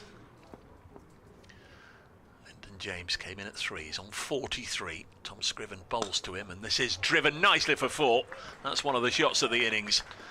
Has just latched onto the length of that one and worked it through the onside for 4. Lovely bit of timing, and that's spoiled Scriven's over somewhat. 85 for 3, so 7 from that over. That's much better as far as knots are concerned. Leicestershire won't want too many overs where 7 runs come. 85 for 3. We don't have to do the equations in our head because it's there on the board, beautifully laid out. Further 121 to win from 23 overs. Yeah, 85 for 3, as you mentioned. Josh Hull, he's made a difference so far. 2 for 11 from his 4 overs. He'll be looking to add to that now as he comes down the hill from the Bennett end to bowl left arm over the wicket. Bowls to Montgomery. It's wide and cut square, and cut square for 4. Just went behind the post here in the commentary box. And when I looked the other side, it was flashing over the boundary for 4 runs. That's twice really, sort of bookending the last 20 minutes that we've had back-to-back boundaries. Lyndon James hit a couple of 4s in a row, and then it's been a fairly lean period for Notts since then, but 4 from the last ball of the previous over, 4 from the first one of this, and 89 for 3. Here's Hull again. Montgomery's ready, just on his toes. Almost dead bats it back just past the bowler. It's in fact picked up by Colin Ackerman, and again no run. And that difference between the not score and that look with Lewis Parr, it's got closer and closer with those back-to-back 4s. No indication that there's going to be any rain. In fact, the weather's better now than it's been all day. Just a guide, isn't it? It's a very really good guide generally, yeah. And if there was rain about, it's always nice to be slightly ahead of it, but no need for that at the moment because we've got sun shining here at Grace Road. As Hull is in, and it's just dabbed again behind square down towards third, where it's fielded by Tom Scriven. It's just the 1 run. The score tick over to 90. Very pleasant for watching cricket. The crowd have been rewarded. It was just the sign that they were getting a little frustrated this morning when it did seem to all of us that the rain had actually stopped and the umpires were down there chatting to the ground staff. But I think the spectators like us tend to forget that the ground staff have got some of the best radars around and can generally tell if there's another burst coming. Here's Hull come round the wicket now to James on his toes. It's it square. If it covers, there's 1 run, which they get through for quite easily. James moves on to 48. He's faced 57 balls now. One thing the ground staff don't like, and you talk to them up and down the country, and that's doing the work twice. They generally don't like to do all the mopping up and what have you. Not that there's had to be any great mopping up today. You know, the sheets haven't been brought on and puddles needed to be mopped up, but they don't like doing it twice, do they? Here's Hull again. Again, just on Montgomery on his toes, pushed down just behind square. Again, another easy single, and those back-to-back boundaries at the end of the previous over and the start of this one has just given Notts that opportunity just to keep the score ticking over, keeping that run rate about the 5 mark. Yes, you wonder if at any point we are going to see pace off with Ackerman, Captain Hill, maybe even Budinger. I don't know if he's bowled a ball yet in anger for Leicestershire. He certainly did for Notts on a couple of occasions. Hull in, tucked away on his hips behind square. Again, another single easily taken. James moves on to 49. End of the over, 22 gone. James 49 not out, Montgomery 9 not out, Notts 93 for 3. 2 good overs back to back, really, in terms of what's happened before them. 7 from the previous one, 8 from that over. And Lyndon James now on the brink of a 50s. 49 not out, Matthew Montgomery on 9.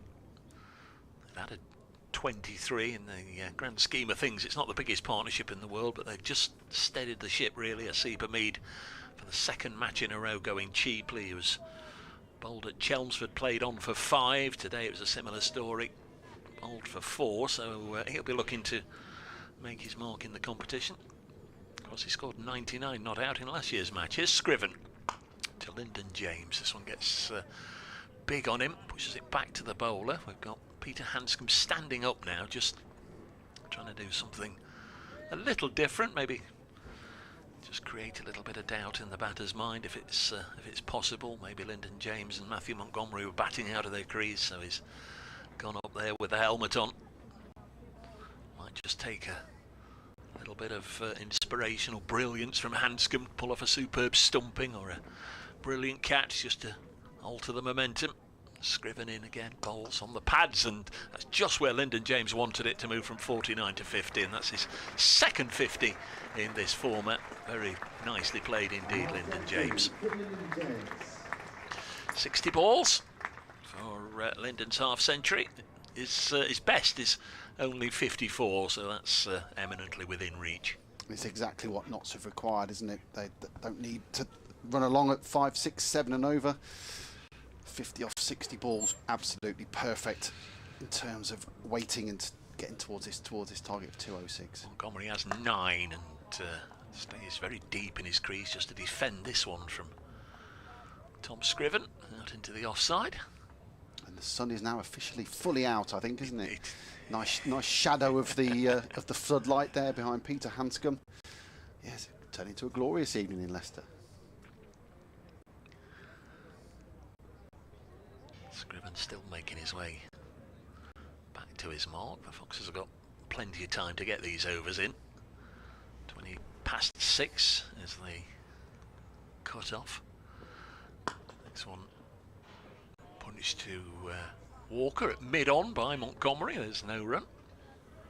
Yeah, but you mentioned the ground staff not wanting to do the work twice. Generally, these apps and rain radar, they give a pretty good indication of what's to come, don't they? Sometimes you're on the edge and there's showers floating about, but if there's a front on the way, they tend to know about it, and they'd rather wait 10 minutes and, as you say, take the covers on and off. Yeah, there were 1 or 2 shouts of "come on, get on with it" this morning. Scriven into Montgomery, and again it's pushed up to Walker, but this time he checked his drive a little bit, so there wasn't that much pace on it, and the ball took its time to reach Roman Walker, and Montgomery was aware of that, so caught Lyndon James through for an easy single. Montgomery into double figures on 10, 95 for 3. Yes, I thought if they don't do something soon, we're going to have a chorus of slow hand claps and even more words of encouragement directed towards 2 umpires. Next one is pushed to mid-off, immediately followed by a shout of no from Lyndon James.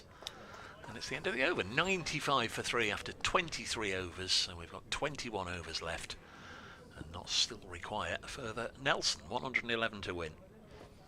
Yeah, excuse the pun, but I suppose it's water off a duck's back, isn't it, to groundsmen, people telling them to hurry up and move on. They know what they're doing. They want to get cricket started. Very frustrating when you've paid your good money to get in and you're what appears to you to be perfectly playable conditions, and the covers are still on, the umpires are chatting. But generally, I think we get started as quick now as we ever have done after rain breaks, don't we? So I think we were fairly fortunate. It wasn't heavier than it actually was, just a bit of light drizzle. Is this Vian Mulder back on? This is Vian Mulder back on, yes. Last year's MVP in this competition, 350s to his name this year. Can he get the wickets that Leicestershire required? Edged! And edged probably through where first slip would have been. Hanscom dived, threw out a glove. I don't think he got anything on it at all, and the ball raced down to the boundary for 4. Mulder making things happen with his first ball. Wonder how close that was to Peter Hanscom. Wonder if, had it been 4th or 5th ball of the over, if Hanscom had have just by then just adjusted his starting position a little bit. Well, I guess we'll never know. But first ball of the over, it just almost seemed to be through him before he dived. Here's Mulder again, second ball of the over. And this time it's cut down by Montgomery. Perilously close to his stumps. The ball bounces up. Goes through to Peter Hanscom. And great start from Vian Mulder, the start of his 5th over, his second spell. And so making things happen, making Notts worry. Some players have on your side, Dave. Mulder, yeah, Yeah. very much so, yeah. Mulder again, about to come past the umpire at the top end and bowls onto Montgomery's pads. I think that's come off his pads. It's gone down behind towards fine leg. Ball thrown in. We'll wait to see from... No indication of a leg by, so that's another one onto Matthew Montgomery's score, and he moves on to 15 from 22. Yes, the 100 comes up, greeted to complete indifference. You normally get a clue, don't you? But as you say, complete indifference. Yeah, and there are a goodly number of not supporters in the ground as well. It'd be nice to hear them getting behind the team. Mulder again. And that is down the leg side. Oh, and that got a bit of bat on it, no doubt. And Hanscom's dive to his left got, I think, both gloves on it. But the ball's come out. And that's a drop catch from Peter Hanscom. And that would have been a big wicket for Leicester. Yes, Lyndon James as well. He really went hard at it down the leg side. Would have been a wide, or we presume it would have been a leg side wide. Not entirely sure with our umpire at the penny 10, sorry Sarangam. Been one or two is not given, but you can only assume it would have been a wide. Mulder again. On his toes is Montgomery, and they scamper through for a quick single. And another one added to the not score. They move on to 202 for 3. Mulder with one ball remaining in this over. Yes, not one run away from being halfway there towards their goal. 102 they've got, 104 more they require. Mulder, last ball of his over. Into bowl to James. It's James on the pad. Half an appeal from the Leicestershire Foxes. Peter Hanscom liked it. Nobody else was really interested. And again, no signal from the umpire, so maybe a bit of bat on that as well. Notts move on to 103 from 3, end of the 24th over. 20 overs remain. They require 103 to win this match. Yeah, Notts have just got themselves ahead of Duckworth Lewis. They're also ahead now, I think, pretty much for the first time from where the Foxes were at the same stage. Leicestershire had 93 on the board at this stage, 93 for 6, but it was around about this time that they were having to take stock and rebuild and get used to the rain stoppages. Here's Scriven. Bowls to Montgomery. That's a nice looking shot out on the leg side. Should be cut off by the sliding Kimber. It is indeed. They come back for 2. 105 for 3. And Lyndon James has now matched his highest score in List A cricket. Very small sample size. He's only played 14 or 15 matches, but that's his second 50. Hasn't always batted as well, of course. Batting at 3 this year, but the last couple of years he's been floating down in the middle of the order. Scriven in again, bowls, and he'll cut this one away, but there's protection with Mulder away to our left, so Notts require exactly 100, and they've got just under 20 overs in which to do it, so they are keeping that rate certainly round about the 5 mark. The great thing with this competition being played when it is in August alongside the 100, it gives players opportunities, don't they? Opportunities to come into the side, gives players opportunities to perform different roles within that side. There's Scriven in to bowl, and another firmly struck shot up to mid-on. This pair have been regulars in the county championship side for the last couple of years. But, real opportunity here, just to, as I said earlier to Richard, just make a statement. Can't recall either of them going out there and winning a match. If Lyndon James is 105 not out here and Notts win, you know, it's one to remember always. As Scriven bowls to him, and again he drives it crisply into the offside for another single. He has now got his highest List A score, moves on to 56. Montgomery on 17. And as you mentioned, a fantastic opportunity for him to go on. Won't need to throw his wicket away in search of quick runs. Just keep the strike ticking over, and those runs will come. And he'll move on maybe towards that 100. Montgomery has 17. Tom Scriven in his 5th over bowls to him, and again nicely played into the offside. There's no run there.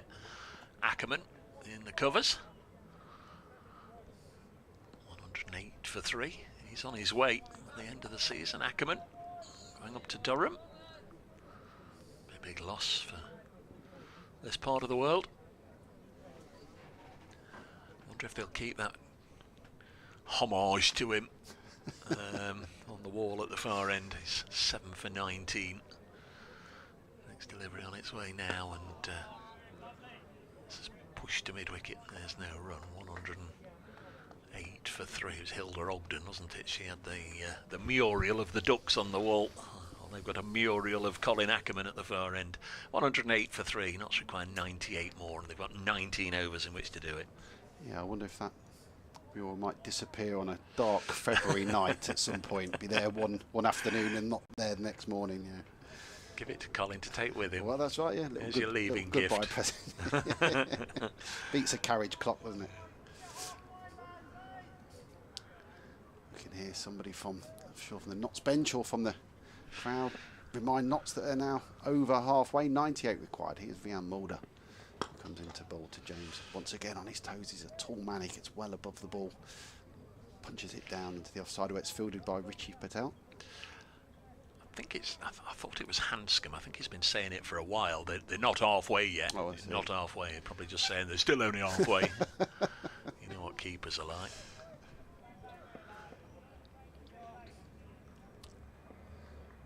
Mulder from the top end. Bowls now down the leg side. It's helped on its way, and I think that's going to go for 4. It is going to go for 4. No chance. It's a fine leg. Is that Josh Hill there to cut that off, and that's easy runs for Notts. Bad bit of bowling from Vian Mulder. Lost his line completely. I mentioned it last year, so apologies if Notts fans have heard it before. I umpired a match last year, and it was a young keeper, and he's fishing for it. He's fishing for it, and then he threw in. He's going for a salmon. He's going for a trout. Like he invented sledging, and he suddenly come up with all these fish. Here's Mulder again. He's played forward defensively, and there's no run. How many fish did he get through? Well, I had to tell him to shut up. I was saying far wittier things than you 40 years ago, Sunshine. Just keep it quiet and concentrate on the game, etc. 112 for 3. As we get towards 5 o'clock. If you want to, we'll disconnect Phil. So Richard can take Phil's place, and then Phil can nip in for me when I nip next door in just a second. 112 for 3. Lyndon James has 60. There's nothing more we love than a willing volunteer to come in and... Do you want me to help you out, guys? Well, we do indeed. Richard's back, Vian Mulder's bowling, and Phil's in the middle of an almighty stint here alongside me, and I'm sure he'd like to join you at the crease. Mulder is in. Bowls to James, who drives hard down into the ground, bounces nicely for Rishi Patel, falling to his left to make the stop.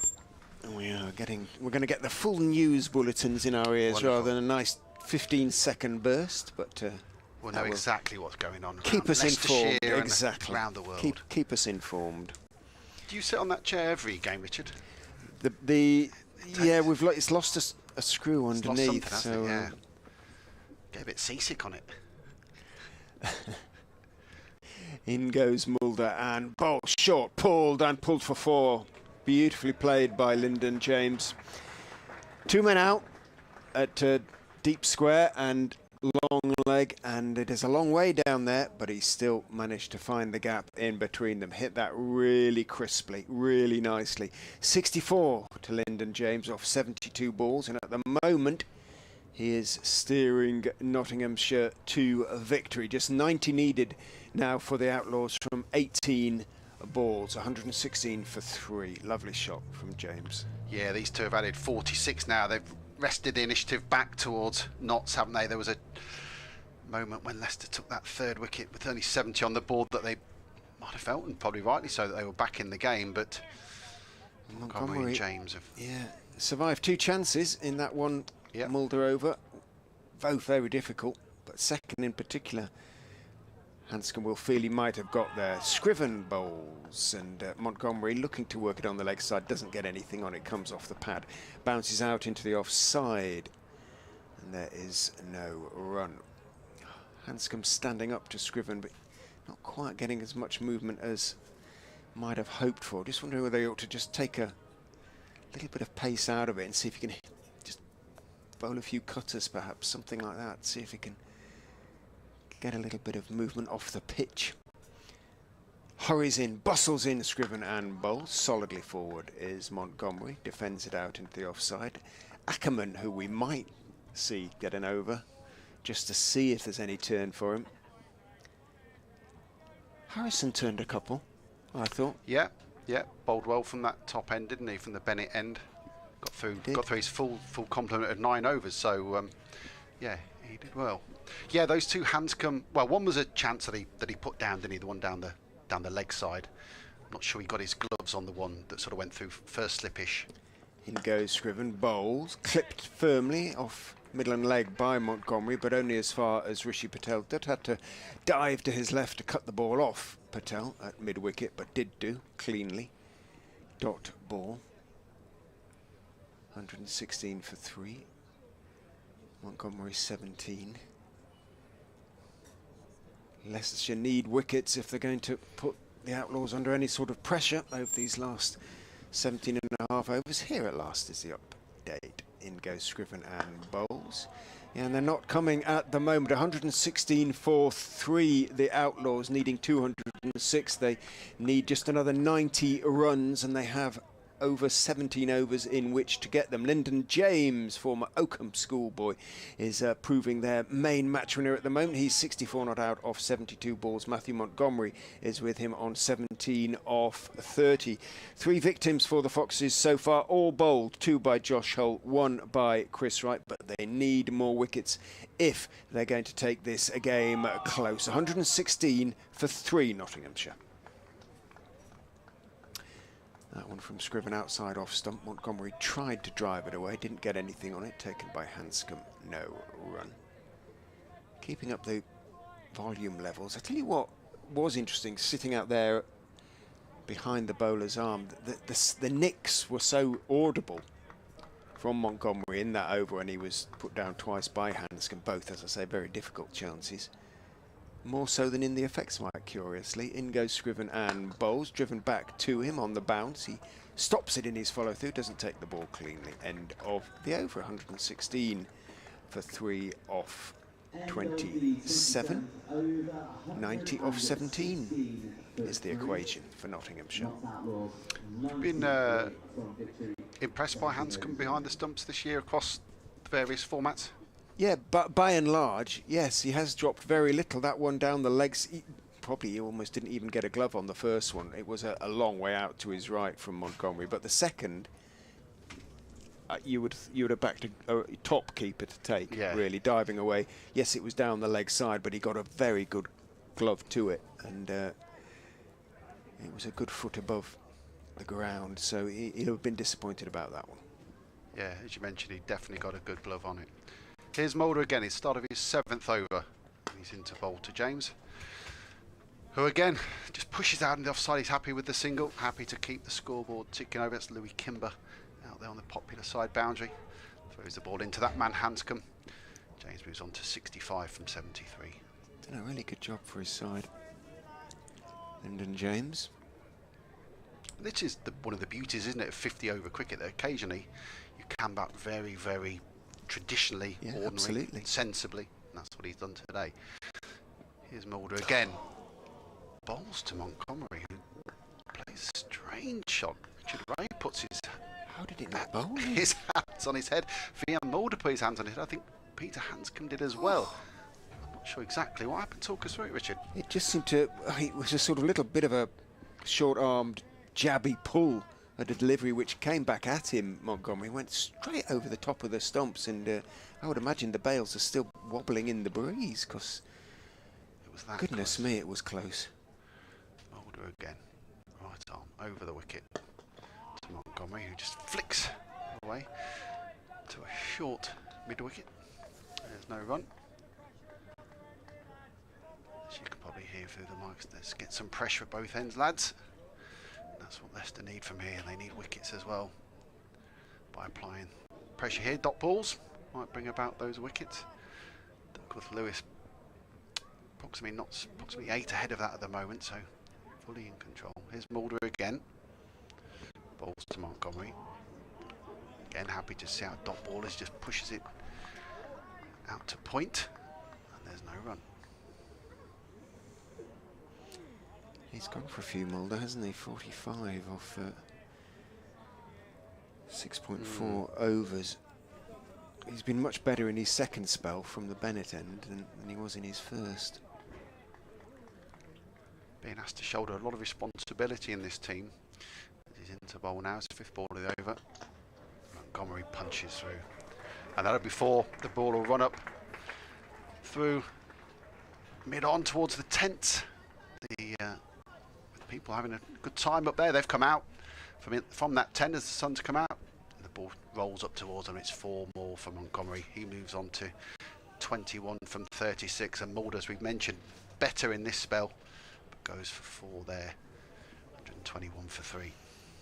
Yeah, arguably the most authoritative shot that Montgomery has played. Saw it early. It was only just short of a good length. Mulder then to complete his over to Montgomery. Montgomery pushes straight, looks for a quick one. This will be tight. The ball flashes by the stumps at the bowler's end. It was Lewis Hill with a throw. Didn't miss by much. Would have been close. Hands on head again. That's never a great indication because it always happens. Players put hands on heads when the ball flashes by the stumps, but I think that would have been close. But the ball didn't hit the stumps. They run through for a single.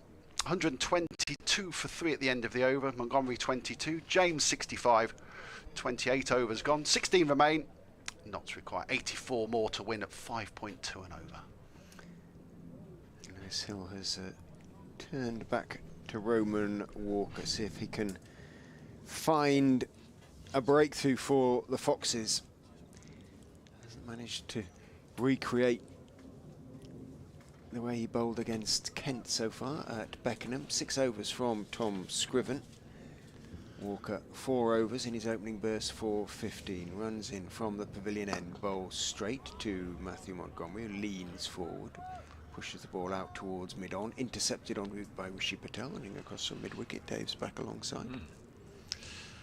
50 partnership for this wicket, brought up as well. And hugely important for Notts when they lost Martindale and Mead in quick succession. And for the first time today, just started to get a little sticky, a little tricky for Notts. Walker is in, bowls Foolish on the leg stump, clipped away towards deep mid-wicket. Louis Kimber quickly to the ball, gets away a good side-armed throw, gets it away quickly anyway. That was the main thing. Keeps the batsman from thinking about a second. Not that they're under any pressure in that respect. A good 10 now ahead of Duckworth Lewis. Stern. Saying how sort of maturely James has played, really. Yeah. Really well. Walker is in to him. He's driving in the air, but well wide of Budinger, who momentarily might have thought he was in the game. Probably 5 or 6 yards away to his left. Runs down towards wide third man.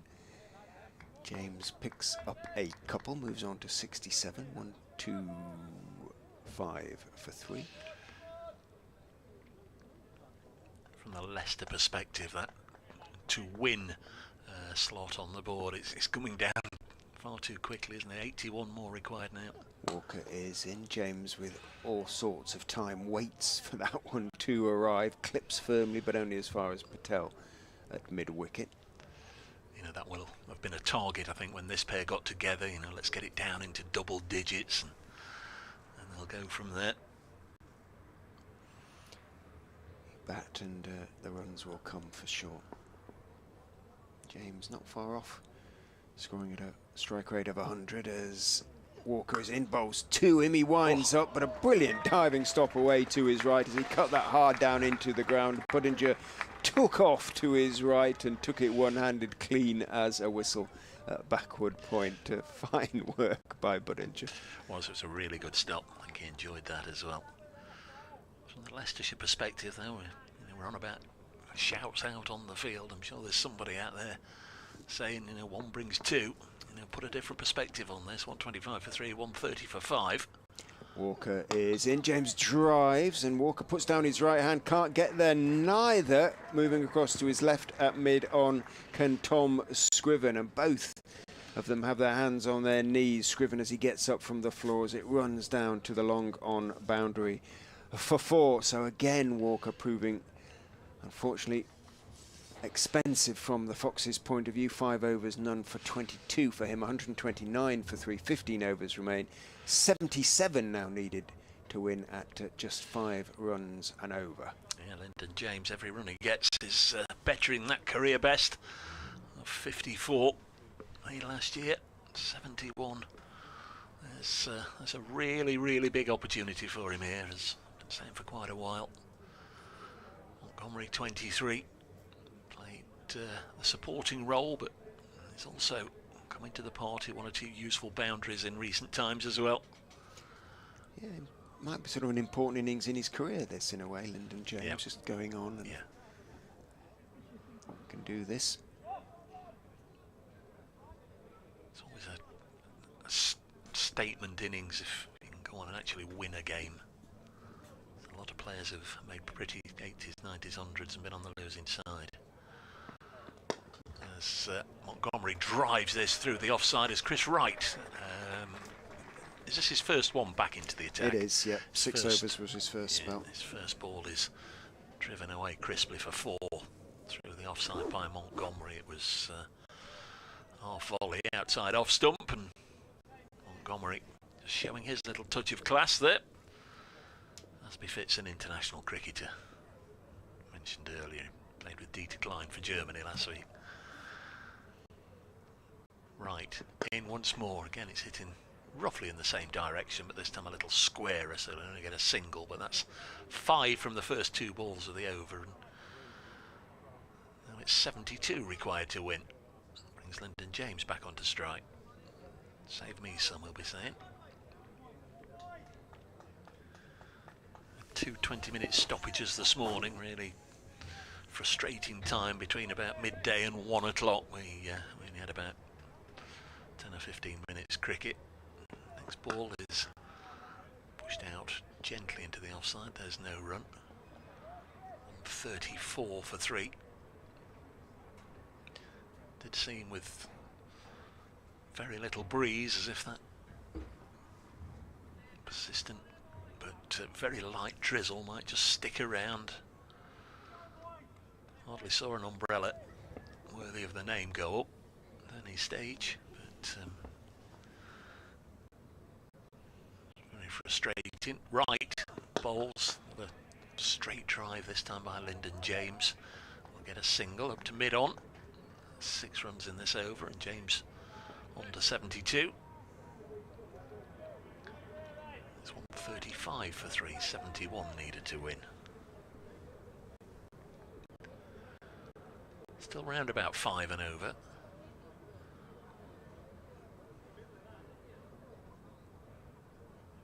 Still wouldn't totally write off Leicestershire here. Notts lost their last 9 wickets for 66 runs on Thursday, as Montgomery pulls this on the leg side. So a lot of those that are to come.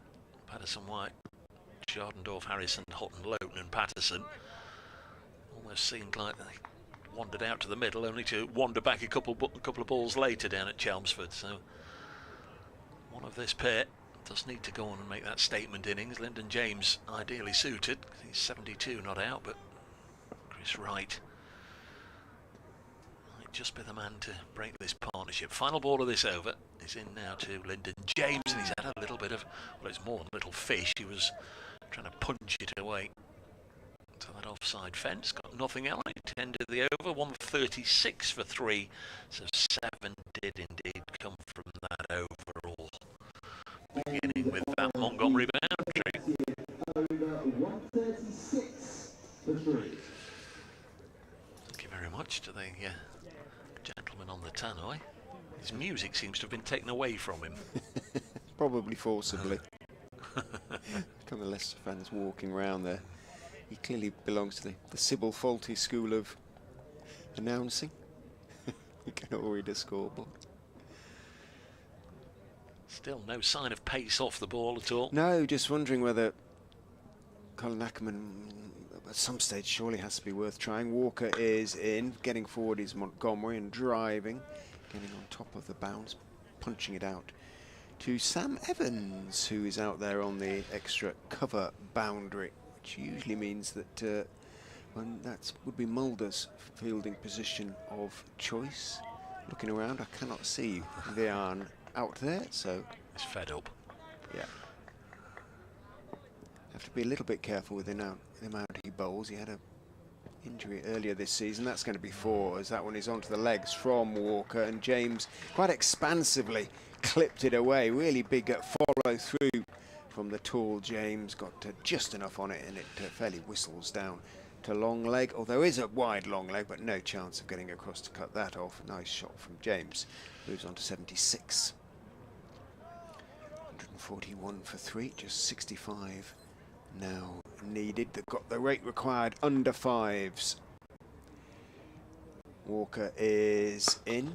Better length, but still a bit leg side-ish as that's punched by James. You heard the rapping weight as he saw it going straight to mid-on, where Scriven is the fielder. Been nothing in the air, has there? And for that reason, Lewis Hill has been able to keep his ons and his offs up inside the circle, mid-on and mid-off, rather than having to push them down onto the fence here, and they've saved an awful lot of runs. Walker in again to James. That's a better line and length, and James has to be solid in defence as he leans forward and blocks that one back down the pitch. Both stylish, technically correct batters. We did see Lyndon slog 1 or 2 sixes in the blast games that he played this year, but that's very much not his forte. He will stroke it on the ground. Waits with bat raised as Walker is in, bowls to him, again slightly short of a good length and beautifully driven through the onside. That is going to gather pace, at least not lose any pace, down the slope towards the wideish long on boundary. Scriven turned, went chasing after it, couldn't drag it down. Lovely shot, really didn't do a big follow through. That was all about timing from Lyndon James, who moves for the first time in his List A career into the 80s. It's also minor statistic. It's also the highest not score in this season's competition. Slater got 79 at Chelmsford.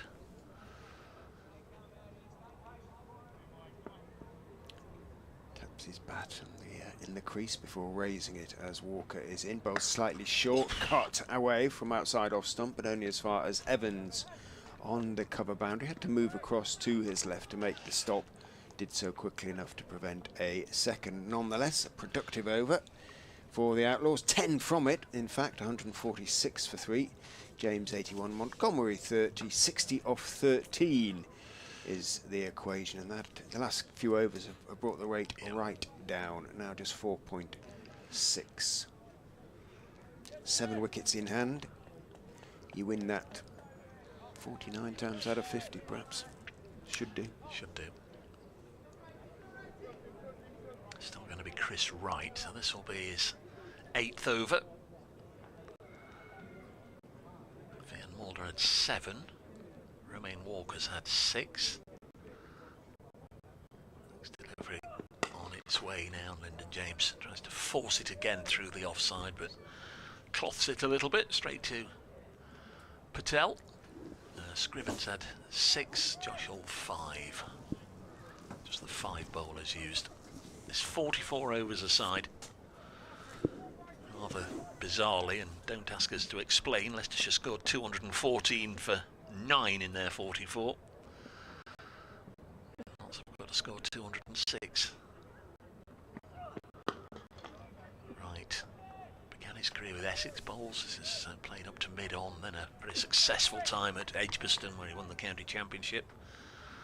He's had a good many years here now at Leicestershire, and as we were saying earlier, going to move on to his 4th county in the close season when he heads off to join Sussex. Basically had a brilliant county career, really, Chris, right?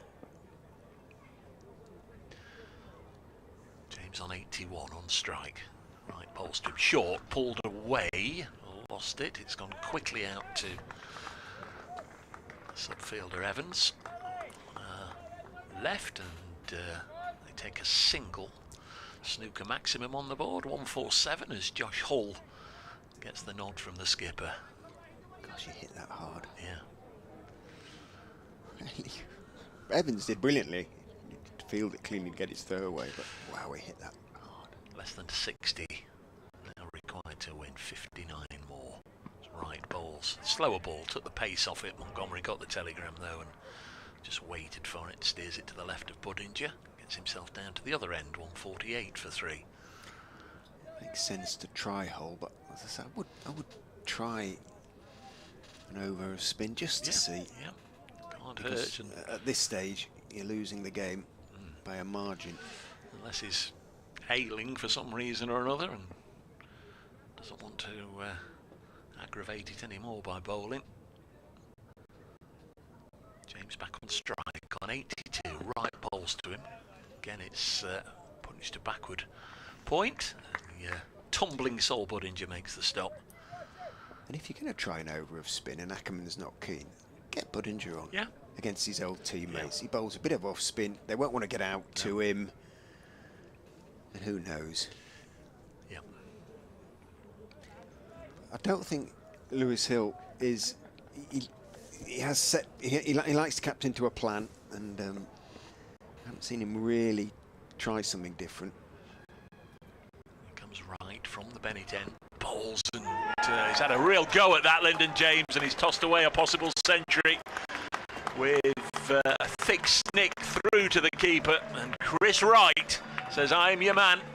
You don't need spin on here, I'm your man." 148 for 4 as Chris Wright strikes, gets his second wicket. That's a very, very good innings from Lyndon James, but shows a little bit of a sign of frustration by punching his bat at the thick snick through to the keeper. Anscombe has not been without his blemishes in this innings, but comfortably held onto that one. 148 for 4, so when Lyndon James falls, not still require 58, got 12 overs in which to get it. 148 for 4 after 32. Yeah, he didn't need to play this. I think it was a little inside edge, curiously, so it might just have moved back in, having seen the replay. Have another look at it. Seemed to find a bit of something from the pitch there, Chris Wright. And well, they haven't quite given up on this one yet. Leicestershire, although Hudson Prentice is I beg your pardon, Hudson Prentice, Patterson White, I'm getting my double barrels. It's Bell mixed up Drummond. there. Bell Drummond. There's a few of them around, aren't there, really? Hannon Dolby. Yeah. You're really We've done it. I've played this game a lot. Okay. They put 78 on for the 4th wicket in round about 14 overs. Good time.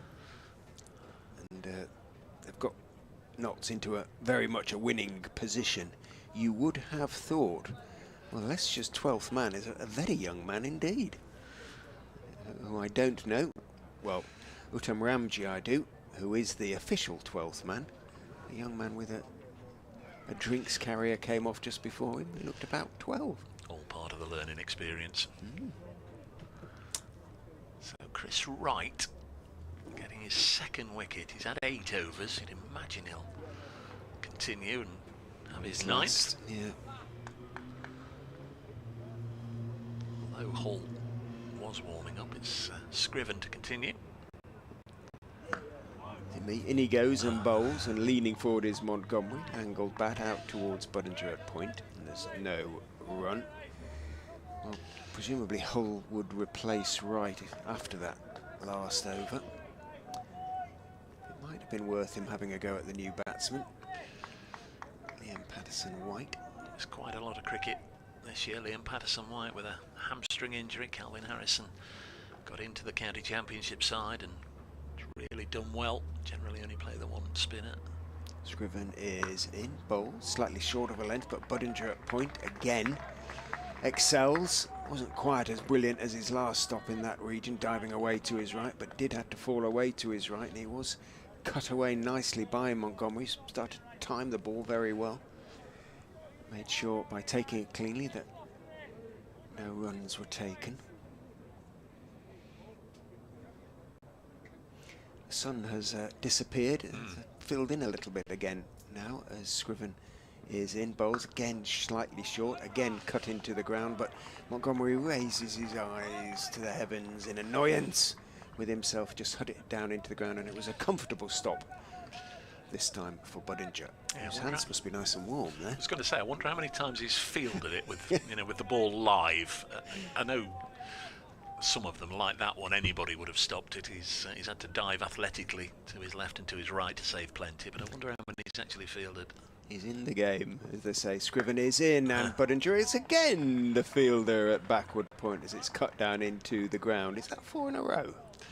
Is it all 4 in the over? It's certainly 3. Whether it's all 4, I can't quite recall. I wouldn't be surprised. Still well ahead in terms of DLS. The Outlaws, not quite as far ahead as they were with the fall of that wicket. Yeah, another wicket. Montgomery to go, it could get interesting. In goes Scriven, bowls to Montgomery, who this time waits for it instead of trying to slash it away, just guides it down towards Hull at third man and takes 1. 32 to him, brings Patterson White down to face the music for the first time. I'm just watching the umpire. Sorry, Sarangami's no, he's not playing. He's going to stay at point. I thought that's why he was down there doing a bit of guarding. I thought he's not aware there's a left-hander. He's back, isn't he? He's beyond the circle. It's a long way to go. A run-out decision, you'd have to have very sharp eyes from there. Scriven. Can he get a good one for Patterson White first up? Bowls. Patterson White is solidly back down the wicket. He plays the delivery off stump, past the stumps at the non-striker's end, intercepted by Hill running across. End of fairly decent over from Tom Scriven, just a single from it, courtesy partly of Sol Budinger, who fielded extremely well at backward point. 149 for 4 after 33. The Outlaws, 57 needed off 11. Rate required has just crept back as a consequence, as you'll be able to work out, over 5. But still, you would say very much in control in this chase for 206. There'll be an update shortly for BBC Radio Leicester. Phil might just get through this over. Go for it. Okay, Chris Wright down the hill. Ball into Montgomery. Slashes square, just behind square. Just the single. The score ticks over to 150 for Notts in reply, or in the chase of 206 to win. It's just gone slightly dark again here, hasn't it? The sun we had, and that sun we were promised at 6 o'clock, seems to have disappeared slightly. No indication there'll be any rain or anything untoward to stop this game finishing, but maybe not quite as nice as it was when I was on 20 minutes or so ago. Patterson White ready to face his second ball. Chris Wright at the top of his mark. He's bowled 8 overs so far, so this will be his final over. Bowls to Patterson White, who goes back, punches into the offside for 1. They get through comfortably for that 1. So Leicestershire go to Lancashire on Friday. You've got that, Jenny, and then an easy weekend after that, Richard, or? And then we're at Hampshire on Sunday. And it's a 2 o'clock start at Lancs, so we won't get away from Old Trafford till, what, 10? Back for 1. You've got to love those fixture compilers, haven't you? Here's Wright again to Montgomery, who tried to dab it behind square. It went a bit finer than he thought, but he gets away with it. And there's just the 1. He moves on to 34. Patterson White on 1. Yeah, and that ground in Southampton's not the easiest ground, even once you get down there, to get in and out of, is it? Often. It'd be alright on a Sunday morning, you would have thought, wouldn't you? But yeah, getting away from it could be a bit tedious. No, it isn't, unless they've expanded it. He's right again to Patterson White on his toes. Well, there's no run. Yeah, I was there earlier on in the season. I hadn't been there for a while. I'd been there when Leicestershire played on the opening day of the season, a long time ago. Matthew Hoggard opened the bowling when it was just the bowl. And I mean, it's now a completed ground with the hotel at the end. But you always feel a long way out of Southampton. It is quite a long way out of It always Southampton, feels really. It's motorway junctions. yeah, absolutely. You don't feel as if you're on the edge of town particularly. It's almost more Bishop's Waltham, isn't it? Right again to Patterson White. Square to that man. Sol Budinger taken on the bounce again. He's fielded well in that position today. Looked very tidy. A couple of spectacular stops. That was more regulation, and there's no run.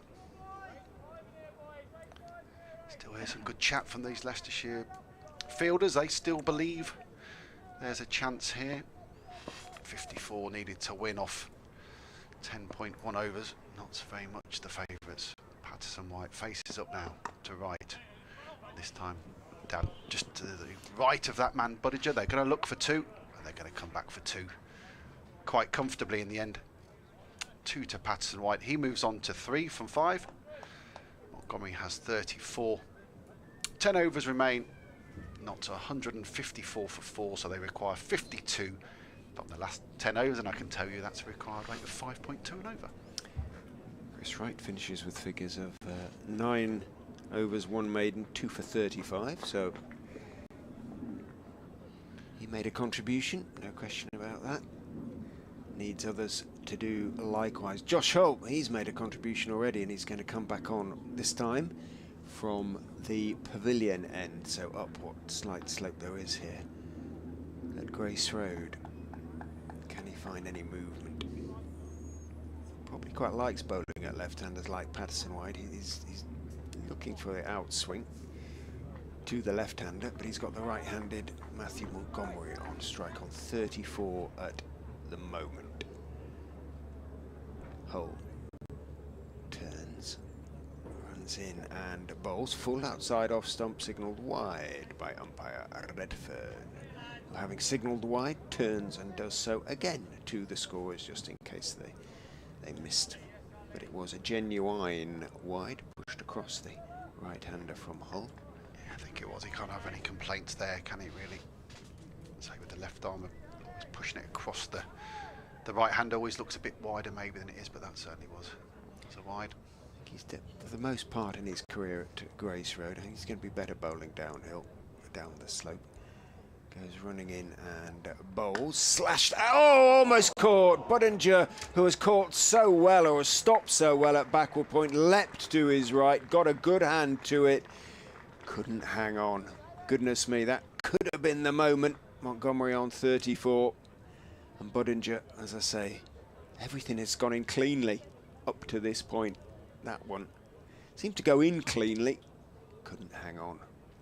Yeah, it would have been a cracker of a catch, backward point, but he got a hand on it, he got a good hand on it, and it came in and out. It was travelling, but I think he'll be disappointed. As you say, he's fielded so well, he'll be disappointed he didn't hold on to that one, and that would have been a big wicket for the Foxes. Yeah, it really could have been. The established man out as in goes Hull and bowls to the left-handed Patterson White, who looks to sort of drive it in front of square on the offside, almost off the front foot, albeit that the bat was horizontal. Can't get it past Scriven, who's at extra cover at the moment. As I say, did have an absolute sitter dropped off his bowling at Beckenham, Josh Holt. That certainly wasn't an absolute sitter. Turns, runs in and bowls onto the legs of Patterson White, who clips him neatly off his toes down to Rishi Patel, who's at long leg throws on the full to Hanscom. Single taken, Patterson White onto 4. And rate, as I say, has just crept back over 5, rate required, but really isn't or shouldn't be an issue for the Outlaws. 9.3 overs remain, 49 needed. In olden times, that would have been an interesting equation. These days, nah. Do it in 5. In goes Hull and bowls. Montgomery gets a slower ball, I think. He waited for it quite cleverly and dabbed it away behind square on the offside. Budinger still looking disappointed. Fields at backward point. Yeah, growing up when the run weight went over a runner ball, it was a big thing, wasn't it? Oh, it's above a runner ball now. But as you say, I think anything now, 4 wickets down, 7, 8, 9, 10, not to fancy it. But fair play to Leicester, they've taken this game deep. Hull bowled slightly short. Good bounce. It's got him caught behind. It did bounce, and Montgomery went for an odd little sort of cut, and the bounce was too much. Took the top edge. Hull has his 3rd wicket, and once again, you're not going to get 300 every game. Not going to get 320 every game. Not every wicket is designed to get 300 or 320. So when you don't have the start that you're maybe looking for, it's a chance to sort of reassess what a good score might be. And we've mentioned throughout today that 250, and then when Leicestershire struggled more, maybe 220 would put them in the game. Look, not to still favourites here, but certainly not having to work a lot harder than they would have done had Leicestershire crumbled and been 160, 170 on out. Well, the volume of chatter amongst the crowd has certainly risen as Hull, looking for a 4th wicket, goes running in and bowls to Schardendorf. Hurries him slightly, but plays it comfortably enough. Dane Schardendorf off the back front, out into the offside. But applause for Josh Holt. Rightly 3 for 22 of 6 overs for the young man. And when he gets it right, when he gets his rhythm right, as I say, he gets it through at a really decent lick. 49 to the total. And he's only 18. 9 overs remaining. Came through the system, the Leicestershire system as such, but they were excited about him when they decided to put him into the first team squad. Jigar Naik and the Leicestershire coaches, Dips Patel, have worked with him throughout the system. Do we know if he's always been a tall lad, or he's grown much in the last year or two? Because that's what happened to Stuart Broad, didn't it? He was a batsman and then grew a few inches when he sort of 16, 17, 18, and then realised he could bowl quick. I do know he gives a lot of credit to his grandma. Not for his height as such, but for practicing with him in a barn at home from Huntingdon in Cambridgeshire. Roman Walker then, bowling from the Bennett end. The ball's driven through cover, and that's going to go all the way. In the end, it seemed as if Lewis Hill there was going to catch that, but the ball ran away from him. Patterson White moves from 4 to 8 of his 8th ball. That's not the start of the over Leicestershire wanted to apply some pressure. Roman Walker here, he didn't do that. Ball driven through, extra cover for 4. Notts 161 for 5. They require 45 now to win this match. Walker again to a left-hander, Patterson White. This time flips the ball slightly behind square, past square leg umpire Sue Redfern. Just a single. He moves on to 9. 5 off the first 2 balls of this over. Not the kind of pressure that Leicestershire want to apply.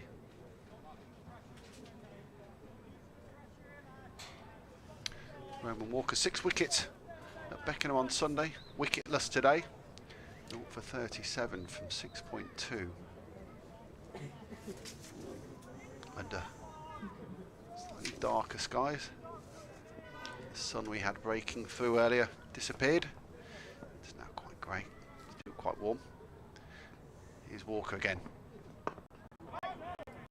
Schindorf, he can't get off the mark, pushes the ball down. And there's no run. Or maybe it's warm because the heater's on behind me, Richard. Maybe that's...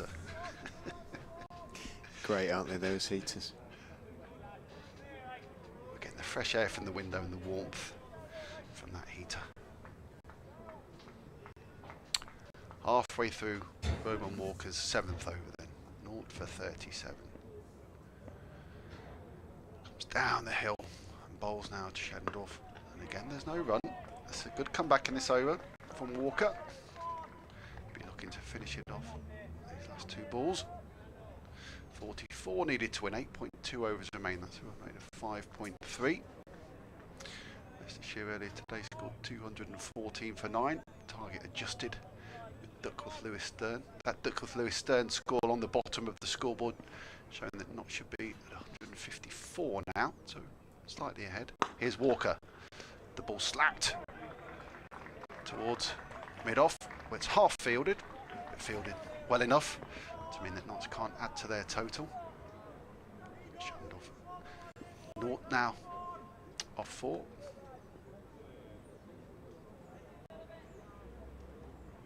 And a crowd, a murmur now of the crowd. They know that these next 2 or 3 overs probably going to be vital in Leicestershire restricting Notts in their chase. Shandorf goes back, flicked off the pad, flicked square, just the one. 6 runs off the over. In the end, off Roman Walk, he's now bowled 7 overs for 38. 36 overs gone, 8 remain. Notts 163 for 5. That means they require 43 at a run rate of 5.4. Could yet be tight. Hull has 2 potential overs in his locker, so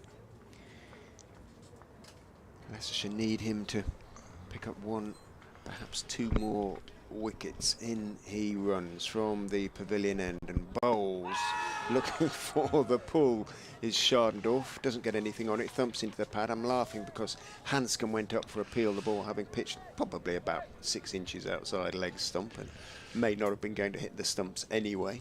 Hull didn't bother appealing.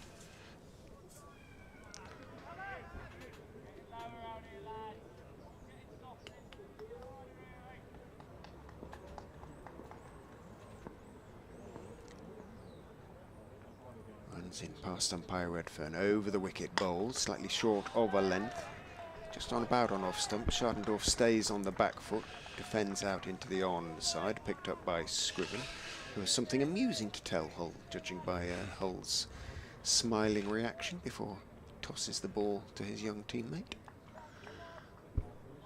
This could still get very twitchy, Rich.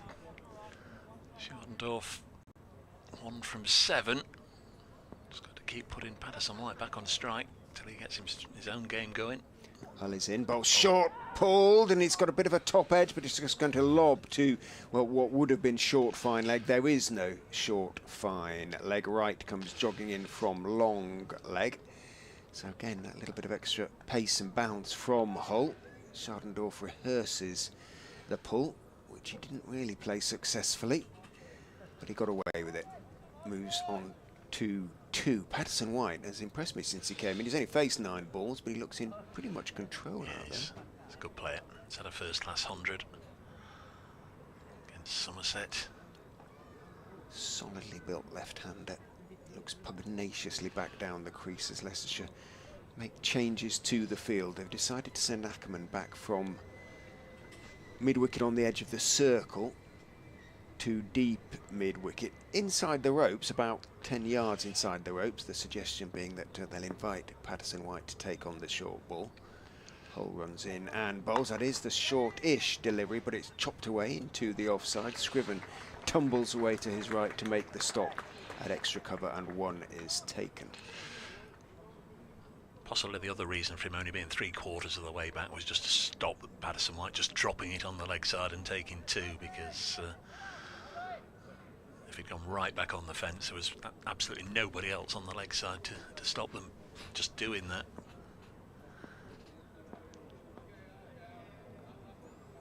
Hull is in, bowls slightly short, and again looking to sort of paddle pull it around the corner. Shandorf doesn't get anything on it, goes I think into the no signals. It must have been a bit of inside edge onto the pad. Floodlights are coming on, which is quite late in proceedings. There's only 7 overs to go after this delivery, so they'll just about get warmed up by the time we're approaching the end. I'm not sure it's any darker now than it was this morning when it was drizzling. No. Would they have had to leave them on? I suppose they would, potentially. I'm not quite sure of the rules these days. Sometimes they're switched off these days, aren't they? Hull is into the left-handed Patterson White, fullish and beautifully on-driven, wristily on-driven off the front foot. But Hill scrambles across to his right to make the stop, and as a consequence, just the 1 to Liam Patterson White. He keeps a strike, though, which is no bad thing from the Outlaws' point of view. 167 for 5 after 37. 7 to go, 39 needed, 5.6 the rate required, 5 wickets Yeah, in hand. Hull's been very impressive. 7 overs, 3 for 26. You'd imagine he'll have his other 2 overs that he would be allowed. 39 required from 7. It's a not should get home. It's not as nailed on as it appeared as it was going to be when James and Montgomery were putting 78 on for that 4th wicket. Well, Mulder's back, which is pleasing from Leicestershire's point of view, so they can get 2 overs out of him. He's going to bowl to Patterson White to begin with, and the first ball is sweetly timed, but straight out to Louis Kimber. 5-10 yards either side. That was a boundary. It was solidly struck by Liam Patterson White. It's moved on to a runner ball 12. Goes down and has a word with Schardendorf. He's not had the best of fortunes with the ball. Vian Mulder certainly did with the bat. 84 not out earlier in the day.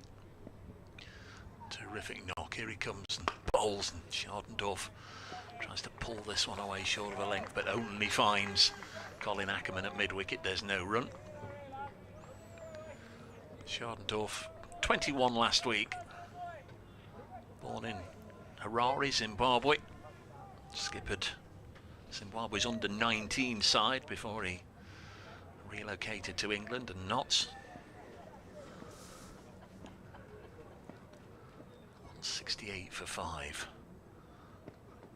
This one into the upper thigh area, upper part of Schardendorf's left leg, drops down in front of him, no chance of a run.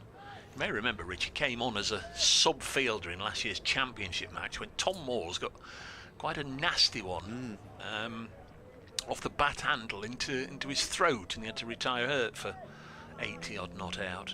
Schardendorf, who was part of the Notts squad, carried out the wicket-keeping duties as the sub-fielder then. Mulder bowls to him and he's opened his shoulders, but there's plenty of protection out there on the leg side, only a single. 169 for 5.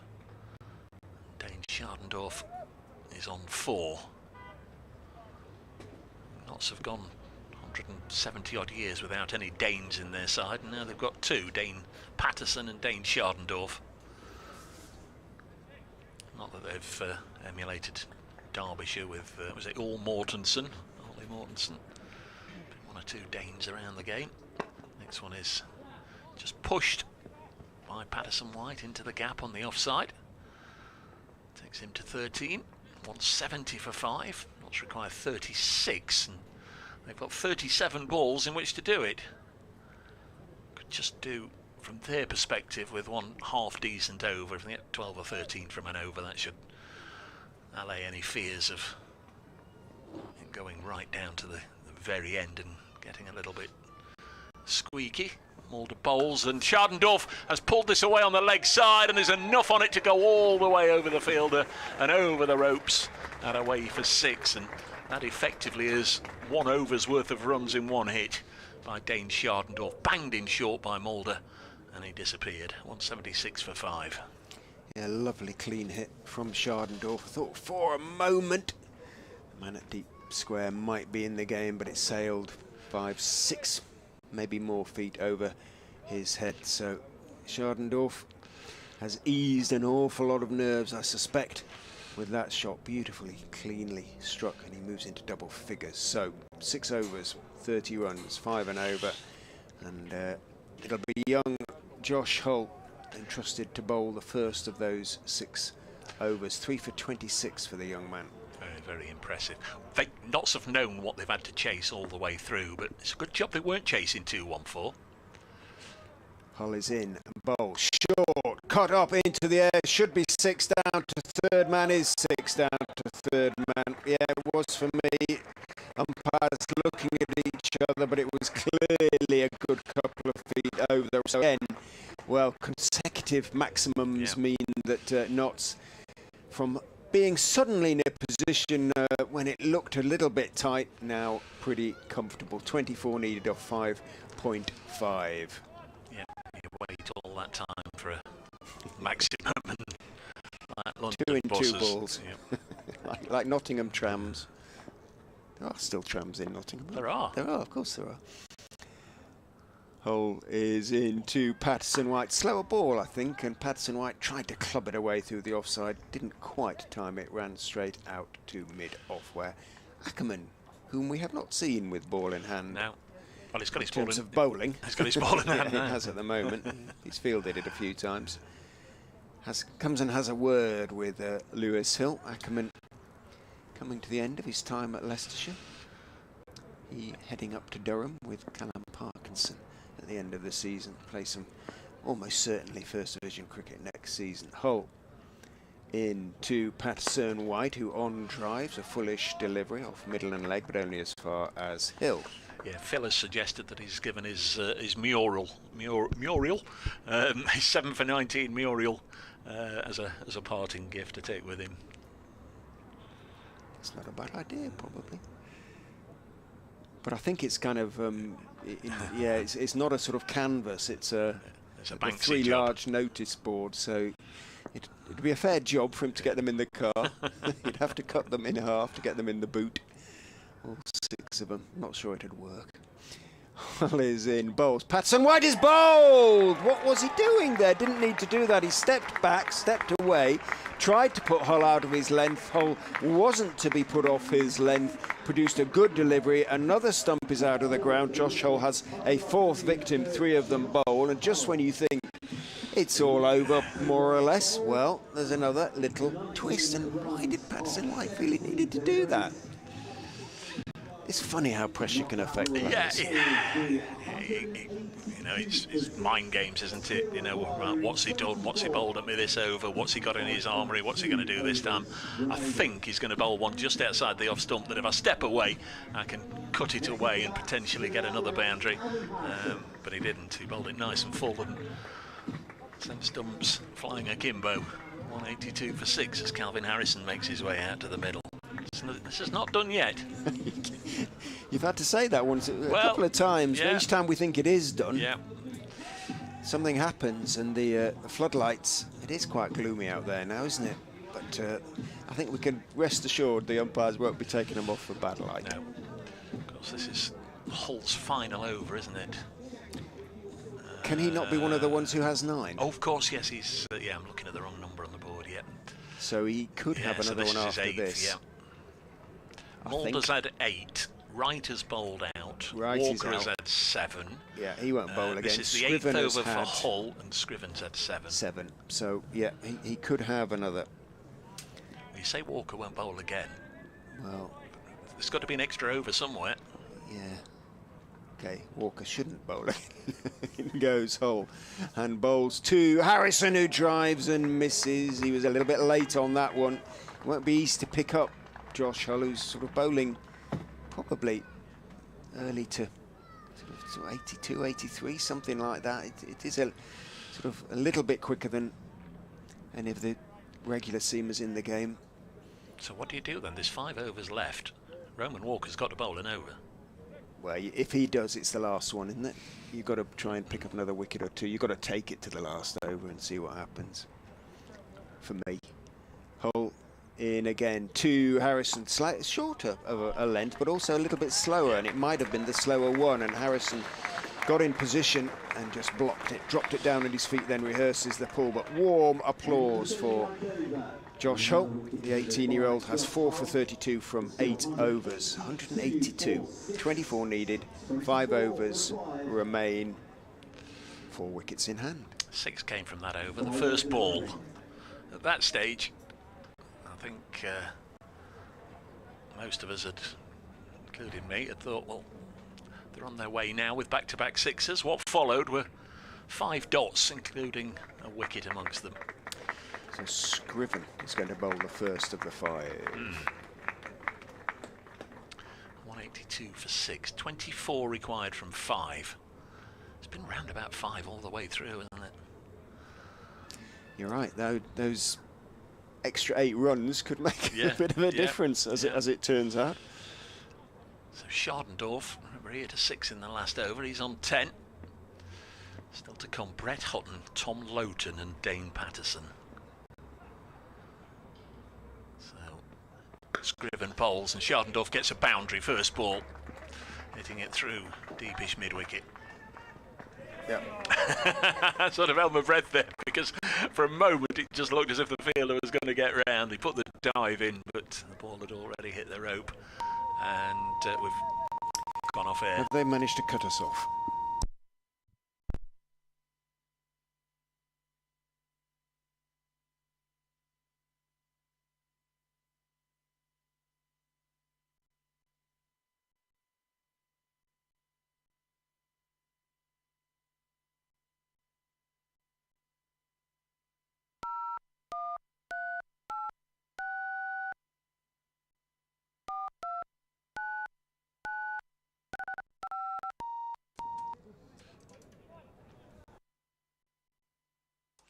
We're back with you. Apologies about that.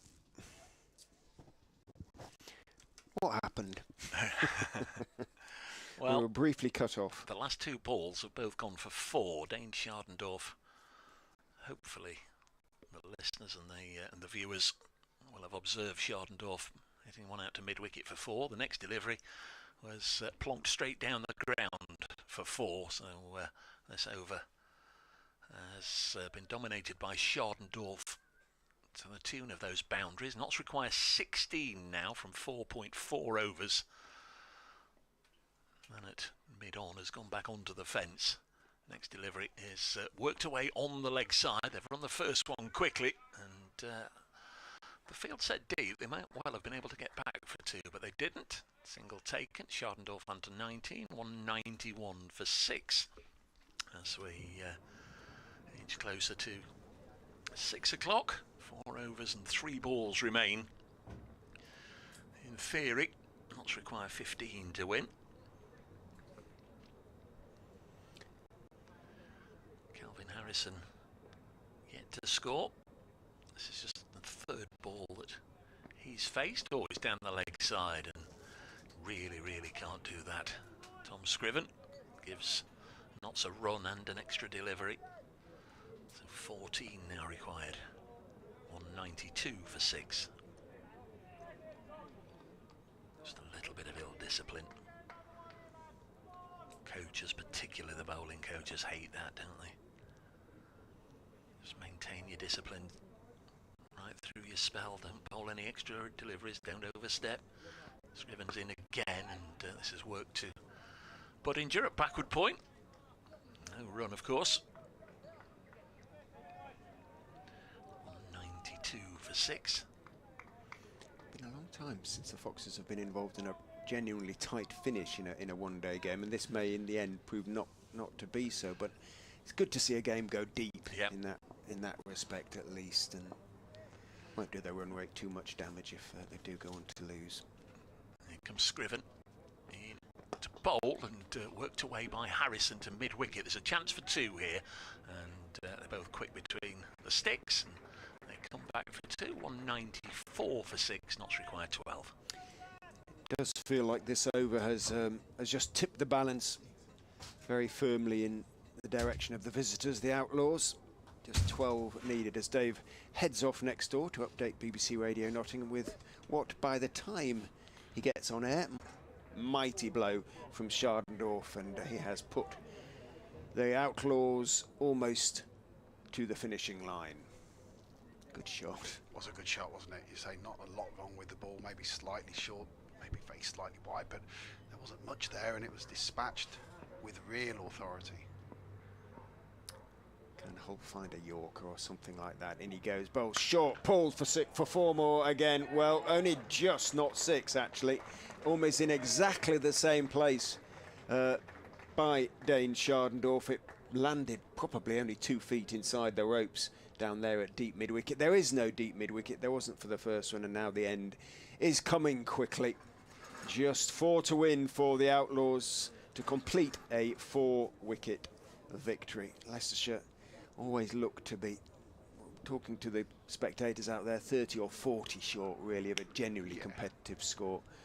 They're out from no real chance of recovering to that from 78 for 6, although they did their very, very best, Vian Mulder in particular. Hull is in, bowls onto the legs of Schadendorf, goes back, just tickles it down to long leg, takes the one.